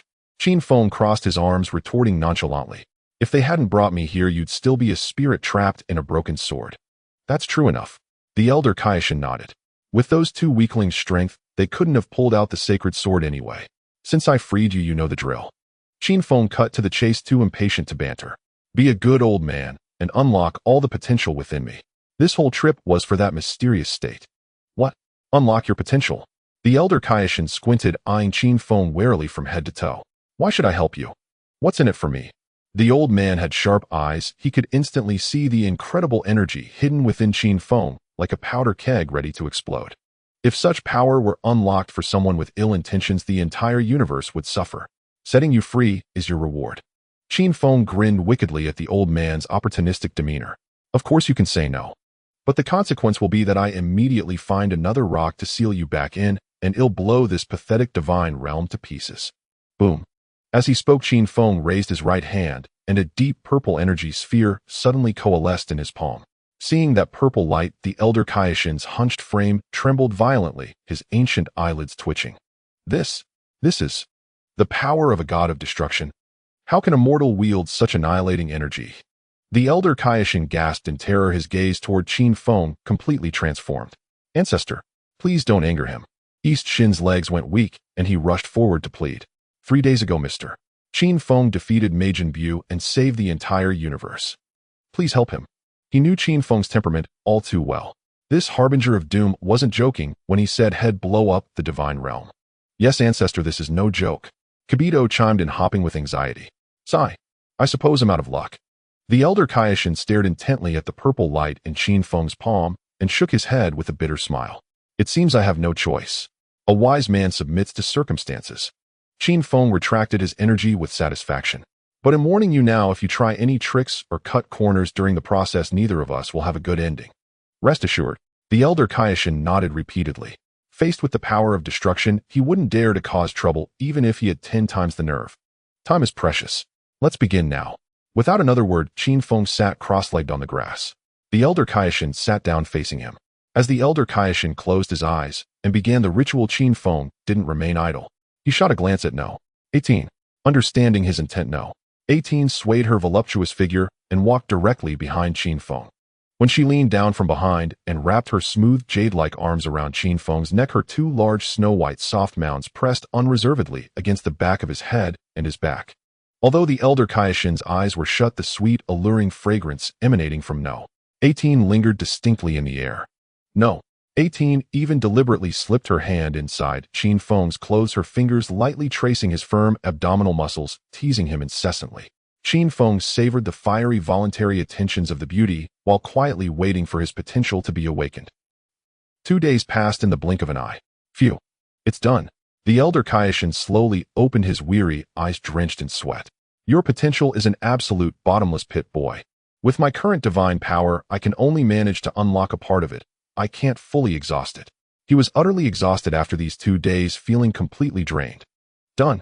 Qin Feng pushed away No. 18, who was still kneading him from behind, and stood up to stretch.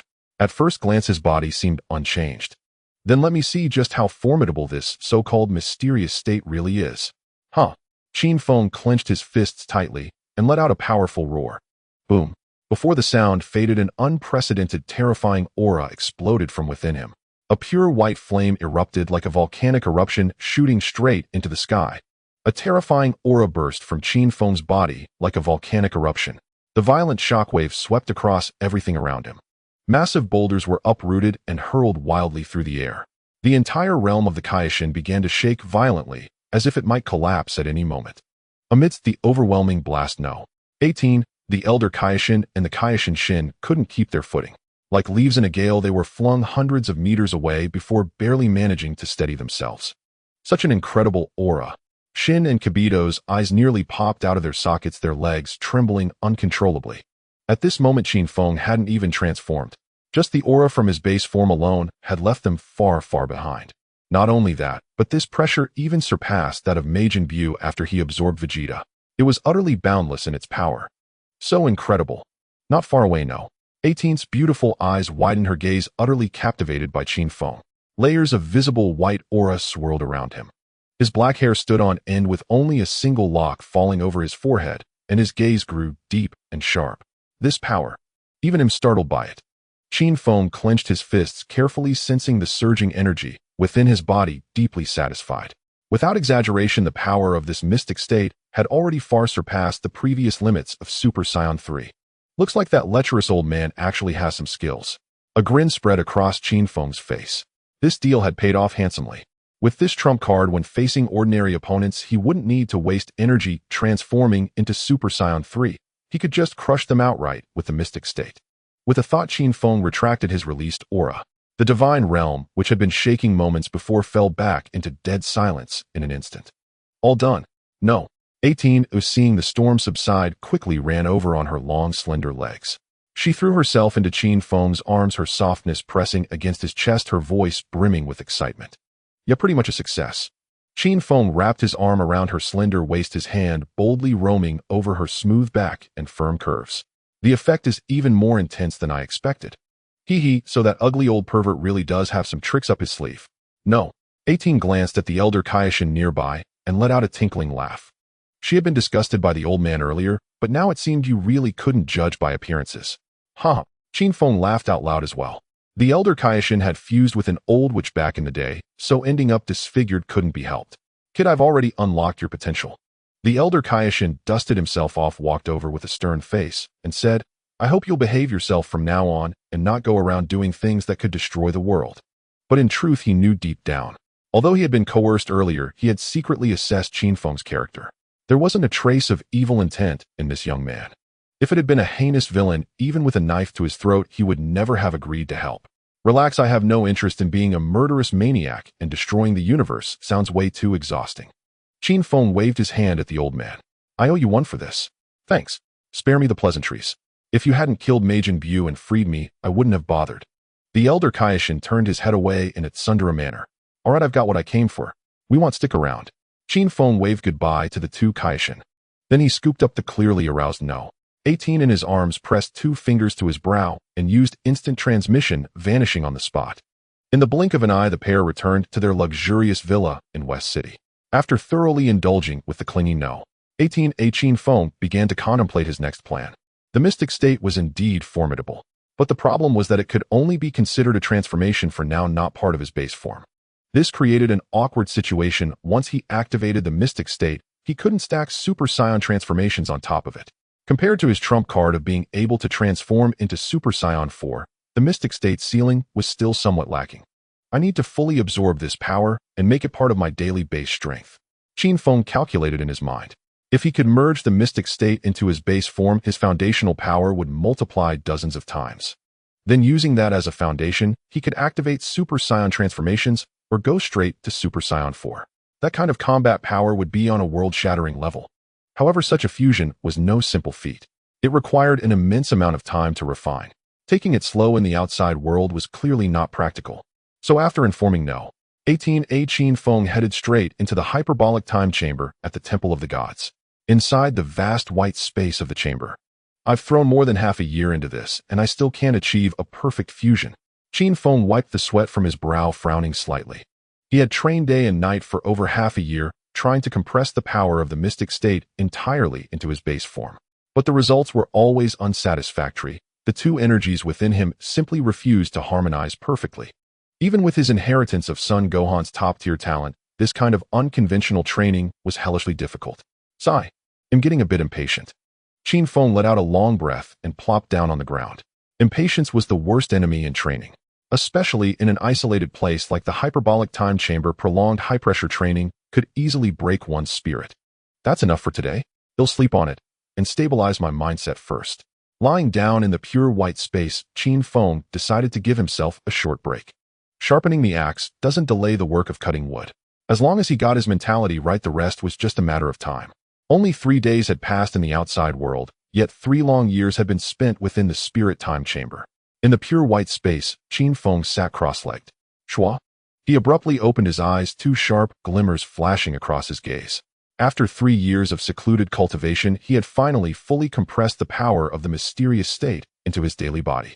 Now, even without transforming, his base combat power far surpassed that of his former Super Saiyan 3 state.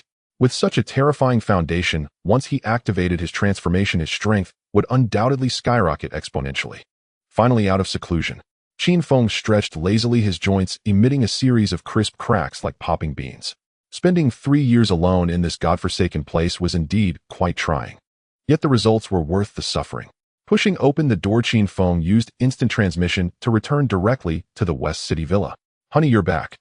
Hearing the commotion, Android 18 stepped out to greet him in high heels. She wore a tight, low-cut black bodycon dress.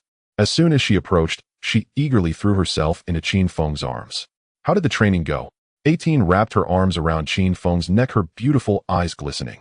She noticed a subtle change in his appearance. His black hair stood upright with a single strand of fringe falling over his forehead, and his gaze had grown deeper. He looked like a black-haired version of Super Saiyan 2, exuding a charmingly wicked handsomeness. All done. Qin Feng lowered his head, and planted a heavy kiss on her alluring red lips. The mysterious state has completely become my base combat power. Except for the core secrets of his transmigration, in the system Qin Feng generally kept nothing from 18. I knew my husband was the best. You're becoming more and more captivating. 18 giggled softly, her body pressing languidly against Qin Feng. One of her fair legs even mischievously rubbed against his inner thigh. They'll go make something to eat, and tonight I'll reward you properly. Watching 18 sway her tantalizing figure into the kitchen, Qin Feng smiled with satisfaction. After eating his fill, he lounged on the sofa feeling a bit bored. Majin Buu had been dead for only a few days, leaving Earth extremely peaceful. Both Son Goku and Vegeta were in the afterlife, so there wasn't even a sparring partner to be found. Even if this was the world of Dragon Ball GT, the main villain Baby wouldn't appear for over a decade.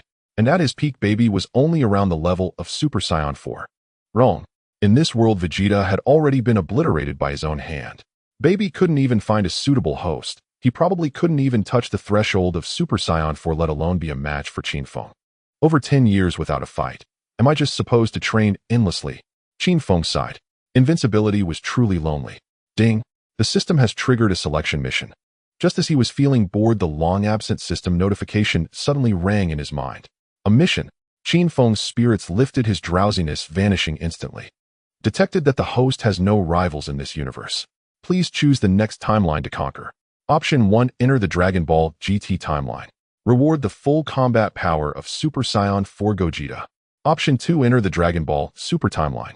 Reward perfect Ultra Instinct. As the two options appeared, Qin Feng sprang up from the sofa like a spring. Playing so big, directly crossing timelines. Qin Feng gasped sharply. The rewards this time were incredibly hardcore, plunging him straight into a dilemma. Super Saiyan 4 Gogeta.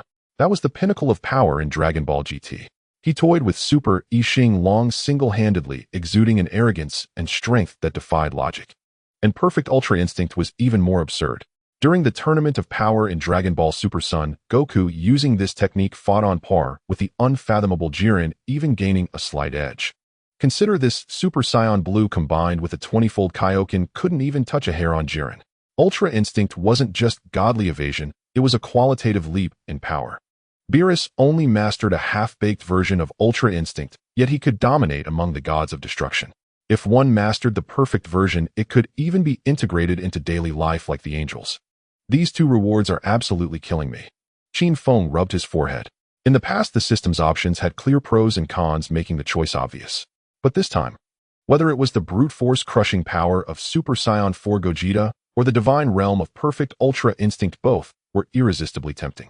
He truly didn't know which to choose. If I pick the Dragon Ball GT timeline, I'd go there with the power of Super Saiyan 4 Gogeta. I'd steamroll everything. Anyone who comes dies. Even Super Xing Long would be a mere child. I could crush him with my eyes closed. But Qin Feng stroked his chin. Invincibility was indeed satisfying, but constant invincibility grew tiresome.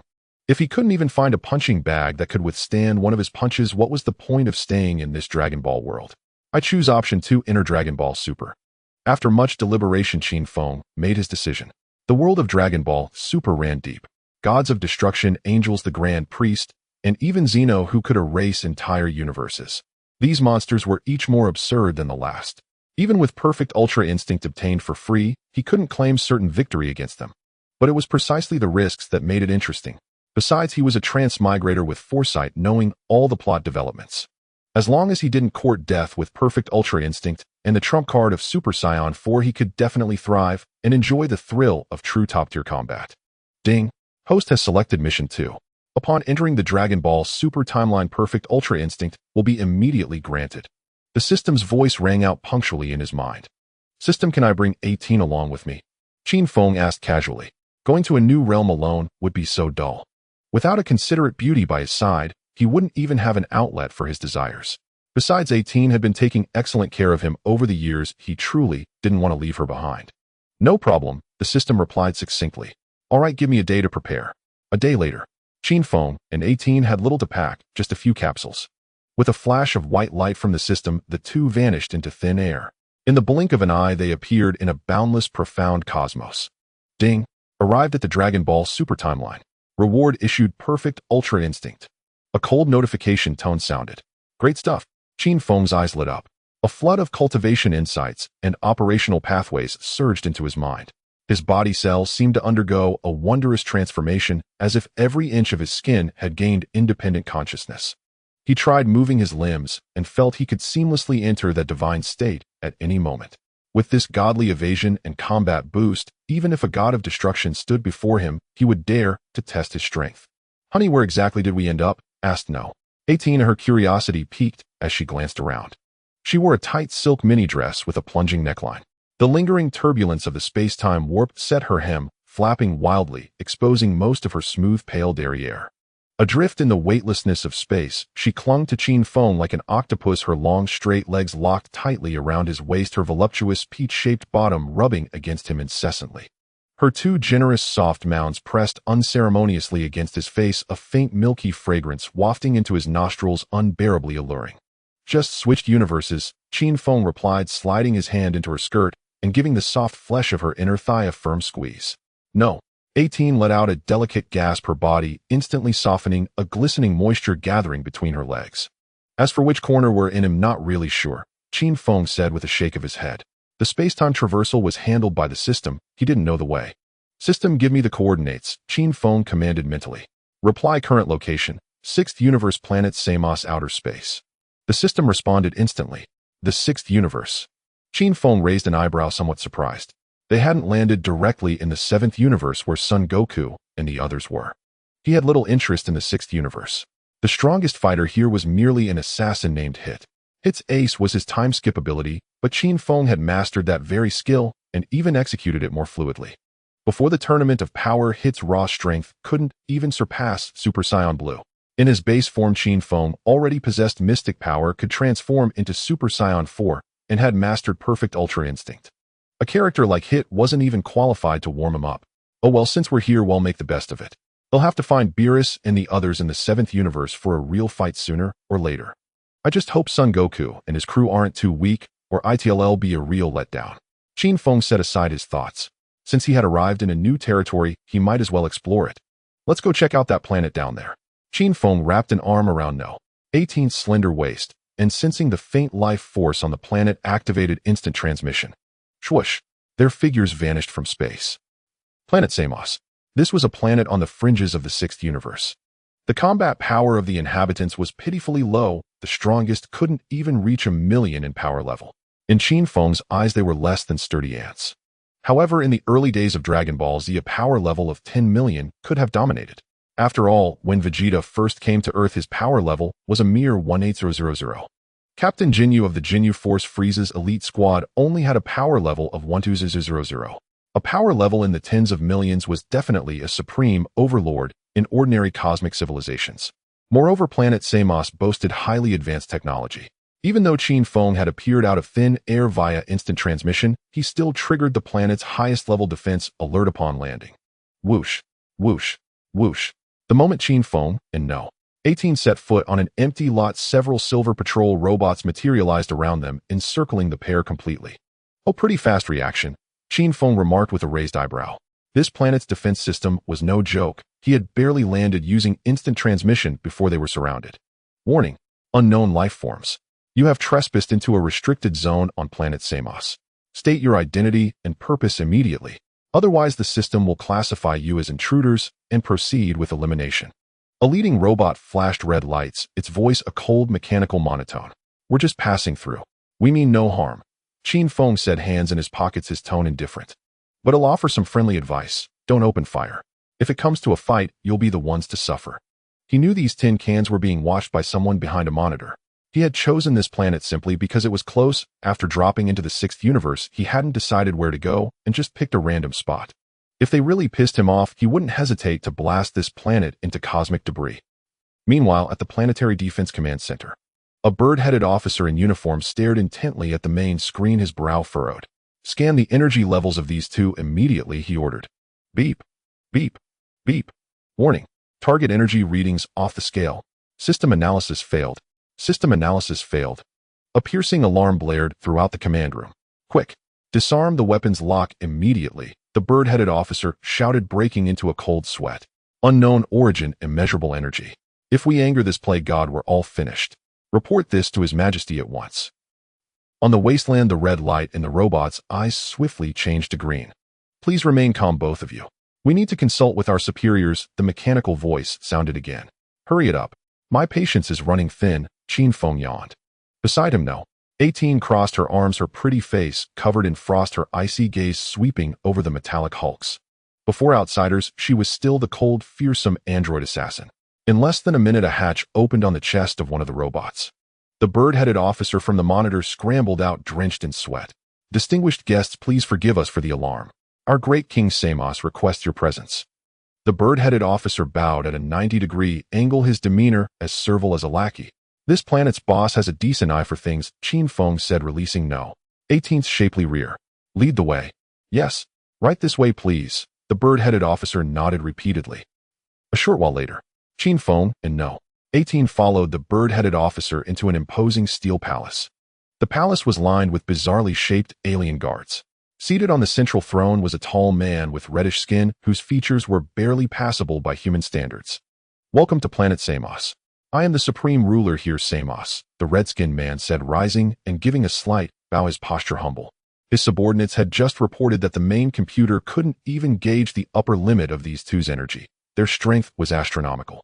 Faced with such formidable beings, he dared not put on any kingly airs. Qin Feng. This is my woman, no. 18, Qin Feng stated casually. He wouldn't strike someone who smiled at him. Since this planetary bigwig had lowered his stance so much, there was no need for him to remain aloof. Mr. Qin Feng, miss. No. 18, Samos hesitated before asking carefully, forgive my impertinence, but are you two perhaps space pirates? Or do you have some connection with them? Space pirates. Qin Feng looked at Samos as if he were an idiot. Can you eat that stuff? If I were really a pirate, I could have turned this crappy planet and everyone on it to dust the moment I landed. You believe that? He actually had no idea there was some so-called space pirate group in the 6th universe, but judging by their terrified reactions, they seemed badly shaken. I believe you. I absolutely believe you. Samos shuddered, wiping his brow repeatedly. The power you possess is unfathomable. Destroying a planet would be child's play. Please forgive my rudeness. To be honest, a few days ago we intercepted intelligence that the space pirates' next target for plunder is our planet Samos. That's why the defense system was so sensitive. It truly wasn't aimed at you two, Samos quickly explained. This was no joke. His own combat power was nearly 10 million, making planet destruction easy for him too. But these two were on an entirely different dimensional level. He wouldn't dare offend them even with 100 times the courage. So that's why we got surrounded by machines the moment we landed, Qin Feng nodded. King Samus' raw strength was decent enough. Before the tournament of power, aside from the formidable assassin, hit the scions of the 6th universe couldn't even achieve Super Saiyan transformation. This red-skinned man could be considered one of the stronger figures in the current 6th universe. This red-skinned man could be considered one of the stronger figures in the current 6th universe. This red-skinned man could be considered one of the stronger figures in the current 6th universe. A bit hungry. What decent food do you have in this godforsaken place? Qin Feng rubbed his chin and asked casually. In truth, he wasn't particularly particular about food, but he was rather intrigued by the space pirates these people kept mentioning. Of course we do. Absolutely. You two are honored guests. They'll have the finest banquet prepared immediately to properly welcome you. Samos nodded vigorously and promptly ordered his subordinates to make arrangements. As the ruler of a planet, he had humbled himself more than a grandson, not because he expected these two terrors to help when the pirates attacked. He was purely terrified of provoking them. If they took a disliking to him and casually decided to obliterate the planet, that would be the ultimate stroke of misfortune. All right, you've got good eyes. Qin Feng offered a faint smile. Such was the reality of this world. Everything was decided by the power of one's fist. Had he not intimidated the defense system upon landing, he'd probably be staring down the barrels of these aliens' cannons by now. Now that he had demonstrated absolute strength, even the planet's ruler treated him like a revered ancestor. 2 days passed in the blink of an eye. Qin Feng and no. 18 indulged in pleasure and relaxation on this high-tech planet, thoroughly unwinding. Though the place was filled with oddly shaped beings, its technology far outstripped Earth's by dozens of generations. The only thing worth complaining about was the atrocious cuisine, which tasted no better than chewing wax. On the bustling streets of the city center, no. 18 was linked arm-in-arm with Qin Feng. In front of outsiders, she had reverted to her aloof, cold-blooded assassin demeanor, her gaze icy and piercing. Today she wore a tight black leather pencil skirt that accentuated every curve of her alluring figure. The neckline plunged low, her two heavy snow-white mounds swaying with each step of her high heels. But the moment she turned to Qin Feng, she transformed. Honey, that holographic simulation race was so fun. I want to play it again. She pressed tightly against Qin Feng's arm, deliberately lifting her full breasts to rub against it, her voice sweet and coquettish, audible only to the two of them. The tight fabric of her skirt clung to her perky peach-shaped derriere, outlining an enticing rounded contour. Sure, if you like it, we can stay a few more days. Qin Feng gave her plump backside a pinch, feeling its astonishing elasticity. Since they had arrived in a new area with no urgent matters, he might as well treat this as a honeymoon with his beloved little wife. Great. Then he'll go queue up again. No. 18 beamed like a little girl, planting an excited kiss on Qin Feng's cheek before swaying her slender willowy waist and striding toward the gaming zone on her long legs. Go ahead, I'll wait for you here. Qin Feng shook his head with a smile. Such child's play bored him after a single round. Just as no. 18 had run off not far away, an unprecedented, terrifying aura suddenly, and without warning, enveloped the entire planet. This energy was immense. Since Qin Feng had crossed into the Dragon Ball world, this was the most fearsome aura he had ever encountered.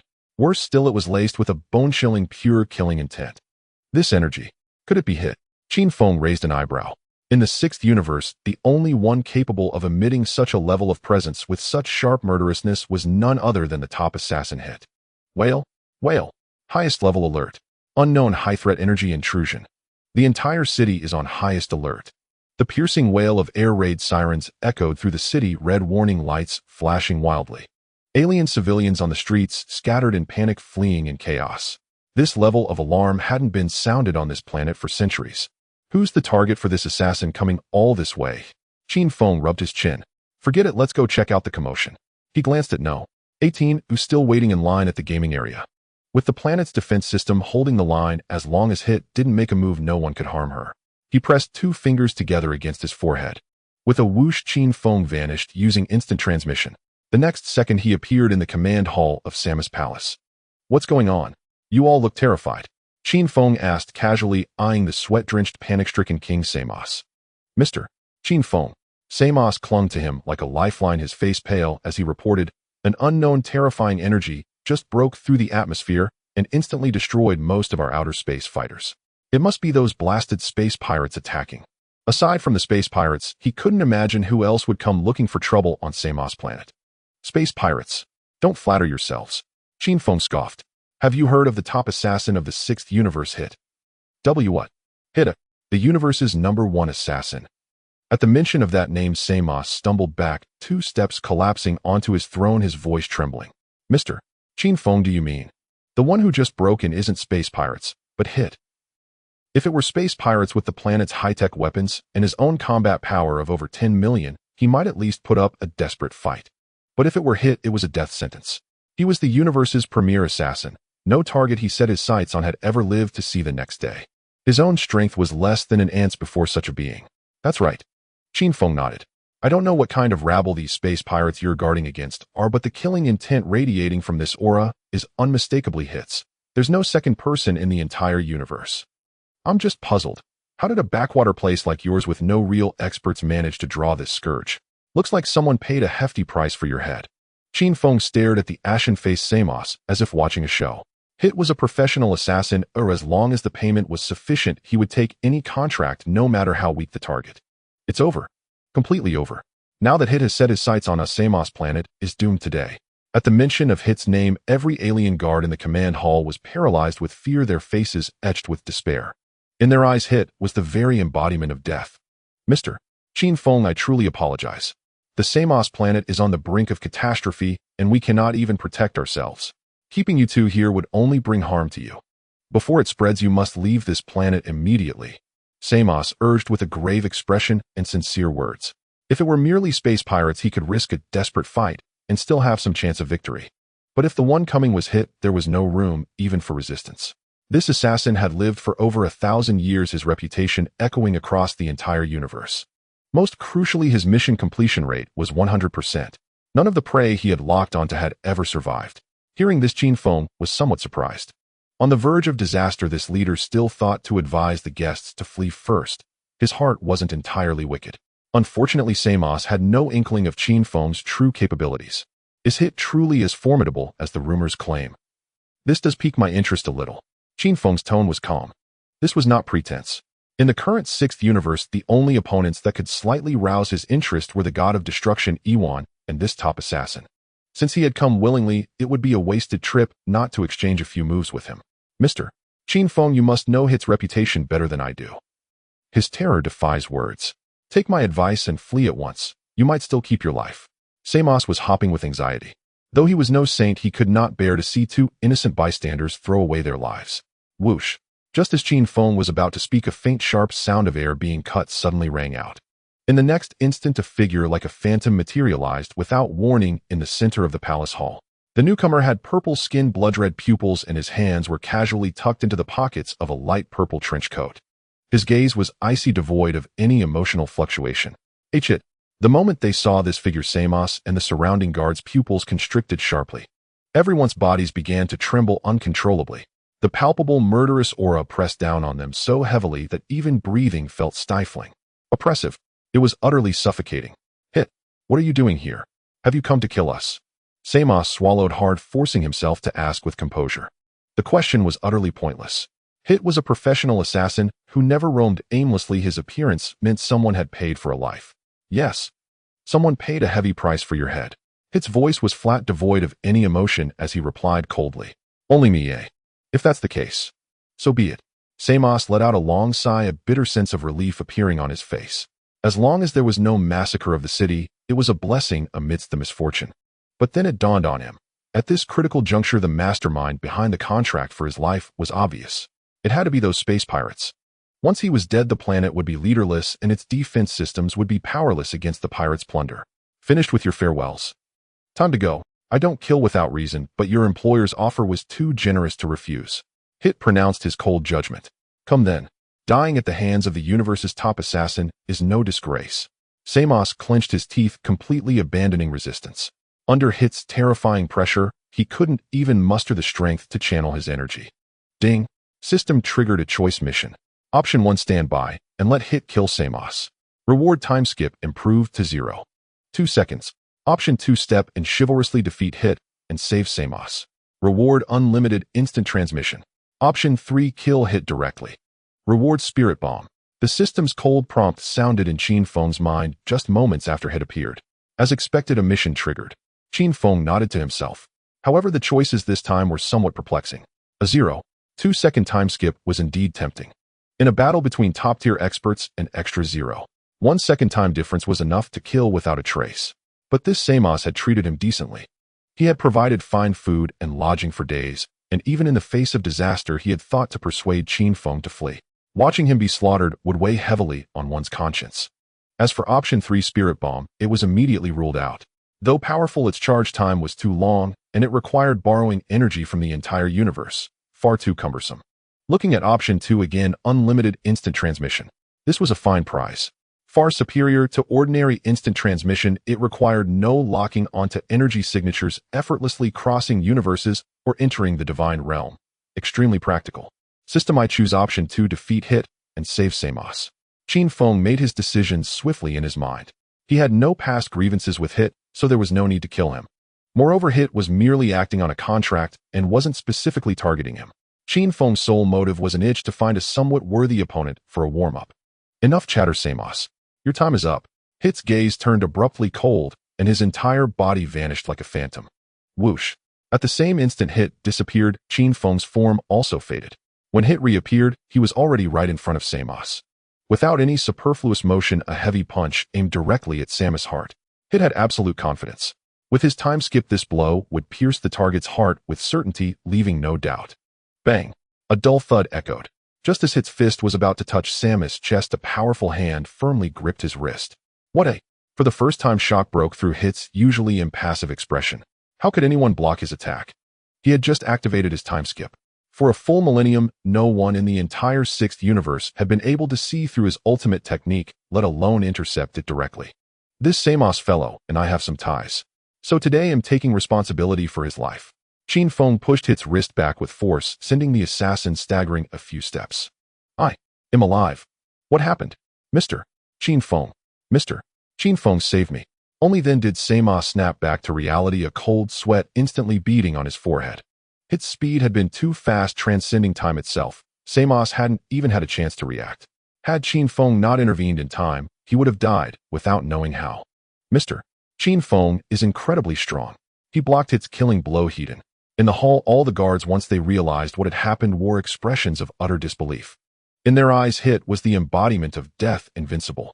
Once he locked on a prey, there was never a survivor. But just now Qin Feng had forcibly saved the target. Thank you, Mr. Qin Feng, for saving my life. Samus' legs gave way, and he quickly bowed deeply to Qin Feng. He knew Qin Feng was unfathomable, but he had never expected him to go head-to-head with a legendary monster like Hit, and even manage to protect him. There's no need for thanks. You've been a decent host over these past few days. Besides, when disaster loomed, just now you had the sense to urge us to leave first. If not for your honest nature, I wouldn't have bothered to meddle. Qin Feng clapped his hands, his tone indifferent. Just where did you come from? How dare you interfere with my assassination mission? After a brief moment of shock, Hit's gaze turned icy once more. He truly hadn't expected this seemingly ordinary young man to see through his attack trajectory. Though his earlier strike had been casual, not employing his true strength. In the 6th universe, those who could perceive his movements could be counted on one hand. You're not worthy of knowing who I am. I've made myself quite clear. Samus' life is under my protection. Even if the god of destruction Kampa were to appear here today, he wouldn't lay a finger on him. Qin Feng stood with his hands in his pockets, gazing at Hit with unshakable confidence. This wasn't bravado. With his current power, even facing the god of destruction Kampa, he could hold his own. As for Hit, despite his bizarre techniques, he was still far beneath a god of destruction. Arrogant fool. No one in the entire universe can stop a contract I've accepted. Get lost while I'm still willing to let you go. Hit's voice was laced with chilling authority as he issued his eviction order. As the premier assassin, he was born of unyielding pride. In his eyes, Qin Feng was merely a slightly capable buffoon unworthy of his concern. That self-righteous attitude of yours really makes my fists itch. If I'd known you were this arrogant, I'd have chosen to take you out when I accepted the mission. Qin Feng's smile gradually faded. Hit, with his condescending airs, was the type who needed a beating to learn humility. Take me out. In 1,000 years of life, I've never heard such a ridiculous joke. Hit laughed as if hearing the funniest tale. In the 6th universe, no one existed who could kill him. Even if he stood still and didn't fight back, aside from the exalted gods, no one in this universe could breach his defenses. You'll find out soon enough if it's a joke. Show me your true skill, and let's see if the title of top assassin is earned or empty. Qin Feng crooked his finger at Hit, a gesture dripping with provocation. Courting death. Since you're in such a hurry to be reincarnated, I'll gladly send you on your way. Hit's eyes narrowed, murderous intent blazing. Whoosh. The next second, Hit's body vanished without a trace, utterly and completely gone. Not even a wisp of aura remained. The time skip technique activated. Playing with time jumps against me, eh? Don't think you're the only one who knows that trick. Qin Feng sneered inwardly, his form flickering as well. In an instant, he too disappeared from his spot. Hit's sure-kill strike met nothing but empty air. Impossible. Not only did this kid dodge, his presence vanished too. Absolutely impossible. Time skip is my exclusive technique. No one else in the universe knows it. Hit materialized, his mind a tempest of shock. The way Qin Feng had disappeared was identical to his own. He had completely leaped out of the current timeline. But this was his signature move.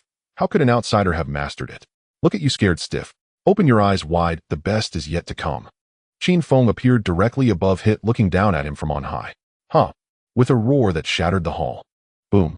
A violent, unrivaled golden aura erupted from Qin Feng like a volcanic explosion. In an instant, his appearance underwent a cataclysmic transformation. His jet black hair burst wildly, his upper body became covered in thick red fur, and his pupils turned a cold, ruthless gold. A red simian tail lashed behind him like a whip. Super Saiyan 4, full power form. Heavens! What kind of mutation has befallen Mr. Qin Feng? Such a terrifying energy level. The mainframe's detector is maxed out. What horrifying power is this? Samus and his guards collapsed to the floor in terror, their worldview shattered. Meanwhile, Hit, who had been as steady as a mountain, now had a face dark as a storm. An unprecedented sense of deadly crisis slithered like a venomous serpent up his spine. In his 1,000+ years, he had never felt such suffocating pressure. What kind of monster is this? How could the universe harbor a volcano of this magnitude? I've roamed for a millennium and never heard of him. Hit stared fixedly at Qin Feng, in midair, cold sweat trickling down his brow. He knew full well that this tangible power far surpassed his own. If this monster could also wield time skip perfectly, today might truly be his end. What's the matter, Hit? You look like you've seen a ghost. Did I scare you? As the top assassin of the 6th universe, if you lack such composure, you'll be sorely disappointed. After transforming into Super Saiyan 4, Qin Feng looked down at Hit with an even tone. Within him it felt like a nuclear reactor was installed with boundless energy surging wildly. With Hit's meager abilities, he wasn't even a snack. Arrogant bastard. Don't get too cocky. Your power is indeed extraordinary, stronger than any prey I've encountered in 1,000 years. But thinking you can beat me is a delusion. Hit's face was ashen, his eyes locked on Qin Feng. In all his years, no target had ever survived him. Never before, and he would never allow it. Is that so? I hope your skills match your bluster. Come at me. Qin Feng waved his hand dismissively, courting death. Hit's eyes narrowed, and his body shot forward like an arrow, closing the distance in an instant. When he was less than 5 meters from Qin Feng, he vanished into thin air. Whoosh. That trick again. Qin Feng's lips curled slightly. If he didn't understand the principle of time skip, he might have been caught off guard. But now that Hit's secrets were laid bare, he was an open book before Qin Feng. Moreover, with his current speed, Hit couldn't even see his taillights. Whoosh. Qin Feng's figure also vanished in an instant. Gone again. This kid really does no time skip. Hit, having leaped into a future time point, threw a punch into thin air. His face changed as a powerful sense of crisis surged within him. Bang. Before he could react, a piercing pain exploded across his cheek. He hadn't even seen how Qin Feng struck. His entire body was sent flying like a cannonball. Rumble. The immense force crashed through the palace's sturdy wall, leaving a human-shaped hole. Too monstrous. Mr. Qin Feng sent Hit flying with a single punch. My God. Even Hit is helpless. In the hall, Samos and his guards stared in disbelief, their legs trembling. In their eyes, Hit was an invincible Reaper. But just now that Reaper had been kicked away like a sandbag. Most terrifying of all, even with their eyes wide open, they hadn't caught Qin Feng's movement. With a whoosh, Qin Feng's figure flickered, and he appeared directly amidst the ruins. Hit stumbled to his feet, his face swollen from the punch that had landed squarely on his cheek, blood trickling from the corner of his mouth, his eyes filled with wariness. This is absolutely impossible. How could such a monster exist in the universe? I couldn't even see the trajectory of his punch. Hit's heart churned with shock, a chill running down his spine. After just one exchange, he understood completely that their strength existed in entirely different dimensions. If he continued fighting, he would surely die. Don't stop now. Continue. Qin Feng stood with his hands in his pockets, his tone contemptuous. This nonchalant attitude deeply stung Hit's pride as the universe's #1 assassin. For over 1,000 years, no one had ever dared to look at him with such disdain, as if he were mere trash. Bastard. Hit clenched his teeth, a flash of ruthlessness flickering in his eyes. Whoosh. His body vanished again. This time he appeared directly behind Qin Feng. But in the instant he threw his punch, he activated his time skip ability, once more eerily switching to Qin Feng's front and striking with full force. Slap. The tricky leaping attack was still caught steadily by Qin Feng's single hand. All these flashy tricks are nothing but worthless nonsense in the face of absolute power. You should count your blessings that I'm in a good mood today and don't feel like killing.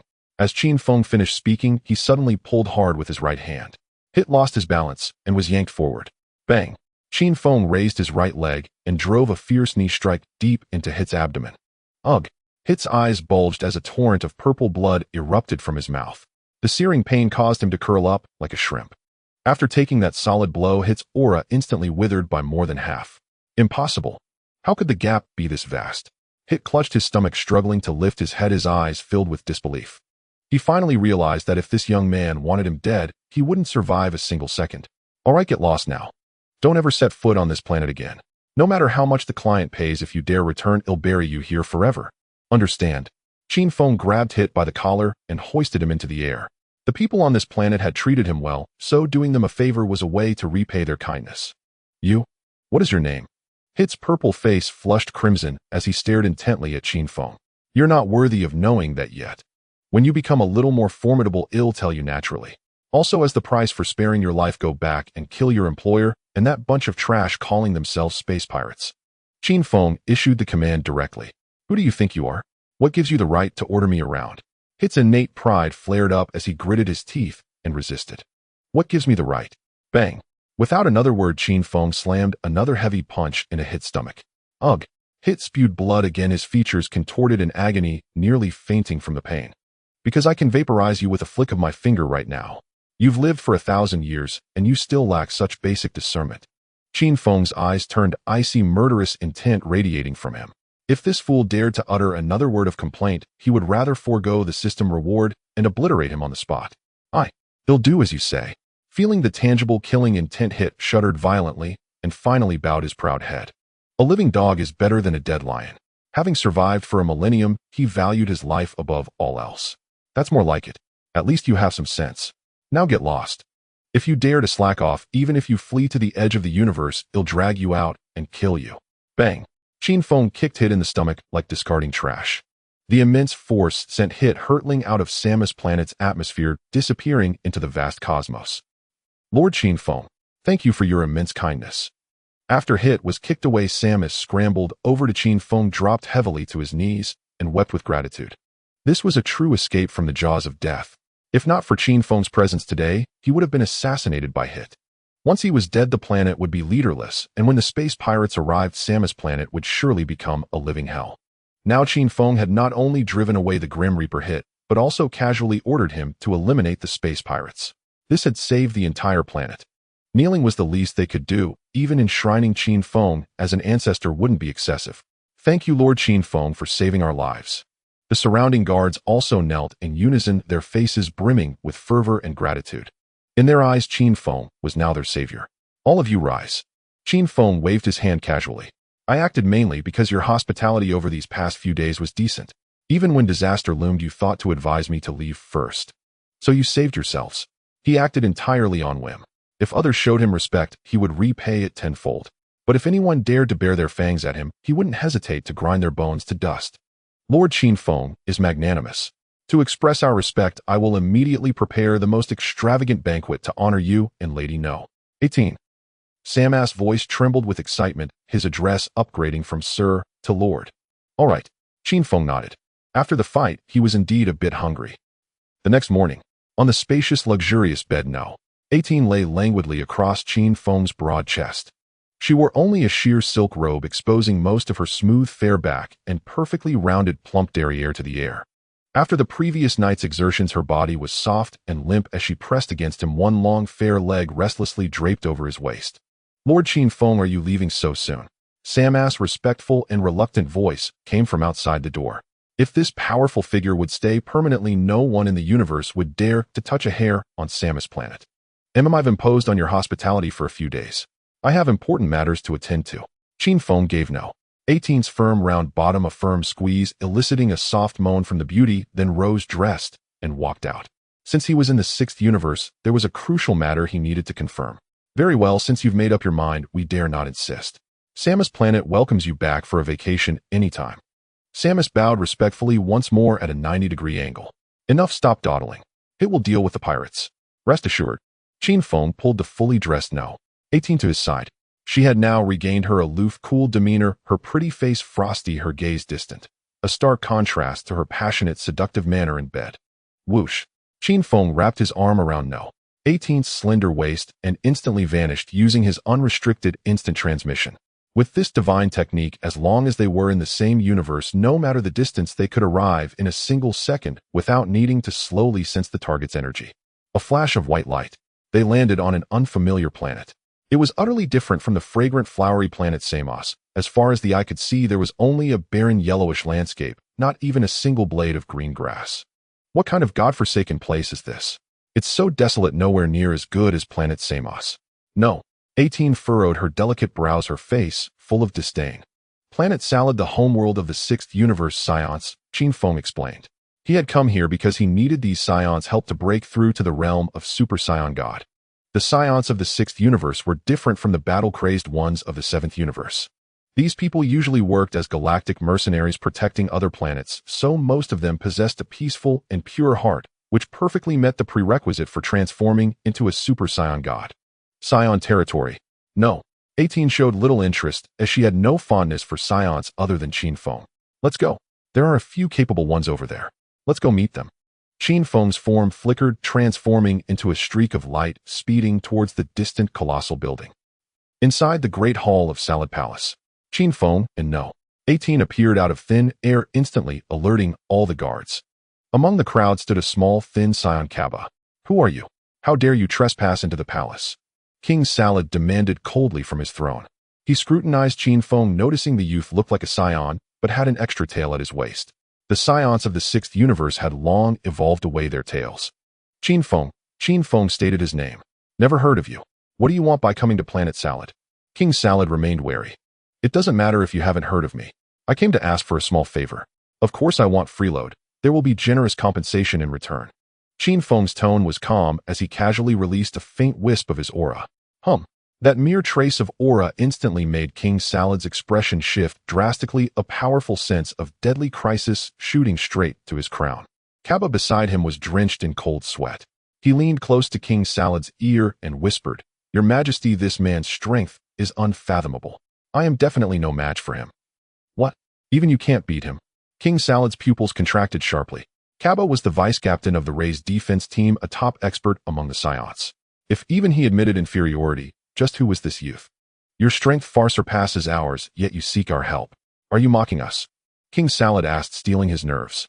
"Don't overthink it. I genuinely need help." A smirk played at the corner of Qin Feng's mouth. "As a trade-off, I can teach you how to transform into a Super Saiyan."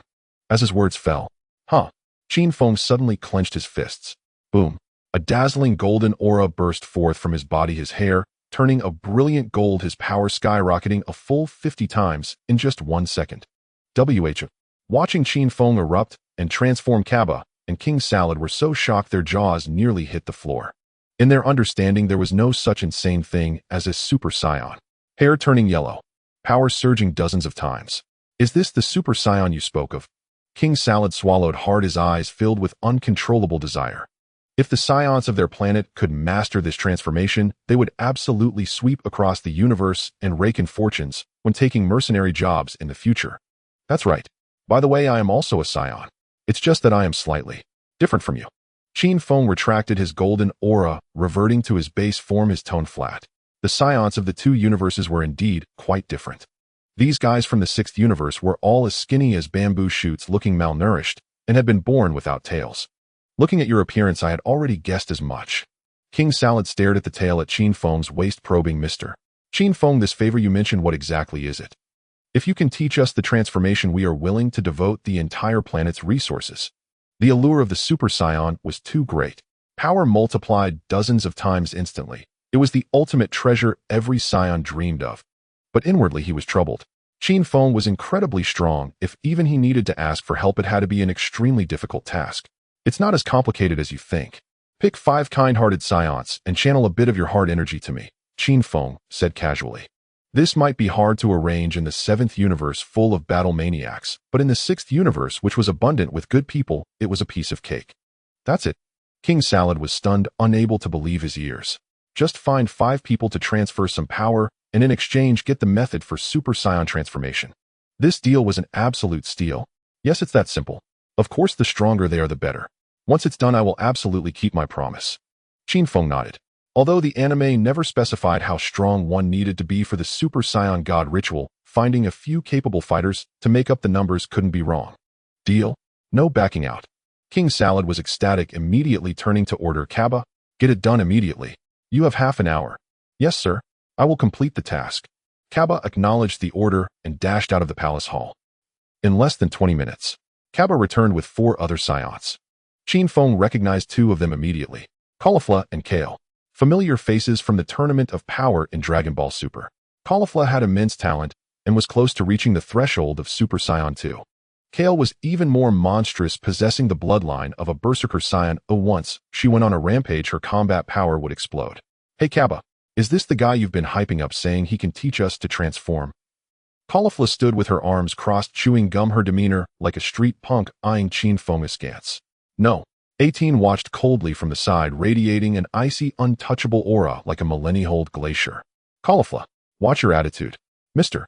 Qin Feng's strength is unfathomable. Don't make him angry." Kaba broke out in a cold sweat, hurriedly lowering his voice to warn her. "Don't try to scare me with that."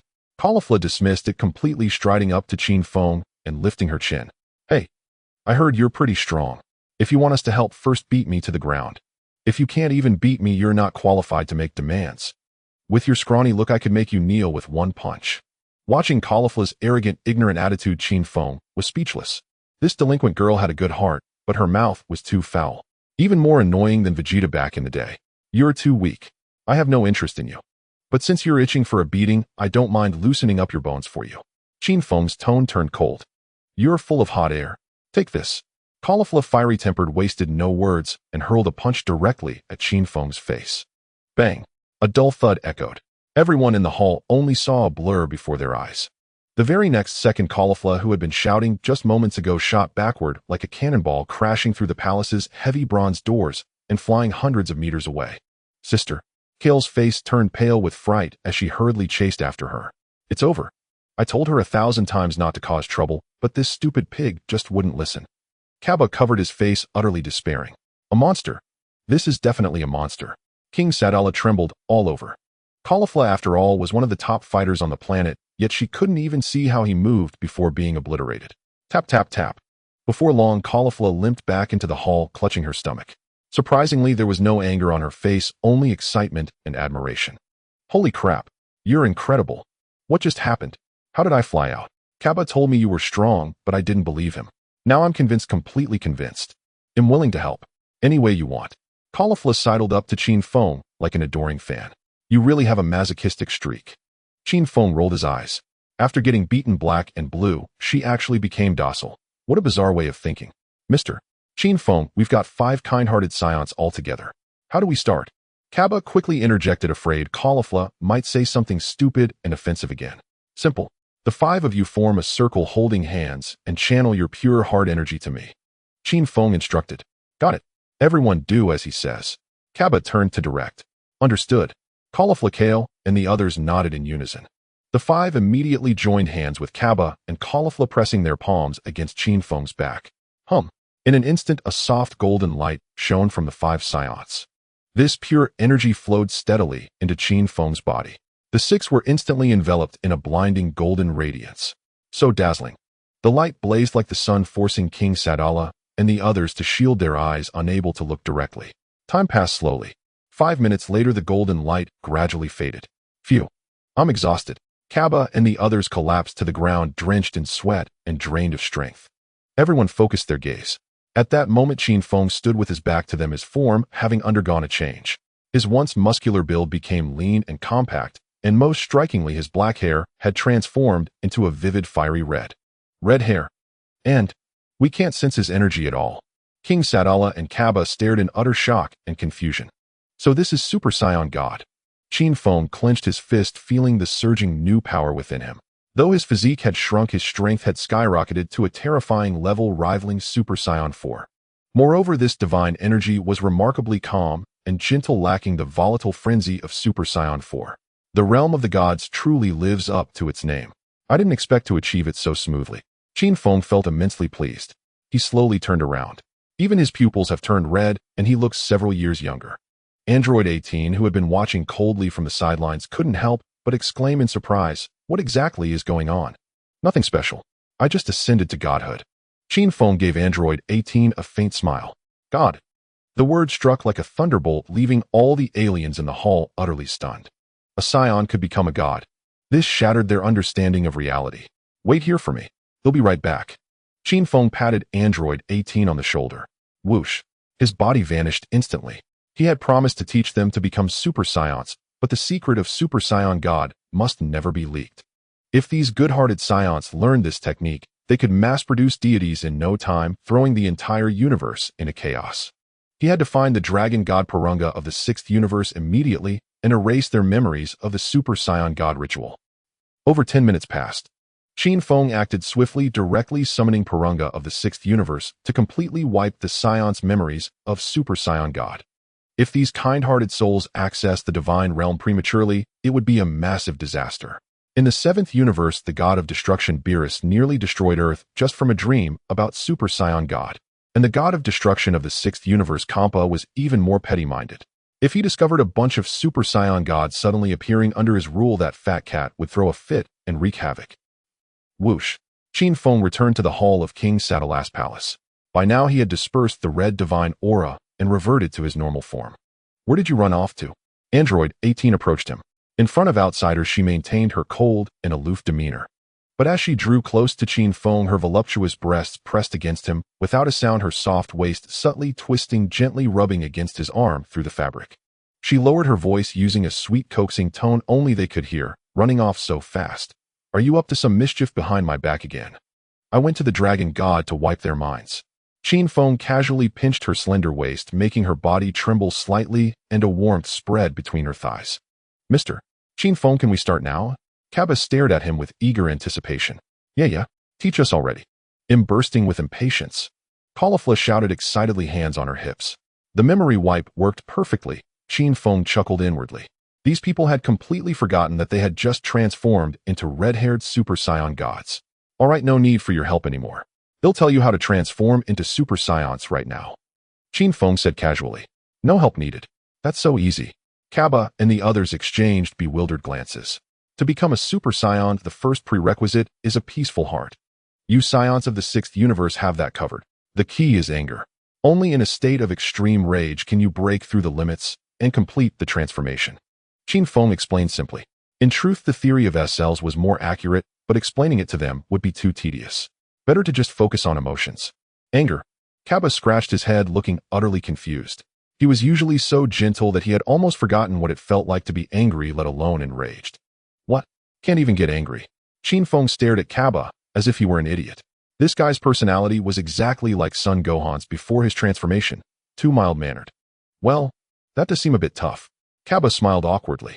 Fine, I'll teach you a shortcut. Focus all your energy into your back, then release it in a single burst. Practice it a few times, and it might work. Qin Feng advised. This trick was an unorthodox method Caulifla had discovered in the original story, and it should work for these 6th universe Saiyans. He could also play the villain pretending to slaughter the entire planet to forcibly provoke their anger. But there was no need. He only promised to teach the method, not to guarantee they would master it. Is it really that simple? Let me rest a bit, and he'll try it right away. Caulifla was brimming with eagerness. Getting her angry wasn't hard, but she preferred this straightforward approach. Meanwhile, in the realm of destruction of the 6th universe, the angel Whis was quietly observing the movements on planet Salada through the gem atop her staff. She rarely paid attention to this remote planet, but just moments ago a surge of pure divine energy erupted in the universe, catching her attention. Lord Kampa, it seems another god has emerged in our 6th universe, Whis reported calmly. Nearby at a stone table.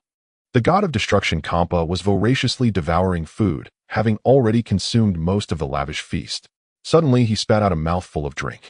Hearing this, Kampa shot up, his rotund belly jiggling violently. Whis, what nonsense are you spouting? A god in the universe? Ridiculous. Kampa exclaimed, wide-eyed and incredulous.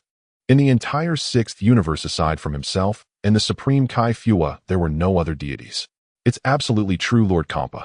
A god was indeed born just now. Moreover, his power appears quite formidable, Whis continued calmly. Don't give me that. You must be messing with me again. Kampa glared at Whis. This woman had tricked him countless times before, and he was certain this was another fabrication to amuse herself. Oh my. Lord Kampa's paranoia is truly severe. Why not take a look yourself? Whis rolled her eyes elegantly. He believed her when she lied, but doubted her when she told the truth. If you're deceiving me, I'll make you pay. Kampa grumbled as he approached. The black gem of the staff clearly replayed the moment Qin Feng transformed into a red-haired Super Saiyan god. How is this possible? This brat has actually stepped into the realm of gods. Kampa's eyes bulged. He could never mistake such pure divine energy. Hey Whis, who the hell is this kid? How dare he become a god right under my nose? Infuriating. Kampa clenched his fists, grinding his teeth in rage. The thought that someone had become a god in his universe while he remained utterly ignorant gnawed at him like a fishbone stuck in his throat. Lord Kampa, he claimed to be a Saiyan. But I've checked, and he doesn't seem to belong to our 6th universe. In the system, his records are completely blank, as if he materialized out of thin air just a few days ago, Whis explained, also puzzled. Even with her angelic abilities, she should have been able to trace anyone, even from other universes. Yet Qin Feng was like a system glitch, leaving no trace. Even you can't find his background. So you're saying he's an outsider? Kampa narrowed his eyes, a dangerous glint flickering within. An intruder from another universe causing havoc in the 6th universe was a blatant insult to the god of destruction. Yes, not only did he become a god, but he also displayed astonishing combat power. Lord Kampa, do you recall a hitman from our universe named Hit? Whis asked. Vaguely. He was quite capable, I think, Kampa recalled, having heard the name centuries ago. Hit was known as the strongest assassin in the 6th universe. Yet just a day ago, this Qin Feng defeated him with a single punch, leaving him completely helpless. Whis remarked with curiosity. Hit, who had lived for 1,000 years, had mastered the time skip technique. To defeat him in one blow was no small feat. Even Kampa, without using destruction energy, would have struggled to take down Hit in a single move. One punch. Why the hell didn't you tell me sooner? Kampa exploded in fury, pointing at Whis. An outsider not only injured a top expert in the 6th universe, but also openly became a god, flaunting his power. This was a direct slap in the face to him, the god of destruction. He would tear this brat apart today and teach him the rules of destruction. I only just discovered it, Whis said with a shrug. If not for the divine energy that leaked out, she wouldn't have known. Enough excuses. Where is he now? Hasn't he left our universe yet? Kampa demanded impatiently. He's still on planet Salada in the 6th universe. Whis confirmed. How long to get there?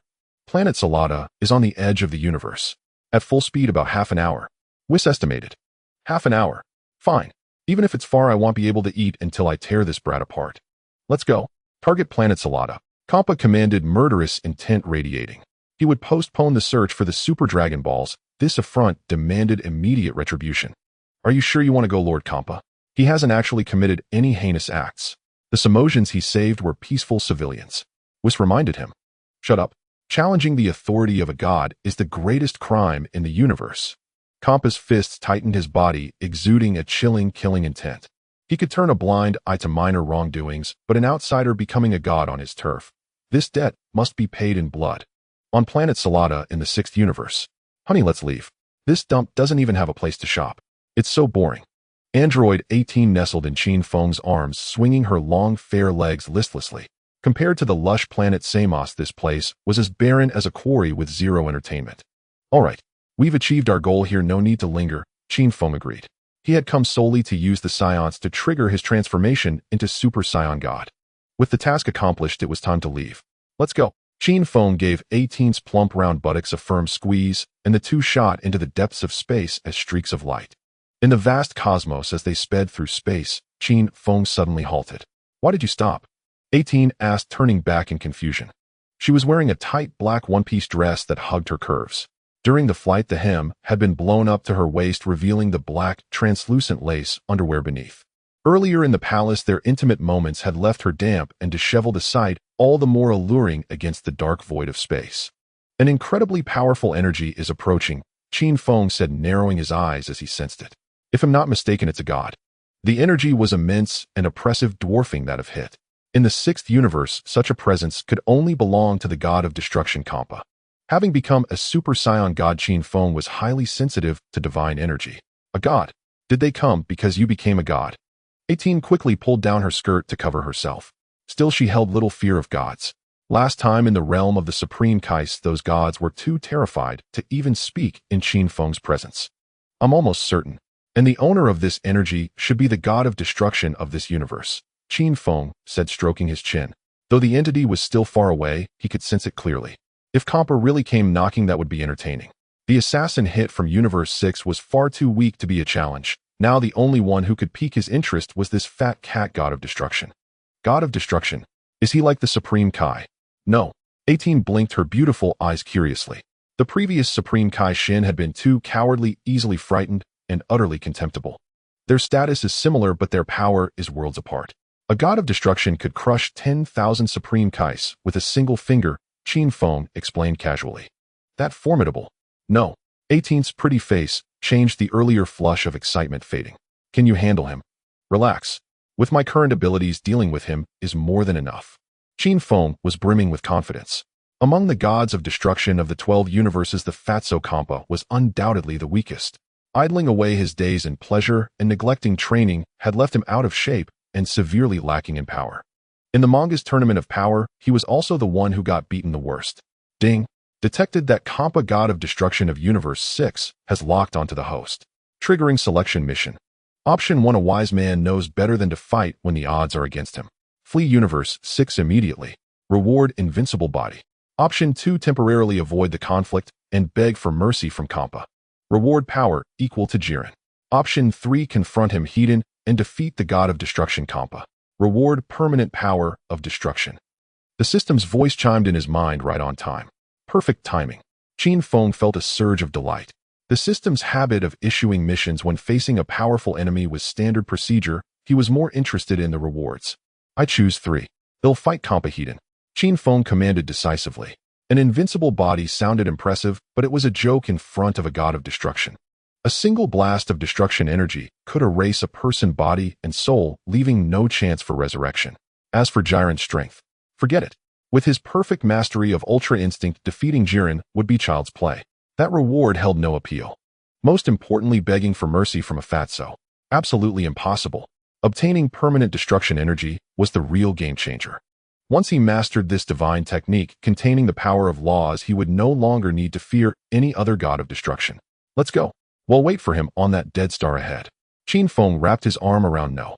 18's slender wasp-like waist and teleported, instantly landing on a barren, desolate planet. A full-scale fight with a god of destruction would cause cataclysmic destruction. Though he was ruthless and merciless, he had no interest in slaughtering innocent civilians. Half an hour later, whoosh, two streaks of light streaked across the sky as the god of destruction Kampa and the angel Vados landed steadily. You're finally here. Took you long enough. Qin Feng stood up, hands in his pockets, his tone dripping with mockery. Oh, it seems you sensed us long ago. No wonder you deliberately chose a desolate, uninhabited star. Vados covered her mouth with a light laugh, a flicker of surprise in her eyes. She had been wondering why these two had come to this godforsaken place. It seemed they were afraid of involving innocent bystanders in the fight. Not such a bad heart after all. Since you've become a god, it's not surprising you can sense my energy. Kampa put his hands on his hips, puffing out his round belly, his face full of arrogance. But I must say I admire your guts. Knowing I was coming, you didn't run. Instead, you dared to wait here for death. Judging by the young man's reaction, he clearly knew who they were. A human knowing about the gods of destruction was indeed quite something.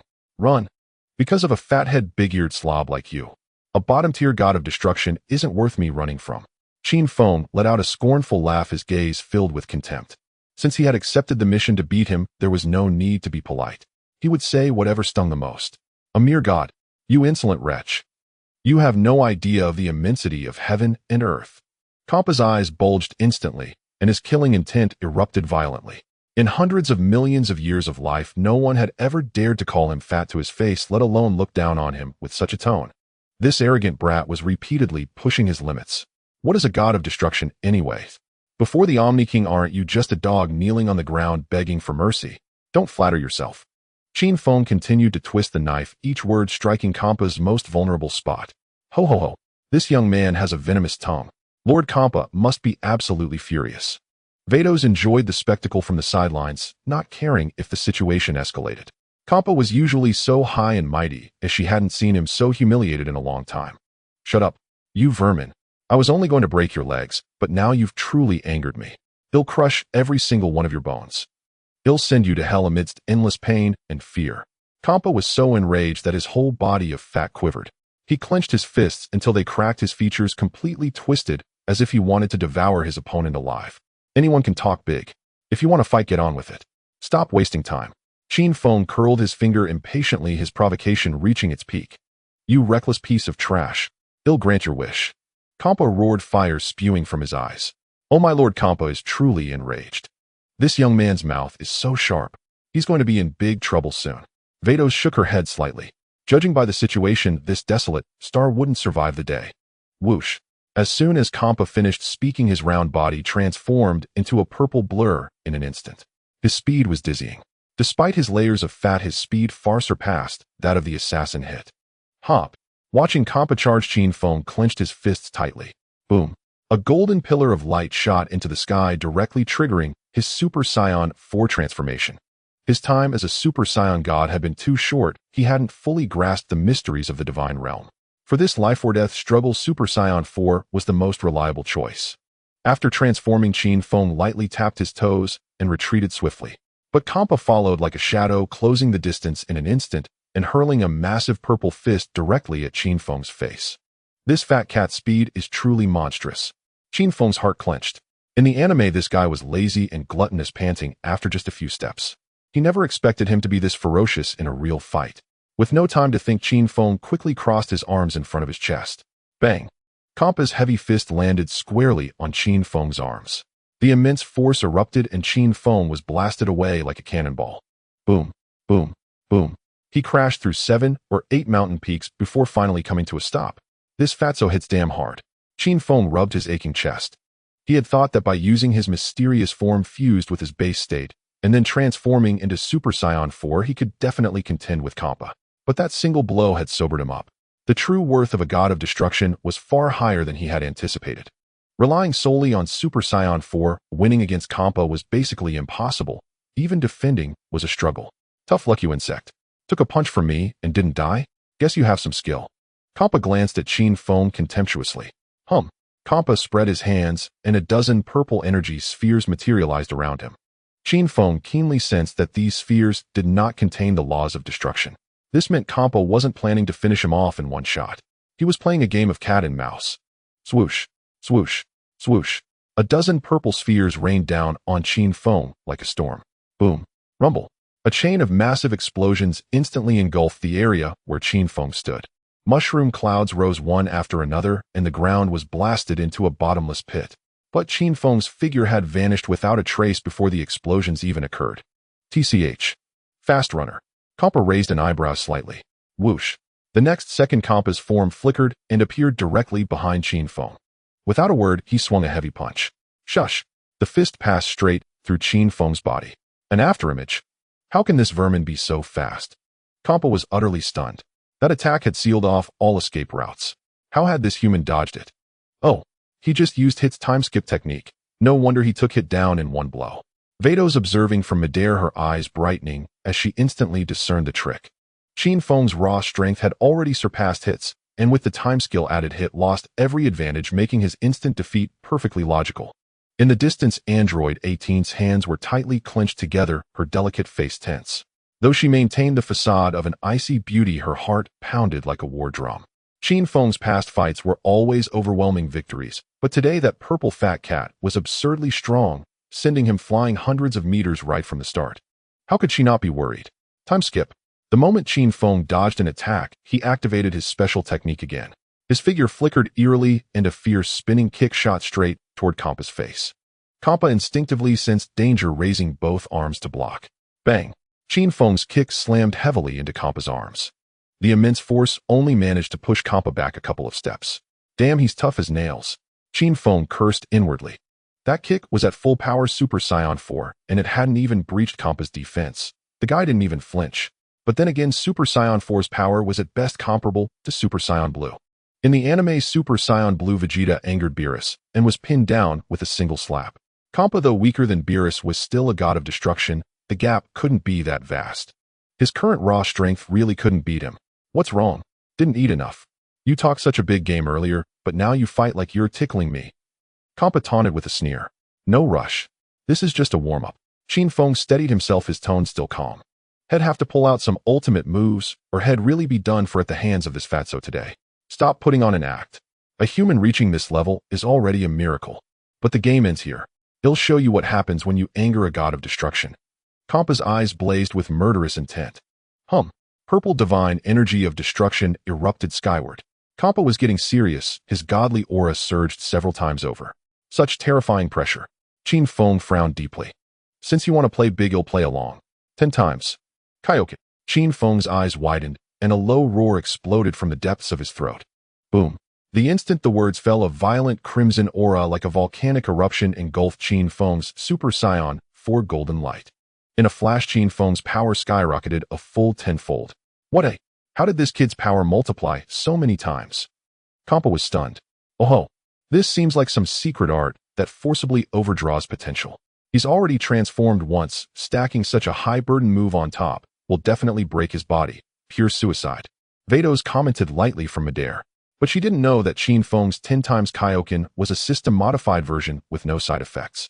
Layering the Kaioken over Super Saiyan 4's violent energy was no burden on him at all.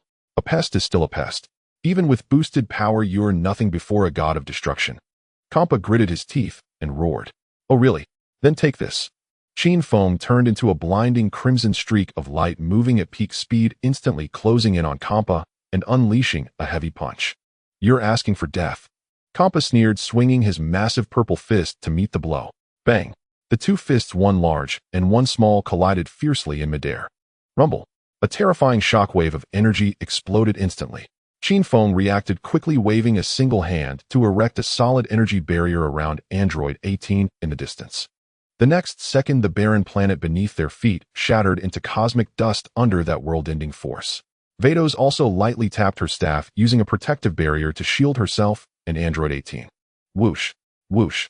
After the violent collision, Qin Feng and Kampa were each blasted back several kilometers, facing off at a distance. This punch was a draw. Damn it. How can this human's power match mine? Kampa stared fixedly at Qin Feng's shockwaves roaring in his heart. A lofty god of destruction repelled by a mere mortal's punch. This was an utter disgrace. Swoosh. Qin Feng shook his slightly numb arm and charged at Kampa again as a crimson blur. Bang, bang, bang. The two engaged in a frenzied brawl in space. Each collision of fists and feet erupted with blinding light and terrifying energy fluctuations.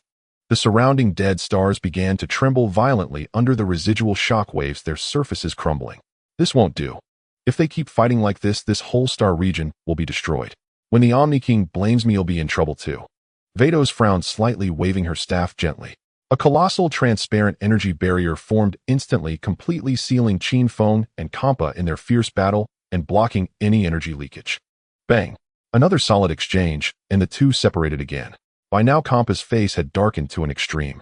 He realized with horror that the kid's aura wasn't weakening. It was getting fiercer the more they fought.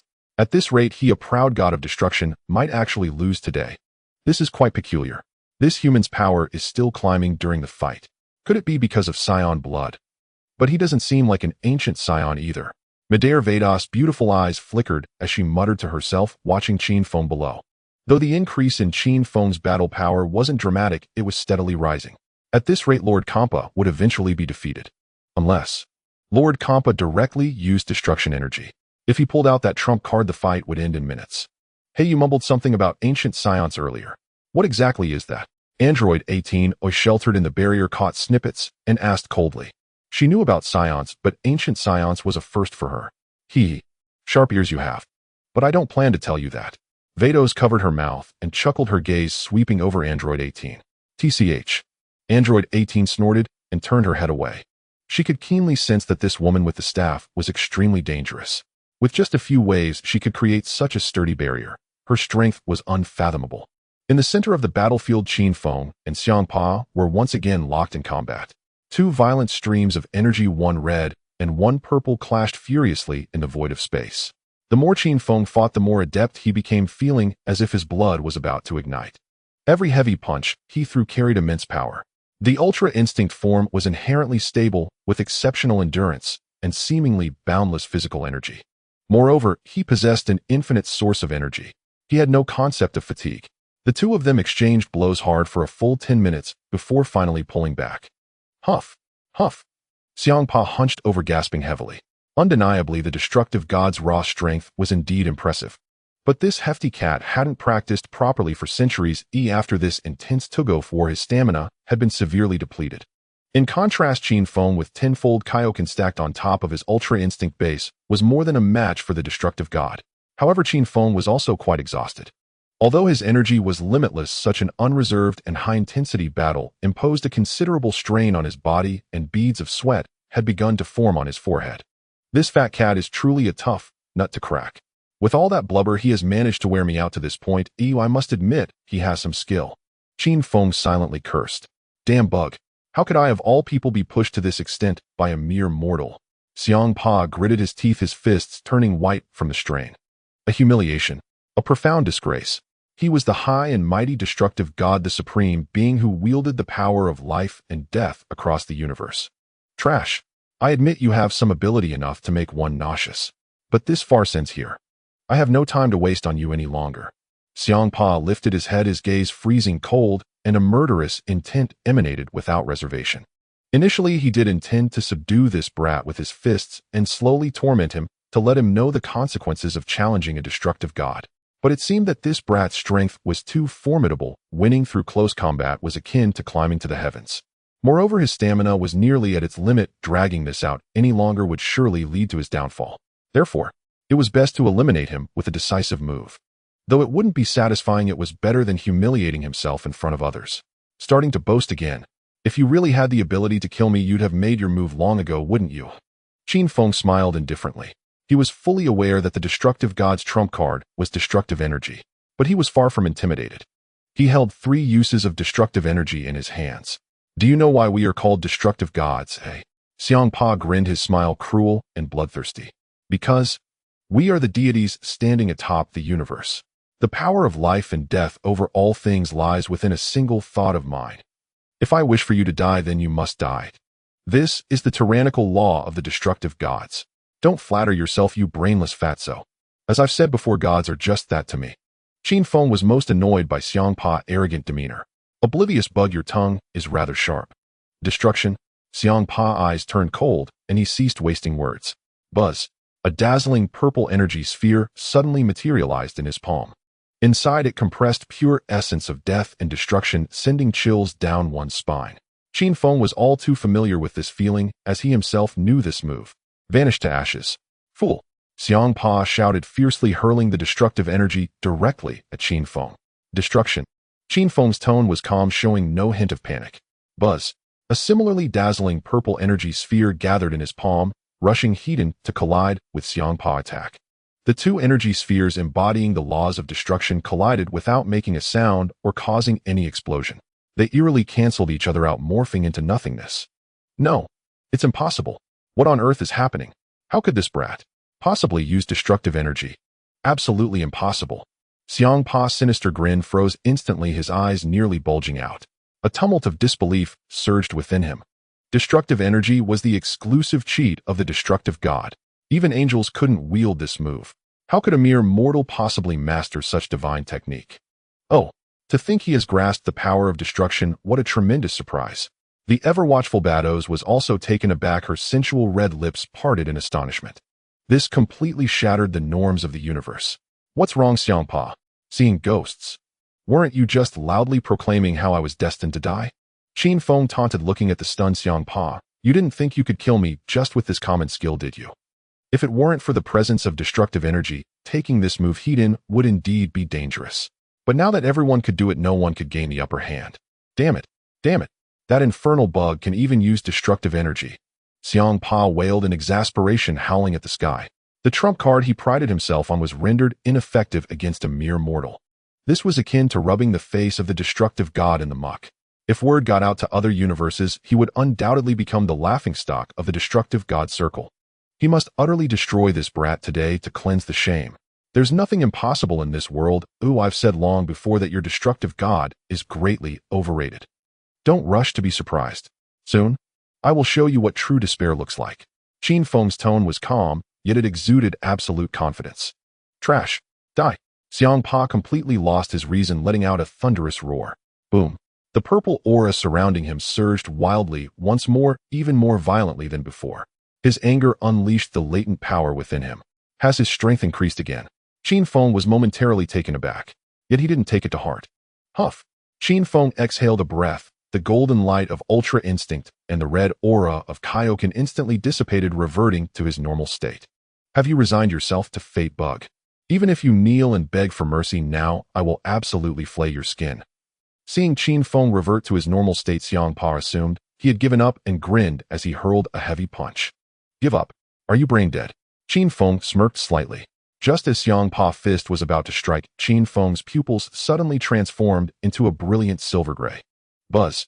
A layer of dreamlike silver energy instantly enveloped his body, his black hair turning into a dazzling silver. Facing Xiangpa's powerful punch, Qin Feng merely leaned slightly to the side, just enough to avoid the attack perfectly.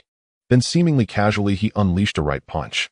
The motion was not fast, even somewhat ethereal. Bang! This punch struck solidly against Xiangpa's face. Xiangpa's massive frame flew backward as if hit by a speeding train, half of his face swelling up like a steamed bun in an instant. Huff! Qin Feng's gaze was calm as a deep well, and he gently exhaled a breath of turbid air. The silver energy swirling around him gradually sank into his body, completely retracting. At this moment, he felt not a hint of energy leaking out. Only his silver hair and silver-gray pupils floated in the void of space, exuding a sense of sanctity untouched by the mundane. This is the ultimate self-realization skill.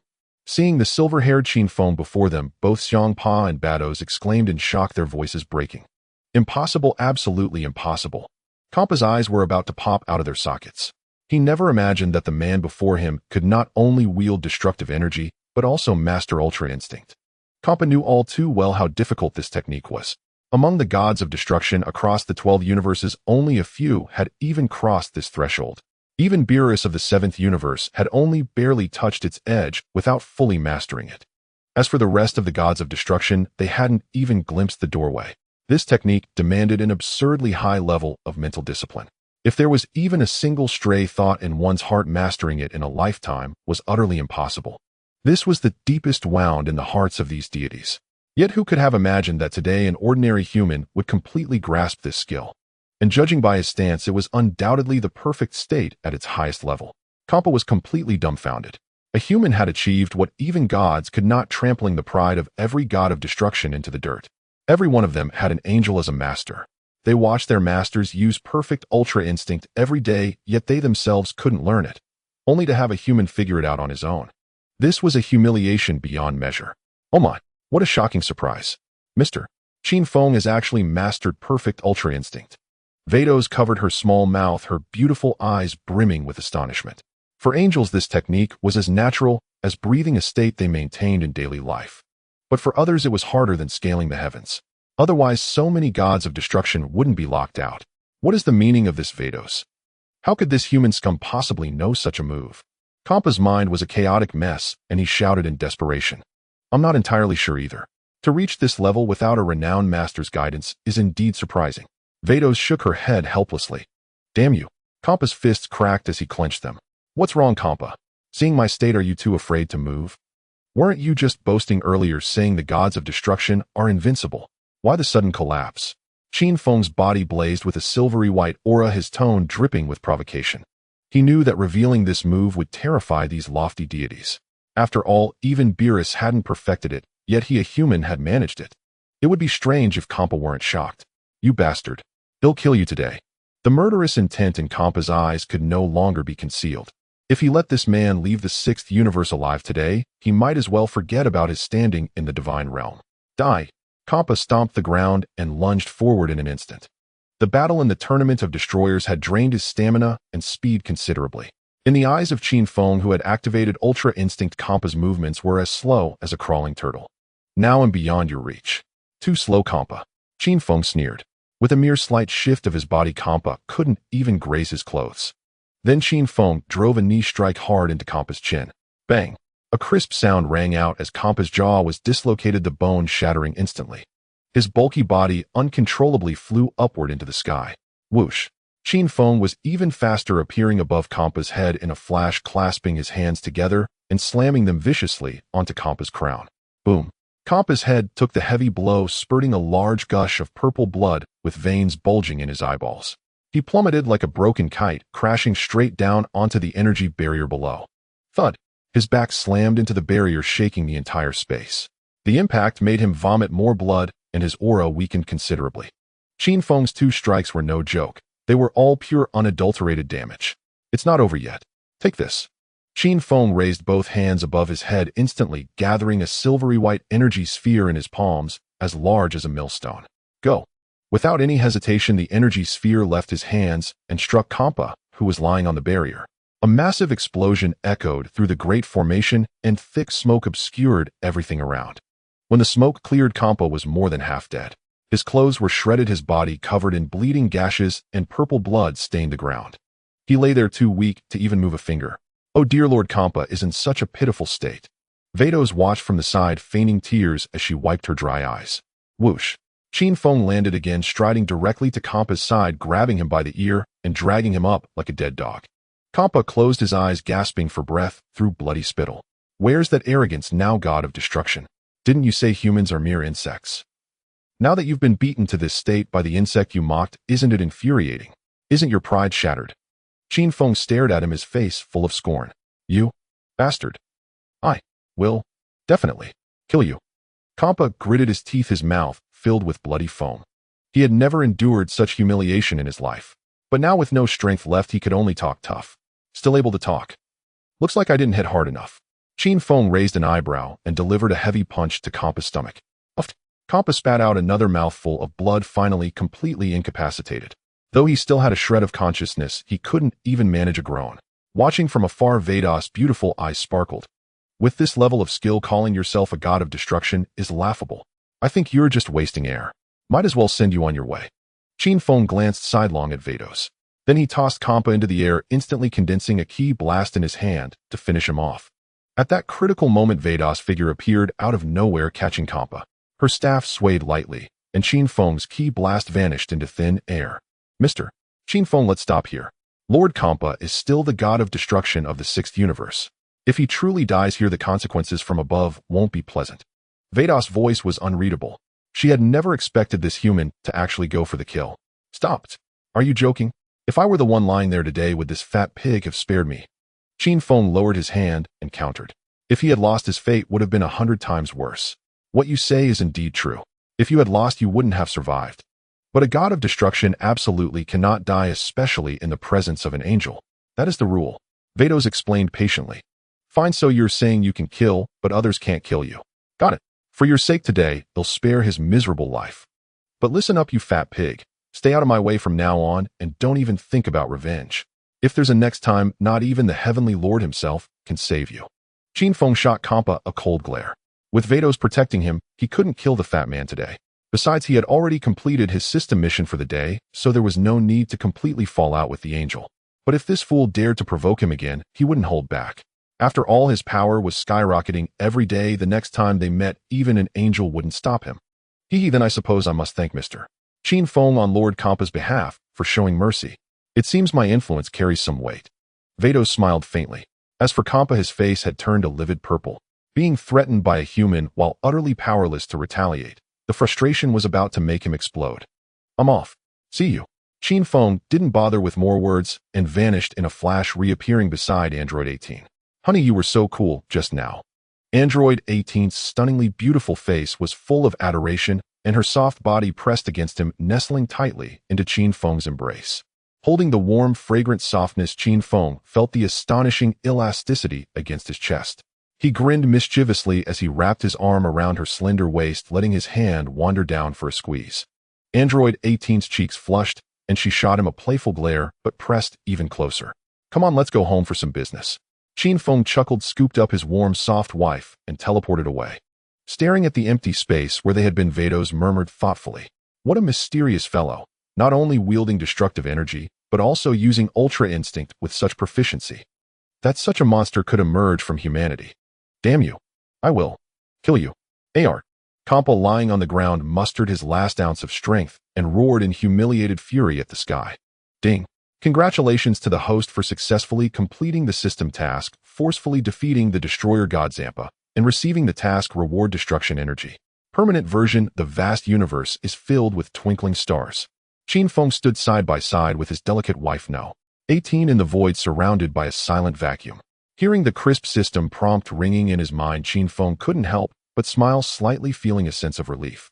Finally, the permanent destruction energy is in hand.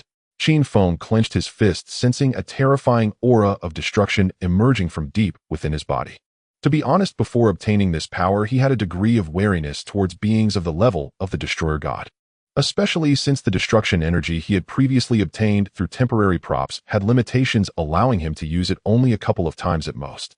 If Zampa had gone berserk and recklessly used the destruction energy to clash with him during their fight, the outcome could have been quite uncertain. He would have definitely been in a very awkward position. However, the fool Zampa, thinking too highly of himself, was so frightened at the sight of Qin Feng also wielding destruction energy that he dared not use that technique anymore, and instead resorted to ordinary moves. This gave Qin Feng the opportunity to handle Zampa effortlessly. Now the situation had completely changed. With the permanent destruction energy coursing through his body, even if a destroyer god appeared now, he would have no fear. Honey, where shall we go next? At this moment, No. 18 leaned in closer. Her fair and smooth arm naturally wrapped around Qin Feng's neck, her entire body leaning into his embrace like a boneless doll. The stunning curve and soft touch made Qin Feng's heart flutter, and he instinctively wrapped his arms around her slender waist. Next, let's go check out Earth in the 7th universe. Qin Feng patted her round moon-like cheek, smiling as he spoke. According to the timeline clues provided by the system, the current moment coincided with the very beginning of the Dragon Ball Super story. In other words, the strongest cat of the 7th universe, the destroyer god Beerus, was about to awaken from his long slumber. Since they arrived in the Dragon Ball world, it would be too boring if they didn't challenge this so-called strongest destroyer. Going back to Earth? No. 18's eyes lit up and she licked her red lips with her small tongue saying, "That's great. It's been so long since I had the special dishes from Earth, just thinking about it makes my mouth water." "It's been a long time, huh? I remember we have only been in this timeline for a few days at most," Qin Feng said, looking at his stunningly beautiful wife, unable to resist pinching her fair face. "A few days is already quite a long time, okay?" "No." 18 shot him an annoyed glance, rubbing her slightly sore full thigh, and complained, "The food on that desolate planet we stayed on earlier was simply as unpalatable as pig feed. Moreover, the clothing styles here are utterly outdated, and the fabric is coarse and stiff, which has chafed my skin red. Look." As she spoke, she deliberately lowered her neckline, exposing a large area of her smooth, delicate skin for Qin Feng to inspect. All right, I'll do as you say, let's go now." Qin Feng grinned as he withdrew his hand that had been playfully teasing her thigh. Now he had completely mastered the art of unlimited instant transmission. This divine skill required no sensing of qi. Even if separated by different universes or special spaces like the king's palace, as long as he wished to go, it would be a matter of a blink. Whoosh. In the next instant, the spatial fluctuations trembled slightly, and the two figures vanished into thin air. When they reappeared, the surroundings transformed into a bustling city filled with towering skyscrapers. "Is this West City?" "No." 18 stood on solid ground, looking at the familiar modern buildings around, a sense of inexplicable warmth rising in her heart. "Finally back.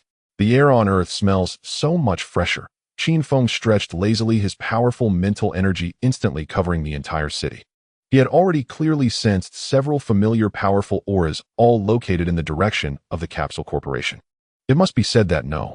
18's complaint was justified. Alien food was indeed unpalatable, and having grown accustomed to authentic cuisine, his stomach had nearly protested over the past few days.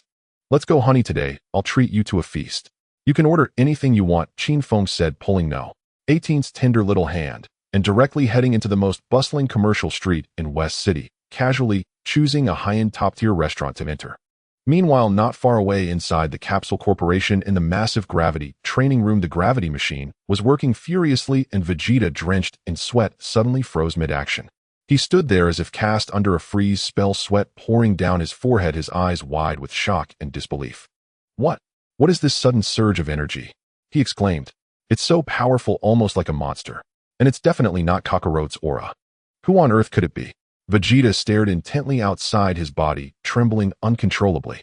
Just a moment ago, a terrifying pressure that felt suffocating had appeared in the air. This power was too foreign, yet incredibly overwhelming. Even if Kakaroto reached the peak of Super Saiyan 3, he could never possess such a level of oppressive force. When did such a terrifying being hide on Earth? "TCH, no matter who it is, we'll find out by going over," Vegeta said darkly. If the arriving figure were a hostile, evil villain, the entire Earth would probably be wiped out in the blink of an eye. This aura had already far exceeded his control. He gritted his teeth and pushed open the gravity room's door, flying out. At the same time, it wasn't just Vegeta who sensed this world-destroying aura. Far away in the temple, Piccolo, along with Son Gohan, Krillin, and the others who were living ordinary lives, all changed expressions at the same time. In the azure sky of West City, several streaks of light gathered and landed on the rooftop of a tall building. It was none other than Vegeta's son Gohan, Piccolo, and Krillin, who had rushed over. "Vegeta, you're the closest. Do you know who that guy below is?" Piccolo asked, his green face dark with an unusually grave tone. "How could I possibly know?" Vegeta snorted coldly, looking very grim. If he knew, he wouldn't be standing here in the cold wind. "This aura. It's really terrifying." Son Gohan tightened his fists, a drop of cold sweat trickling down his forehead. "I have a feeling his power might be much stronger than my father's. How could this be possible?" Every Earthling knew that whenever such unknown super strong beings appeared, it often meant a disaster was about to strike. "Are you kidding me, Gohan?" Krillin turned pale, his voice trembling. "Majin Buu has been defeated, and Goku is now undoubtedly the strongest in the universe. How could there be someone stronger than him? The universe is vast. Who knows how many old monsters are hiding out there?" "Don't be so narrow-minded," Piccolo coldly interrupted Krillin's delusions. Is it really that exaggerated?" Krillin swallowed hard, his calves feeling a bit crampy. "Stop embarrassing yourself here. The person is right below on the street. Cowards can stay here, but if you have guts, come with me," Vegeta said, tired of wasting words with them, and with a push of his foot he flew down towards the bustling street. "TCH, who does this arrogant bastard think he is calling someone a coward?" Piccolo gritted his teeth, immediately following suit. Son Gohan and Krillin exchanged glances and could only brace themselves to fly down. Although Krillin was terrified, the habit formed from years of fighting still made him obediently follow behind the main group. After all, his combat power was insignificant compared to these beings who could easily destroy planets. In the lavish private room of an upscale restaurant, a thick stack of empty plates had already piled up on the table. What a downer, can't even enjoy a meal in peace.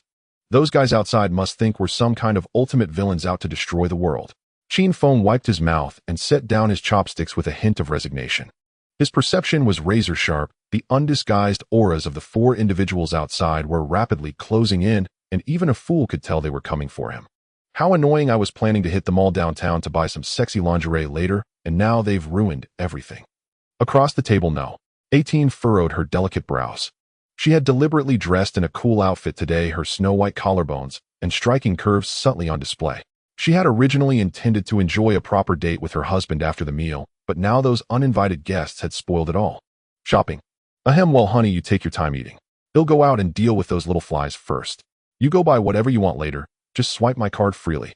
At the mention of shopping, Qin Feng's eyelids twitched violently. Before No. 18 could react, his figure had already vanished abruptly from the private room. TCH, you lousy man. The moment you hear shopping, you bolt faster than a rabbit. Men are all the same. Not a single one can be relied upon. No. 18 glared at the empty seat and stomped her foot in frustration. She could clearly see that Qin Feng was just using an excuse to slip away, but despite her irritation, she gracefully rose to her feet, ready to indulge in a wild shopping spree at the clothing stores in West City. On the street outside the restaurant, Qin Feng strolled out with his hands in his pockets, coming face to face with Vegeta and the other three, who stood side by side with wary expressions. Gentlemen, making such a grand show of blocking the entrance.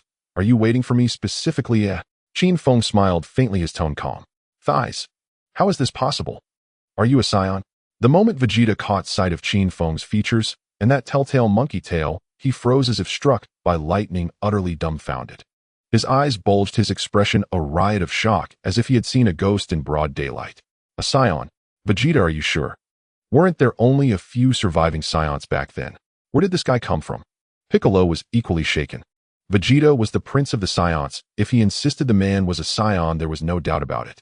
But that didn't add up. Vegeta used to constantly drone on about the extinction of the pure-blooded Saiyans. So who was this suddenly appearing super powerhouse?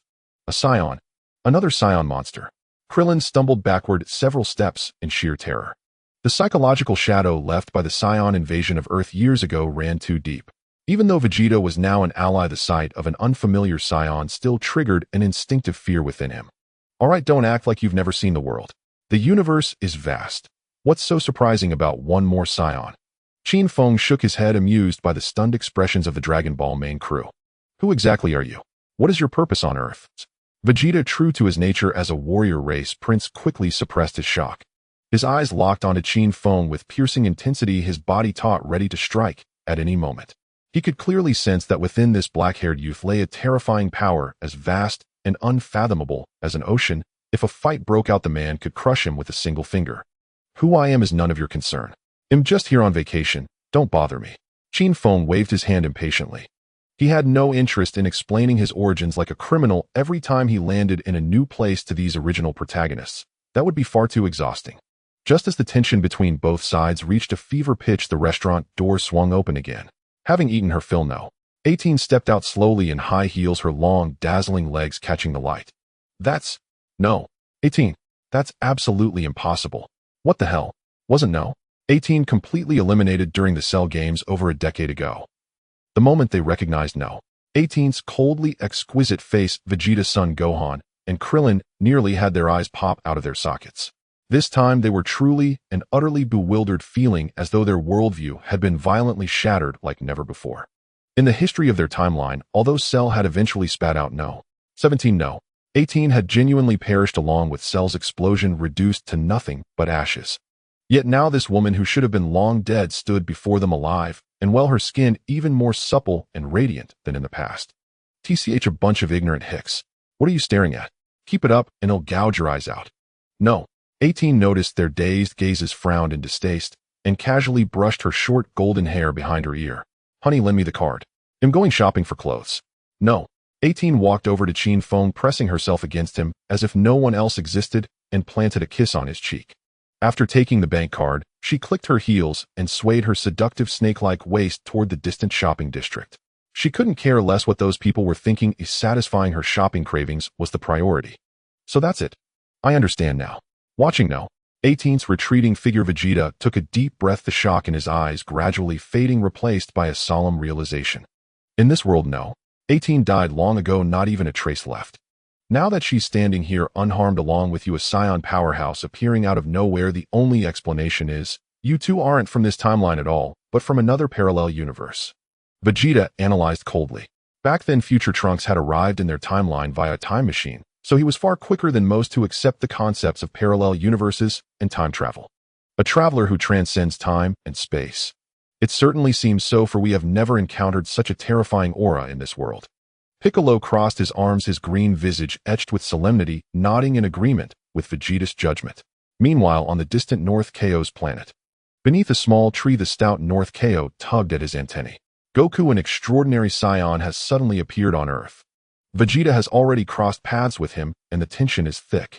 North Chaos' expression shifted as he urgently called out to Goku, who was bouncing a ball nearby. What? A Saiyan? Didn't Vegeta swear earlier that we were the only pure-blooded Saiyans left? Lord Ko, do you know him? Goku paused, curiosity lighting his face as he leaned in. The thought of another of his kind existing in the universe filled him with wonder. How would I know? He appeared out of thin air. There was no record of him anywhere in the galaxy before this. North Ko shook his head, his two antennae swaying. Moreover, his energy is absurdly overwhelming. I can tell you plainly, even if you and Vegeta teamed up, you'd be no match for him. Don't you dare provoke him, understand? North Ko warned with grave intensity, his heart racing. Even from this distance, the oppressive pressure from that energy made him break out in a cold sweat. That's strong, huh? Hell, Lord Ko, just hearing that gets my blood boiling. Far from being afraid, Goku's excitement grew as he rubbed his hands together feverishly. Ever since he had utterly vanquished Majin Buu, he could find no worthy opponent in the afterlife or the living world.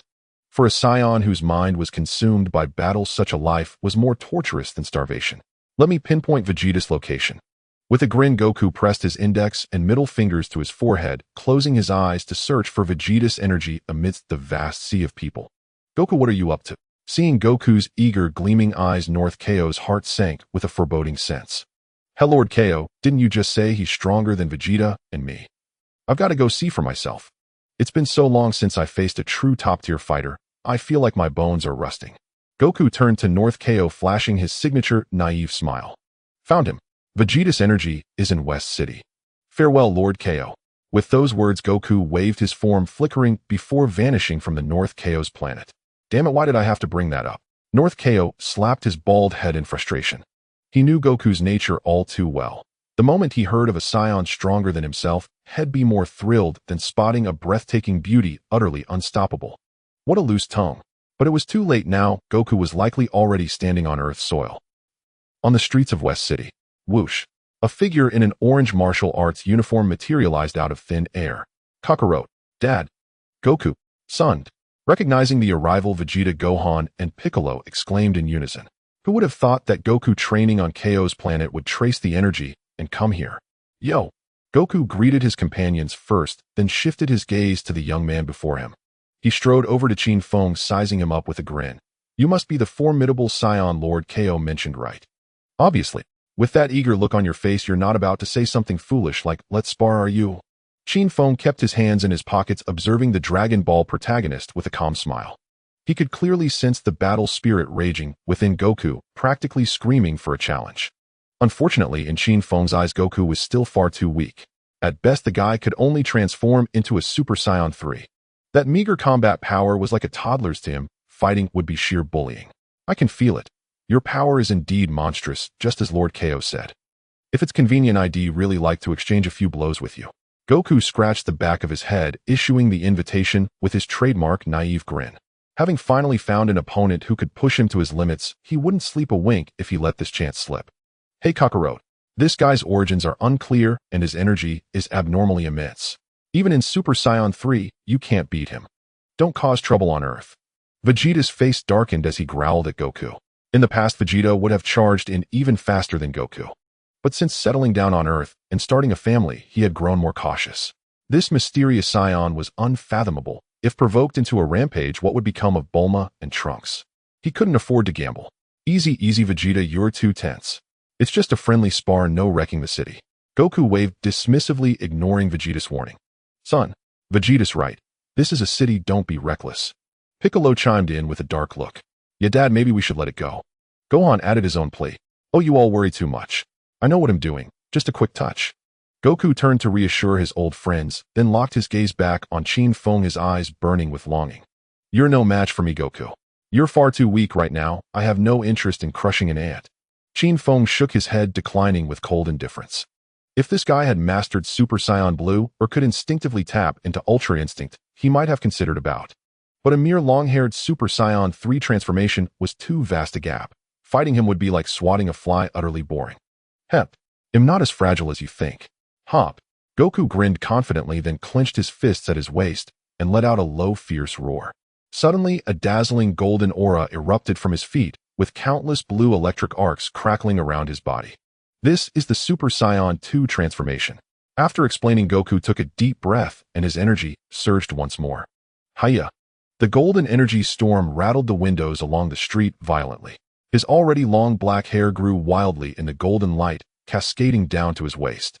His forehead bulged prominently and his eyebrows vanished. Super Saiyan 3 form unleashed. Now is this form worthy enough to spar with you? Feeling the surging power within, Goku clenched his fist, fixating on Qin Feng with unwavering confidence. All right then. Since you insist on bringing your face forward to take a hit, I'll accommodate you and stretch my muscles a bit. Seeing that Sun Wukong had already revealed his Super Saiyan 3 form, Qin Feng knew that if he didn't show his hand today, this martial fanatic would never give up.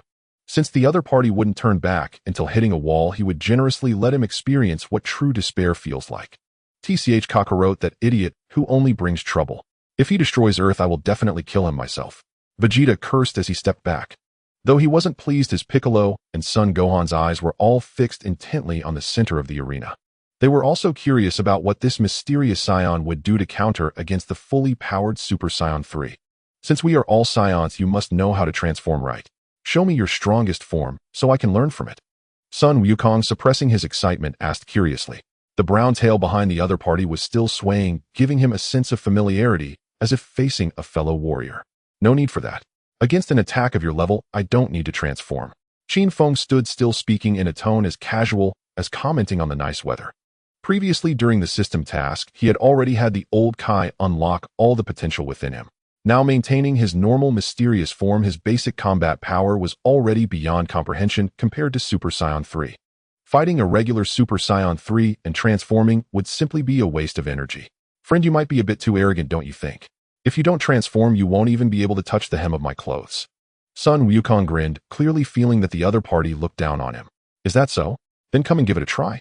Qin Feng extended one hand, beckoning Sun Wukong. In that case, I won't hold back. Sun Wukong's expression sharpened as he instantly assumed an attacking posture. Whoosh. In the next second, his figure vanished from the spot. A torrent of golden energy swirled like an ocean, and Sun Wukong's speed reached its peak. His fist, accompanied by a piercing sound, was about to smash into Qin Feng's nose. However, at the moment of contact, his body suddenly traced a bizarre path in midair, unexpectedly appearing behind Qin Feng's blind spot. With a full-force punch aimed at the back of Qin Feng's head, Sun Wukong unleashed all his power. However, facing this determined sneak attack, Qin Feng didn't even bother to turn his body. He merely tilted his head slightly to the side. Whoosh! Sun Wukong's iron fist, capable of destroying planets, whizzed past Qin Feng's ear and struck the air. What? He didn't even touch me. After missing, Sun Wukong's pupils suddenly shrank to the size of needles, his confidence shattering in an instant. Not just him, but Vegeta, Piccolo, and son Gohan, who were watching from a distance, also gaped in astonishment. They were all too aware of how fast a Super Saiyan 3 could be, a speed that couldn't even be captured by a scouter. Yet Qin Feng's evasive maneuver just now seemed effortless, as if dodging a falling speck of dust. Did this guy grow eyes on his back? Sun Wukong, refusing to believe it, gritted his teeth and stepped onto a mysterious path, transforming into countless golden afterimages. Heavy punches, whip kicks, elbow strikes. In just 1 second, he unleashed hundreds of devastating attacks capable of obliterating galaxies towards Qin Feng. However, what appeared as an impenetrable barrage to outsiders was full of flaws in Qin Feng's eyes. Qin Feng didn't even take half a step back, simply standing there with one hand in his pocket, relying solely on slight body movements to evade all the shadow punches. Damn it, what kind of monster is this guy? I've already pushed my speed to the limit, why can't I even graze his clothes? Clearly, not even a Super Saiyan. This kind of reaction speed and physical strength is utterly illogical. After continuously trading blows for dozens of rounds, Sun Wukong became increasingly alarmed, his energy depleting rapidly, beads of sweat forming on his forehead. Due to the immense shock to his mind, there was a barely perceptible pause in his movements. And in that fleeting moment of distraction, Qin Feng, who had been passively defending, suddenly had a cold glint in his eyes. His body, which had been resting in his pocket, suddenly stretched out, his right leg like a steel whip, producing a sharp whistle that tore through the air, aiming fiercely at Sun Wukong's side. So fast, I'm going to die. Watching the leg shadow suddenly magnifying in his sight, Sun Wukong's body hair stood on end. This speed had already surpassed the limits of his neural reflexes. At this point, trying to dodge was nothing but a fool's dream. In a desperate moment, Sun Wukong could only rely on instinct, crossing his arms to protect himself, bracing to take the kick. Hidden. Bam! A dull sound of flesh colliding echoed. Qin Feng's foot landed solidly on Sun Wukong's arm. In that instant, Sun Wukong felt as if he had been struck hidden by the weight of an entire galaxy, his bones crying out under the unbearable strain. His complexion shifted from red to pale, and the immense impact propelled his body into a wild slide across the ground. Amidst the piercing sound of friction, his feet carved two deep grooves in the hard surface, sliding over 1,000 meters before crashing into a distant wall to finally come to a halt. At that moment, Sun Wukong felt as if his arms had been smashed by red-hot hammers, completely losing sensation. Huff, huff, what monstrous strength. Sun Wukong lowered his head, gasping heavily, while gritting his teeth, the veins on his forehead bulging. Before he could recover from the numbness in his arms, an icy voice, like falling into an ice pit, unexpectedly came from behind his neck. The warm-up is over, Sun Wukong. What? Sun Wukong's eyes nearly bulged out. He hadn't even heard a whisper of wind. Bang! A seemingly light-handed chop accurately struck the back of Sun Wukong's neck. He didn't even have time to scream before his vision turned black. The golden aura surrounding him extinguished abruptly like flames doused with cold water, and his golden long hair reverted to its original short black state. Thud! The once mighty super warrior who shook the universe collapsed limply to the ground, completely unconscious. In that brief instant, Qin Feng hadn't given him any chance, directly merging the instant transmission with his flash step. With Sun Wukong's current level of Super Saiyan 3 perception, he hadn't even brushed against the threshold of divinity. If he could defend against that attack, it would truly be a miracle. Moreover, the back of the neck was one of the Saiyans' soft spots. Receiving such a blow, while completely unguarded, he wouldn't just be half dead, he would be flat out.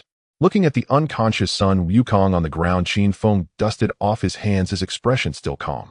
Meanwhile, standing a kilometer away, Vegeta, Piccolo, and Son Gohan watched the scene of Sun Wukong lying in the ruins, each completely at a loss in the wind.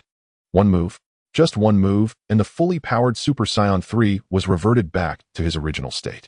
What kind of monster is this man who has crossed the boundaries of time and space? Is this a joke? It ended this quickly.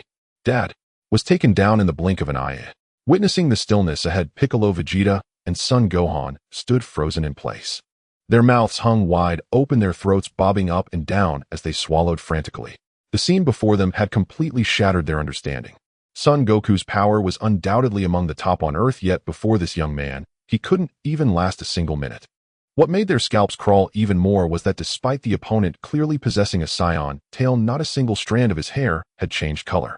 Without transforming into any Super Saiyan state, relying purely on his base form's fists and feet, he had instantly defeated a full-power Super Saiyan 3 Goku.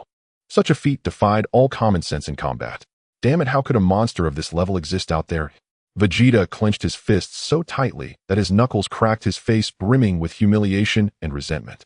Though over the years he had gradually let go of his princely pride and resigned himself to life on Earth. The sudden appearance of a fellow clansman whose power could crush his dignity like an ant left his proud heart feeling stifled. Everyone, I have a guess. His current state might be similar to mine. Son Gohan adjusted his glasses, his gaze sweeping over Qin Feng as he analyzed seriously. It's very possible that his base form has also had its full potential unlocked by some deity, so he doesn't need to rely on transformations to boost his combat power.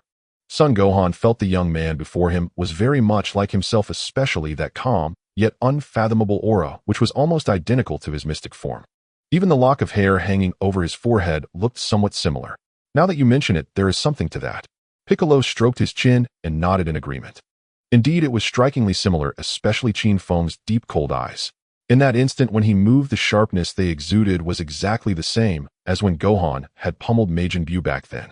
Even if it is potential, unlocking this is too absurd. Gohan, you were strong back then, but years have passed, and Kakarot's power has multiplied several times over. Your state from back then couldn't even withstand a single punch from Kakarot now. Vegeta said with a stern face, pouring cold water on the idea. He knew better than anyone how terrifying Son Goku the training maniac was. Over these years, Goku's Super Saiyan 3 power had reached an unfathomable height. Uncle Vegeta is right. This guy's strength is countless times greater than my peak back then. Son Gohan honestly admitted the gap as the facts were right before his eyes. What was more terrifying was that his mystic form required deliberate focus to channel, but this man seemed to have integrated that state into his very breath, every move an embodiment of perfection. If he could also undergo a secondary Super Saiyan multiplication transformation, how immense would his power become? Ouch! That hurts. About a minute later, Son Goku finally shook his head, grimacing as he clutched the back of his skull and got up. Sucking in cold air, he looked at Qin Feng with sparkling eyes. Brother, you're way too strong. How did you get behind me just now? I was watching you with full concentration, but I didn't even detect the slightest shift in air currents. Son Goku completely forgot about the lump on his head. His martial arts instinct drove him to uncover the truth. In that exchange, Qin Feng had vanished from this world, as if into thin air, completely defying his combat knowledge. There's nothing to hide. In that instant, I stopped and skipped time around me by 0.1 seconds. The key you sense can only remain in the past, so naturally, you couldn't catch me. Qin Feng dusted off his hands casually. Techniques like the flash strike were no secret to gods of destruction and angels, and revealing it to Son Goku wouldn't hurt. What a... Stop and skip time. There's a martial art that manipulates time in this world. I've never even heard of it. Son Goku exclaimed, repeatedly rubbing his hands together in excitement, completely forgetting the stinging pain at the back of his neck. Explaining the principle to you now won't help you master it. When you eventually touch the threshold of the gods, you'll understand it without me saying a word. Qin Feng dismissed him flatly, clearly not planning to give a lesson on the spot. Hell right. I have to admit, you're truly incredible. I thought I was a skilled fighter with my Super Saiyan 3 at this level, but before you, I feel like a mere child. By the way, since we're both Saiyans, you can transform too, right? You must know Super Saiyan 1, 2, 3, and all that, right? Son Goku stared at Qin Feng with eager eyes, his expression full of curiosity. Of course. What you can do is merely the basics for me. Qin Feng answered matter-of-factly. TCH, that bastard is indeed hiding transformations. Vegeta gritted his teeth from a distance, his knuckles cracking loudly. If his base form could already thrash Super Saiyan 3 Kakarot, wouldn't the gap in power be measured in light years once he transformed? For him, the prince, this was like having his face ground into the dirt. I knew you had a trick up your sleeve. What's the highest form you can achieve? Is it a new form beyond Super Saiyan 3? Son Goku, as if discovering a new continent, was so excited his face flushed. I can transform into Super Saiyan 4 and also step into the realm of Super Saiyan God. But at this point in your timeline, you wouldn't understand even if I explained. Just focus on your training and hard work here. Qin Feng patted Son Goku's shoulder mockingly, then with a slight shift of his form vanished into thin air before everyone's eyes. Arriving in this Dragon Ball Super timeline with not a single coin in his pocket, the days ahead wouldn't be easy. Even if he didn't need to eat or drink, his beloved wife Android 18 was a money-burning machine. She had just been talking about buying various styles of Victoria's Secret. As a man, how could he let his woman feel constrained when spending money? As for the means to get cash, he had already figured it out. Across the entire Earth, the most suitable and legitimate borrowing target was none other than Mr. Satan, the wannabe savior. Hey Kakarot, what the hell are Super Saiyan 4 and Super Saiyan God that guy mentioned? Vegeta with a darkened face flashed before Son Goku and pressed for an answer urgently. In all his life, he had never heard of two entirely new realms beyond Super Saiyan 3. How would I know? This is the first time I've heard those names too. Son Goku shrugged helplessly. Come to think of it, Vegeta, aren't you always boasting about being the prince of the Saiyans? Didn't you ever come across any secret ancient texts about these myths and hidden transformations of our Saiyan ancestors on planet Vegeta? Don't be ridiculous. If I knew, would I be coming to ask an idiot like you? Vegeta roared in frustration, crossing his arms and turning his head away, but his heart churned like a mixed-up bottle of spices. So even you the know-it-all don't have a clue. Sun Wukong muttered, rubbing his chin, his eyes gleaming with fervent light. TCH, if I knew I'd have long transformed into a god just to show you, you low-class warrior. Vegeta spat fiercely. But come to think of it, today's fight was worth it. Not only did we learn that there's always a higher mountain, but we also confirmed that beyond Super Saiyan 3, there truly is a stronger path forward. Super Saiyan 4. Super Saiyan God. Vegeta, don't you feel your blood boiling?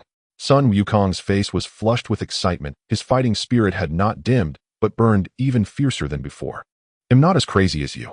Vegeta shot Sun Wukong a fierce glare, then, without another word, stomped his foot, and carrying his pent-up frustration, transformed into a streak of light, heading toward Capsule Corporation. He was going back to train harder, crank the gravity room up to its maximum setting. He absolutely couldn't fall too far behind. Son, what are your plans next? Piccolo watched the vanishing light on the horizon, then turned to look at the fervent Sun Wukong. Knowing this training fanatic, there was no way ahead, just go home and farm. Having glimpsed a higher peak, Sun Wukong would climb faster than anyone.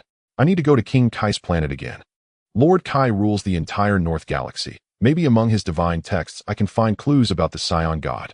Sun Wukong clenched his fists, his gaze fixed on the endless void. As expected, you monsters move too fast. But I, Piccolo, won't just be a spectator.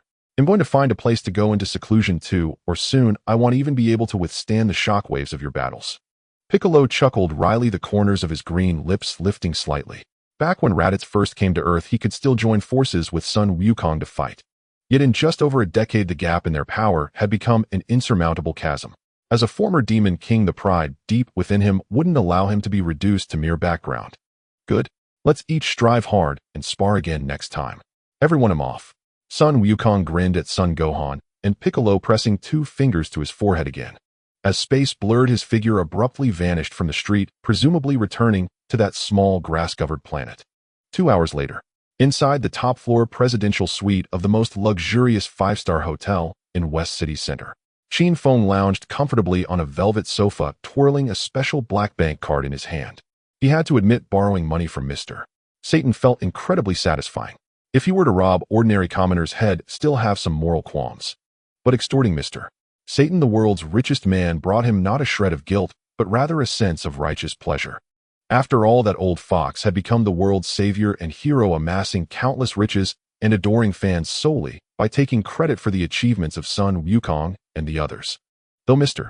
Satan did play a crucial role in relaying messages during the final moments of the battle against Majin Buu, it was the unsung Dragon Team warriors who truly bled, sacrificed, and risked their lives against the monsters. With this 500 million as startup capital, I can buy a super luxury seaside villa on Earth and fill up the wife's wardrobe. Should be able to live it up for quite a while. Qin Feng wrapped his arm around Android 18, who had just stepped out of the bath, a mischievous grin on his face. She was clad only in a near-translucent white silk robe, her soft blonde hair still damp with moisture. Without the obstruction of undergarments, the pair of magnificent full curves that could drive any man wild swayed breathtakingly, with her steps, their snow-white depths outlining a lethal silhouette. Honey, do you think this new nightie I bought looks good? Android 18's eyes shimmered as she willingly melted onto Qin Feng's lap. Her 2 long fair legs crossed the faintly visible delicate skin, radiating the astonishing warmth of her post-bath body. She proactively reached out, looping her arms around Qin Feng's neck, her full red lips brushing against his ear, breathing silkily with a hint of rose fragrance. It looks good, but I think it looks even better when you're not wearing it. The fire of lust within Qin Feng was thoroughly ignited. Naughty. Before Android 18 could voice her protest, all her coquettish complaints were silenced by Qin Feng's lips. The next day, Qin Feng went straight to the center of West City and purchased an extremely lavish top-tier seaside villa. After all, his power had long since reached the pinnacle of the universe. Getting stronger was no longer a mere belief, but a means to enjoy a better life in this glamorous world. Android 18 went on a wild shopping spree in West City's busiest mall all day, not returning to their love nest until evening, stepping out of her high heels and carrying bags of all sizes. Honey, did you just say you got 500 million from that old fox, Mr. Satan? Android 18 kicked off her heels as soon as she entered, staring at Qin Feng on the sofa with disbelief. She knew too well what money could buy. Back when they first participated in the World Martial Arts Tournament, they went all out to take first and second place, and the combined prize money was only 150 million. Qin Feng had just taken a stroll, talked a bit, and walked away with 500 million. It was more outrageous than robbing a bank. What? Does my darling wife think I asked for too much and feel a bit guilty? Seeing Android 18's surprised expression, her sexy red lips slightly agape, Qin Feng blinked amusingly and patted his thigh, signaling her to come sit. What are you thinking? I was just wondering when I'd have time to go to that old geezer's place and grab a few more rounds myself. Android 18 shook her head very seriously, then obediently walked over her tender body, settling directly onto Qin Feng's lap, her arms naturally wrapping around his neck. Cough, cough. Qin Feng nearly spat out the drink he had just taken. Judging by her shocked expression earlier, he really thought this little vixen was feeling sorry for Mr. Satan. He never expected such sly thoughts were brewing in her mind. It seemed that in their eyes Mr. Satan was destined to be nothing more than a harmless mobile ATM for life. Alright, I was just teasing you. Android 18 coquettishly squirmed in Qin Feng's arms, her scalding body rubbing against him through the thin fabric, reigniting the fire within him. But earlier when I overheard Vegeta and Piccolo talking on the street, they hinted that the version of me in this timeline died over a decade ago. Android 18's smile faded, her beautiful blue eyes gazing at Qin Feng with complexity. That's what they said. Qin Feng's hand roamed mischievously up the hem of her nightie, his palm savoring the astonishing silky smooth elasticity. According to the original course of history, after they finally dealt with Cell, they used Earth's Shenron to revive everyone Cell had killed. But there was a deviation in this world. You didn't come back to life. The exact reason is now impossible to verify. Qin Feng caressed the warm inner thigh as he casually analyzed. Could it be because that era's Android 18 was absorbed directly into Cell's body? But back then most of West City's population was also absorbed. Others came back, yet she didn't. It was indeed a bit strange. Forget it. Dead is dead. Actually, this is fine. Android 18 rested her head on Qin Feng's shoulder, not dwelling on the issue. If another living, breathing Android 18 existed in this world, wouldn't it feel incredibly awkward and strange for me to meet her? Actually, I think having two number 18s serving me in bed would be quite an enjoyable experience. Qin Feng leaned close to her fair ear, exhaling with a mischievous smirk. The thought of two identical, equally voluptuous and icy beauties submitting beneath him was enough to make one's blood boil with anticipation. Go to hell, you lecher. How dare you even entertain such shameless thoughts? Number 18's face flushed crimson to the roots of her neck. Embarrassed and annoyed, she pinched the soft flesh on Qin Feng's waist hard, then grabbed a red apple from the table and hurled it at his handsome face. Haha, just kidding, don't be mad. Qin Feng caught the apple with ease, then planted a firm kiss on her red lips. Even if they were identical in my heart, you're the only one I need. Besides, if that other number 18 from this timeline were still alive, she might not have the taste to fall for me unconditionally. At least you have some self-awareness. Number 18 let out a proud snort, but being coaxed by her husband filled her heart with sweetness, and her body grew even more limp and weak. By the way, I overheard Vegeta mention that number 17 from this timeline didn't die. He's apparently living in seclusion on some remote island. Number 18's tone turned serious. He's still my only blood relative in this world. It's been years since we parted ways. So tomorrow I want to take some time to visit him and see for myself how he's doing. Although this number 17 was technically from a different timeline, blood ran thicker than water, and the bond between them as fellow androids was unbreakable. No problem. We don't have any pressing plans tomorrow anyway. They'll go with you, honey, and meet my future brother-in-law. Qin Feng nodded, his hands greedily squeezing the exquisite curves of the woman in his arms. If his memory served him right, in the future tournament of power, number 17 had quietly survived until the very end as the ultimate victor, his true strength rivaling even Super Saiyan Blue Goku. This visit would be the perfect opportunity to test his new brother-in-law's prowess with his fists to see how much the man had grown. That night, the luxurious bed in the villa witnessed another tempestuous bout of lovemaking, continuing until number 18 was completely limp and begging for mercy. The next morning, golden sunlight bathed the sea. After breakfast, Qin Feng and number 18 set off directly. Since the androids were equipped with permanent infinite energy reactors, they possessed no ki like martial artists, making them undetectable even by Qin Feng's senses. Fortunately, number 18 and number 17 were twin modifications from the same batch, their core frequencies sharing a mysterious psychic resonance. After flying through the sky for a short, while number 18 precisely locked onto the target's coordinates. Just as in the original story, number 17 was working as a forest ranger in a nature reserve on a secluded island. Swoosh, swoosh. Two piercing sounds of breaking air echoed over the quiet forest as Qin Feng and number 18 landed steadily in a clearing. The moment they touched down, they saw a cold, handsome young man standing by a stream not far ahead. He wore a white long-sleeved shirt with black hair reaching his shoulders. He was dressed in faded light blue jeans and wore a red Forest Ranger armband. Hey, number 17. Number 18 stood a short distance away, hands in her pockets, trying to keep her voice calm. Huh, number 18. Is it really you? How is this possible? Weren't you completely obliterated during the Cell games? Hearing the familiar voice, number 17's usually icy eyes rippled with intense emotion. He spun around, staring intently at the blonde beauty before him, his cold face etched with shock. In the history of his world, although he had been revived by Shinrin, his sister number 18 had remained forever lost in those ruins. For all these years, it had been his greatest regret. He never imagined she would appear before him whole and unharmed. If my little brother can live so well, how could I, his sister, die so easily? But judging by your outfit, you seem to be living a pretty comfortable and leisurely life. Number 18's lips curled into a rare, gentle smile. Ah, this is the peaceful life I've always yearned for. The work is a bit monotonous, but it's easy. And now I've started my own family on Earth, a wife and children. Number 17's perpetually expressionless face broke into a faint, unprecedented smile. To see his only remaining kin again in this world filled him with a surging tide of joy, but being naturally aloof and inarticulate, he could only suppress his excitement deep within. As his twin sister number 18 knew his stubborn nature all too well after all these years, and she felt genuinely happy for him. Then I really must congratulate you. You've finally gotten to live a normal life, no longer a killing tool for those mad scientists. Back when Dr. Gero had forcibly taken them for modification, they had both been on the verge of utter despair. Now, though separated, they had each found redemption, a silver lining in their misfortune. By the way, the man beside you. If I'm not mistaken, he must be my brother-in-law, right? Number 17 finally shifted his gaze to Qin Feng, who had been watching from the sidelines, a flicker of surprise in his cold eyes. And he has a very special aura. He's a Saiyan, isn't he? Knowing number 18's proud nature, ordinary men wouldn't even be worthy of speaking to her. The man who could make this cold, beautiful sister so devoted must be someone truly extraordinary. You've got sharp eyes, kid. That's right, his name is Qin Feng, and he's your real brother-in-law. Number 18 pulled Qin Feng's arm, generously pressing her full figure proudly against his side.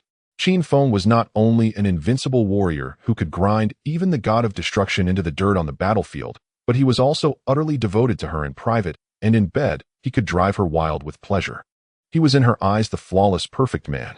For you to have chosen him, this Mr. Qin Feng must possess some remarkable skills that command respect. Number 17 crossed his arms, his gaze calm as he fixed on Qin Feng. Naturally, little brother-in-law. Since we're family now, talking too much is pointless. How about we settle things with our fists and spar a few rounds? Qin Feng stepped forward, shielding number 18 behind him, a playful smile on his lips. After over a decade of solitary training, number 17 had developed his infinite energy reactor to an extremely terrifying level. His raw power was undoubtedly no less than Super Saiyan 3. Fine, that suits me perfectly. As her brother, I should at least vet you before the wedding to see if you're worthy of protecting her.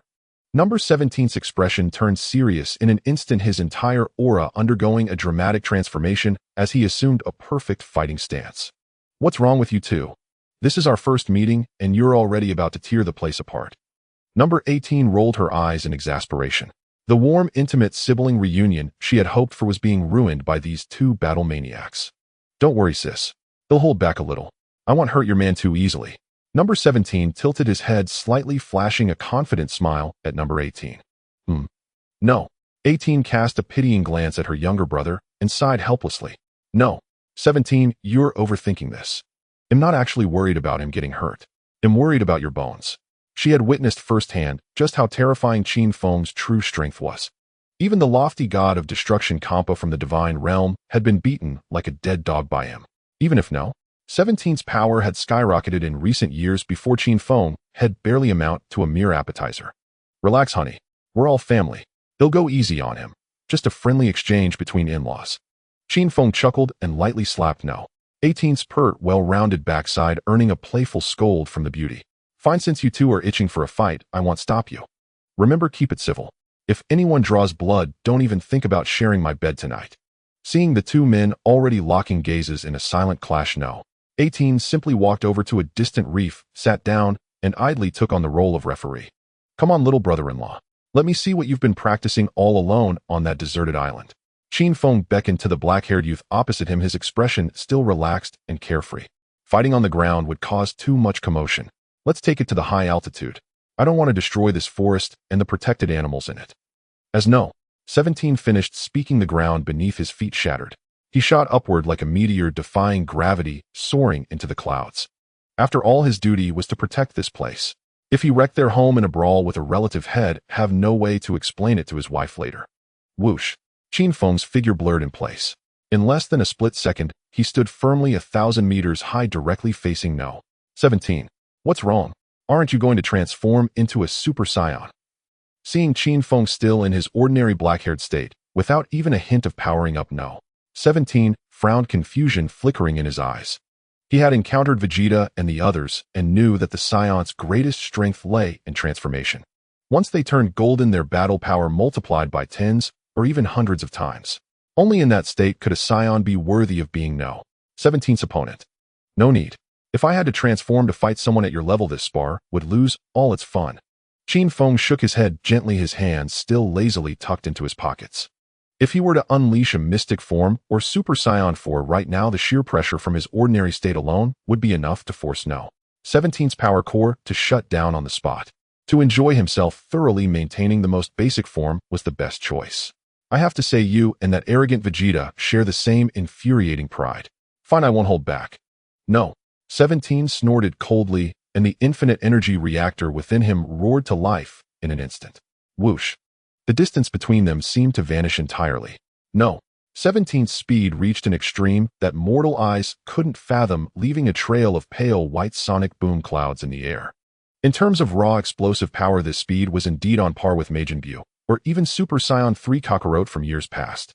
In the blink of an eye, No. 17 was upon Qin Feng. His iron fist carrying the terrifying force to split mountains and crack the earth whistled sharply as it hurtled toward Qin Feng's chest. Facing this unavoidable fierce punch, Qin Feng stood motionless. He simply extended his right hand and met it with a straightforward, unadorned fist. Boom! The two steel-like fists collided, heated in midair without reservation. In an instant, a visible ring of solid white air burst outward from the point of impact, tearing the thick clouds in the sky to shreds in the blink of an eye. Fortunately, both fighters had achieved a masterful level of control over their power at the moment of impact. Despite the tremendous commotion, all the destructive force canceled out in the clash. Below, the sea and forest only experienced a fierce gale with no lasting damage. Thud, thud, thud. The immense shockwave reverberated, causing both Qin Feng and No. 17's bodies to shudder violently in the void. They each stumbled back 4 or 5 steps before steadying themselves. Not bad. Looks like you weren't just blowing smoke earlier. To match me in a bare-handed fight without a Super Saiyan transformation, your foundation is unervingly solid. Forcing down the numbness spreading through his arm, No. 17 looked at his young brother-in-law. The contempt in his eyes vanished, completely replaced by the thrill of encountering a rival of equal caliber.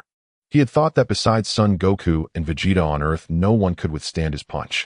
Yet today he had been humbled by an unknown. Again, the cold fighting spirit within him was fully ignited by this exchange. No. 17 let out a long roar, and his figure blurred into a phantom, once more unleashing a storm of relentless attacks on Qin Feng. Boom, boom, boom. For a time, the heavy, thunderous sounds of flesh colliding echoed endlessly 1,000 meters up. Their speed grew faster and faster, their fists weaving an impenetrable iron curtain in the air. Below, sitting on the reef, No. 18 was no weakling herself, but at this moment her beautiful eyes could only make out dazzling white shockwaves exploding in the sky. As for the precise trajectories of the two men's strikes, they had long since surpassed her visual limits. After a full 5 minutes of intense combat, the two entangled figures in the sky finally separated after a heavy palm clash, using the massive recoil to create a gap of hundreds of meters. All right, let's call it a day. No more fighting. Your strength has far exceeded my expectations. As my sister's man, you've passed the test, brother-in-law. No. 17 was the first to drop his combat stance, rubbing his slightly swollen fist with a self-deprecating smile, voluntarily ending this pointless trial. He knew too well that during those 5 minutes of furious assault he had given it his all, but Qin Feng had remained effortlessly composed from start to finish.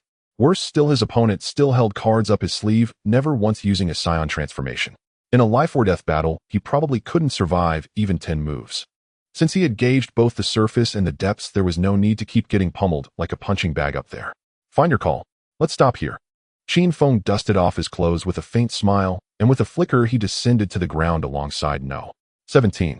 His purpose here was merely to acknowledge kinship and establish his standing before his brother-in-law. Since the other had willingly called him brother-in-law, his goal was achieved. Whoosh, whoosh. Both of them landed steadily on the soft sandy beach. How about it, No. 17. My taste in men is far sharper than you ever imagined, isn't it? No. 18 saw them stop fighting and immediately sauntered over with a catwalk stride.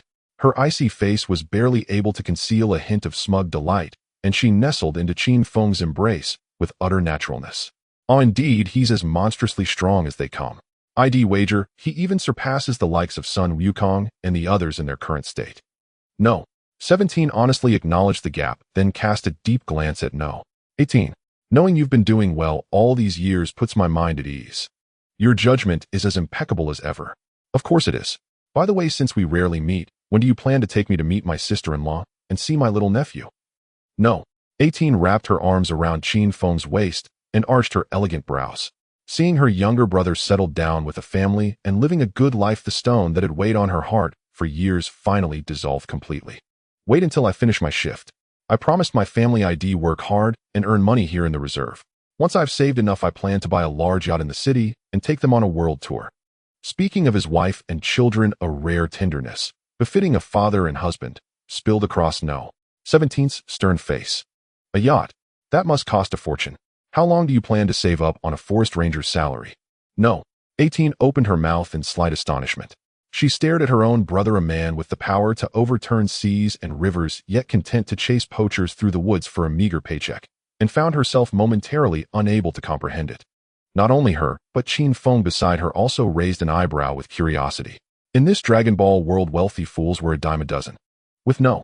17's strength, he could easily borrow from Capsule Corporation or some underground tycoon. Buying an entire shipyard, let alone a single yacht, would be a matter of minutes. Yet this fellow stubbornly refused the easy path, insisting on earning his keep through honest labor. It seemed that although the android siblings shared the same bloodline, No. 17 clung to his own almost rigid principles when it came to certain life choices.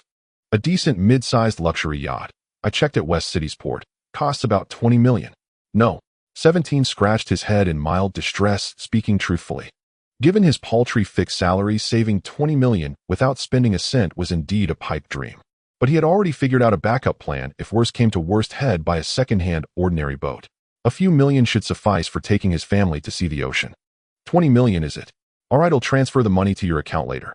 Consider it a small token from me, your sister, as a first meeting gift for my little nephew. What do you think, honey? No. 18 waved her hand with grand generosity, then turned her head and looked at Qin Feng with big watery eyes, a hint of coquettishness in her gaze. Of course, no problem. You're the head of the household. Spend your money however you like. He'll follow my wife's lead. Qin Feng shrugged, utterly indifferent.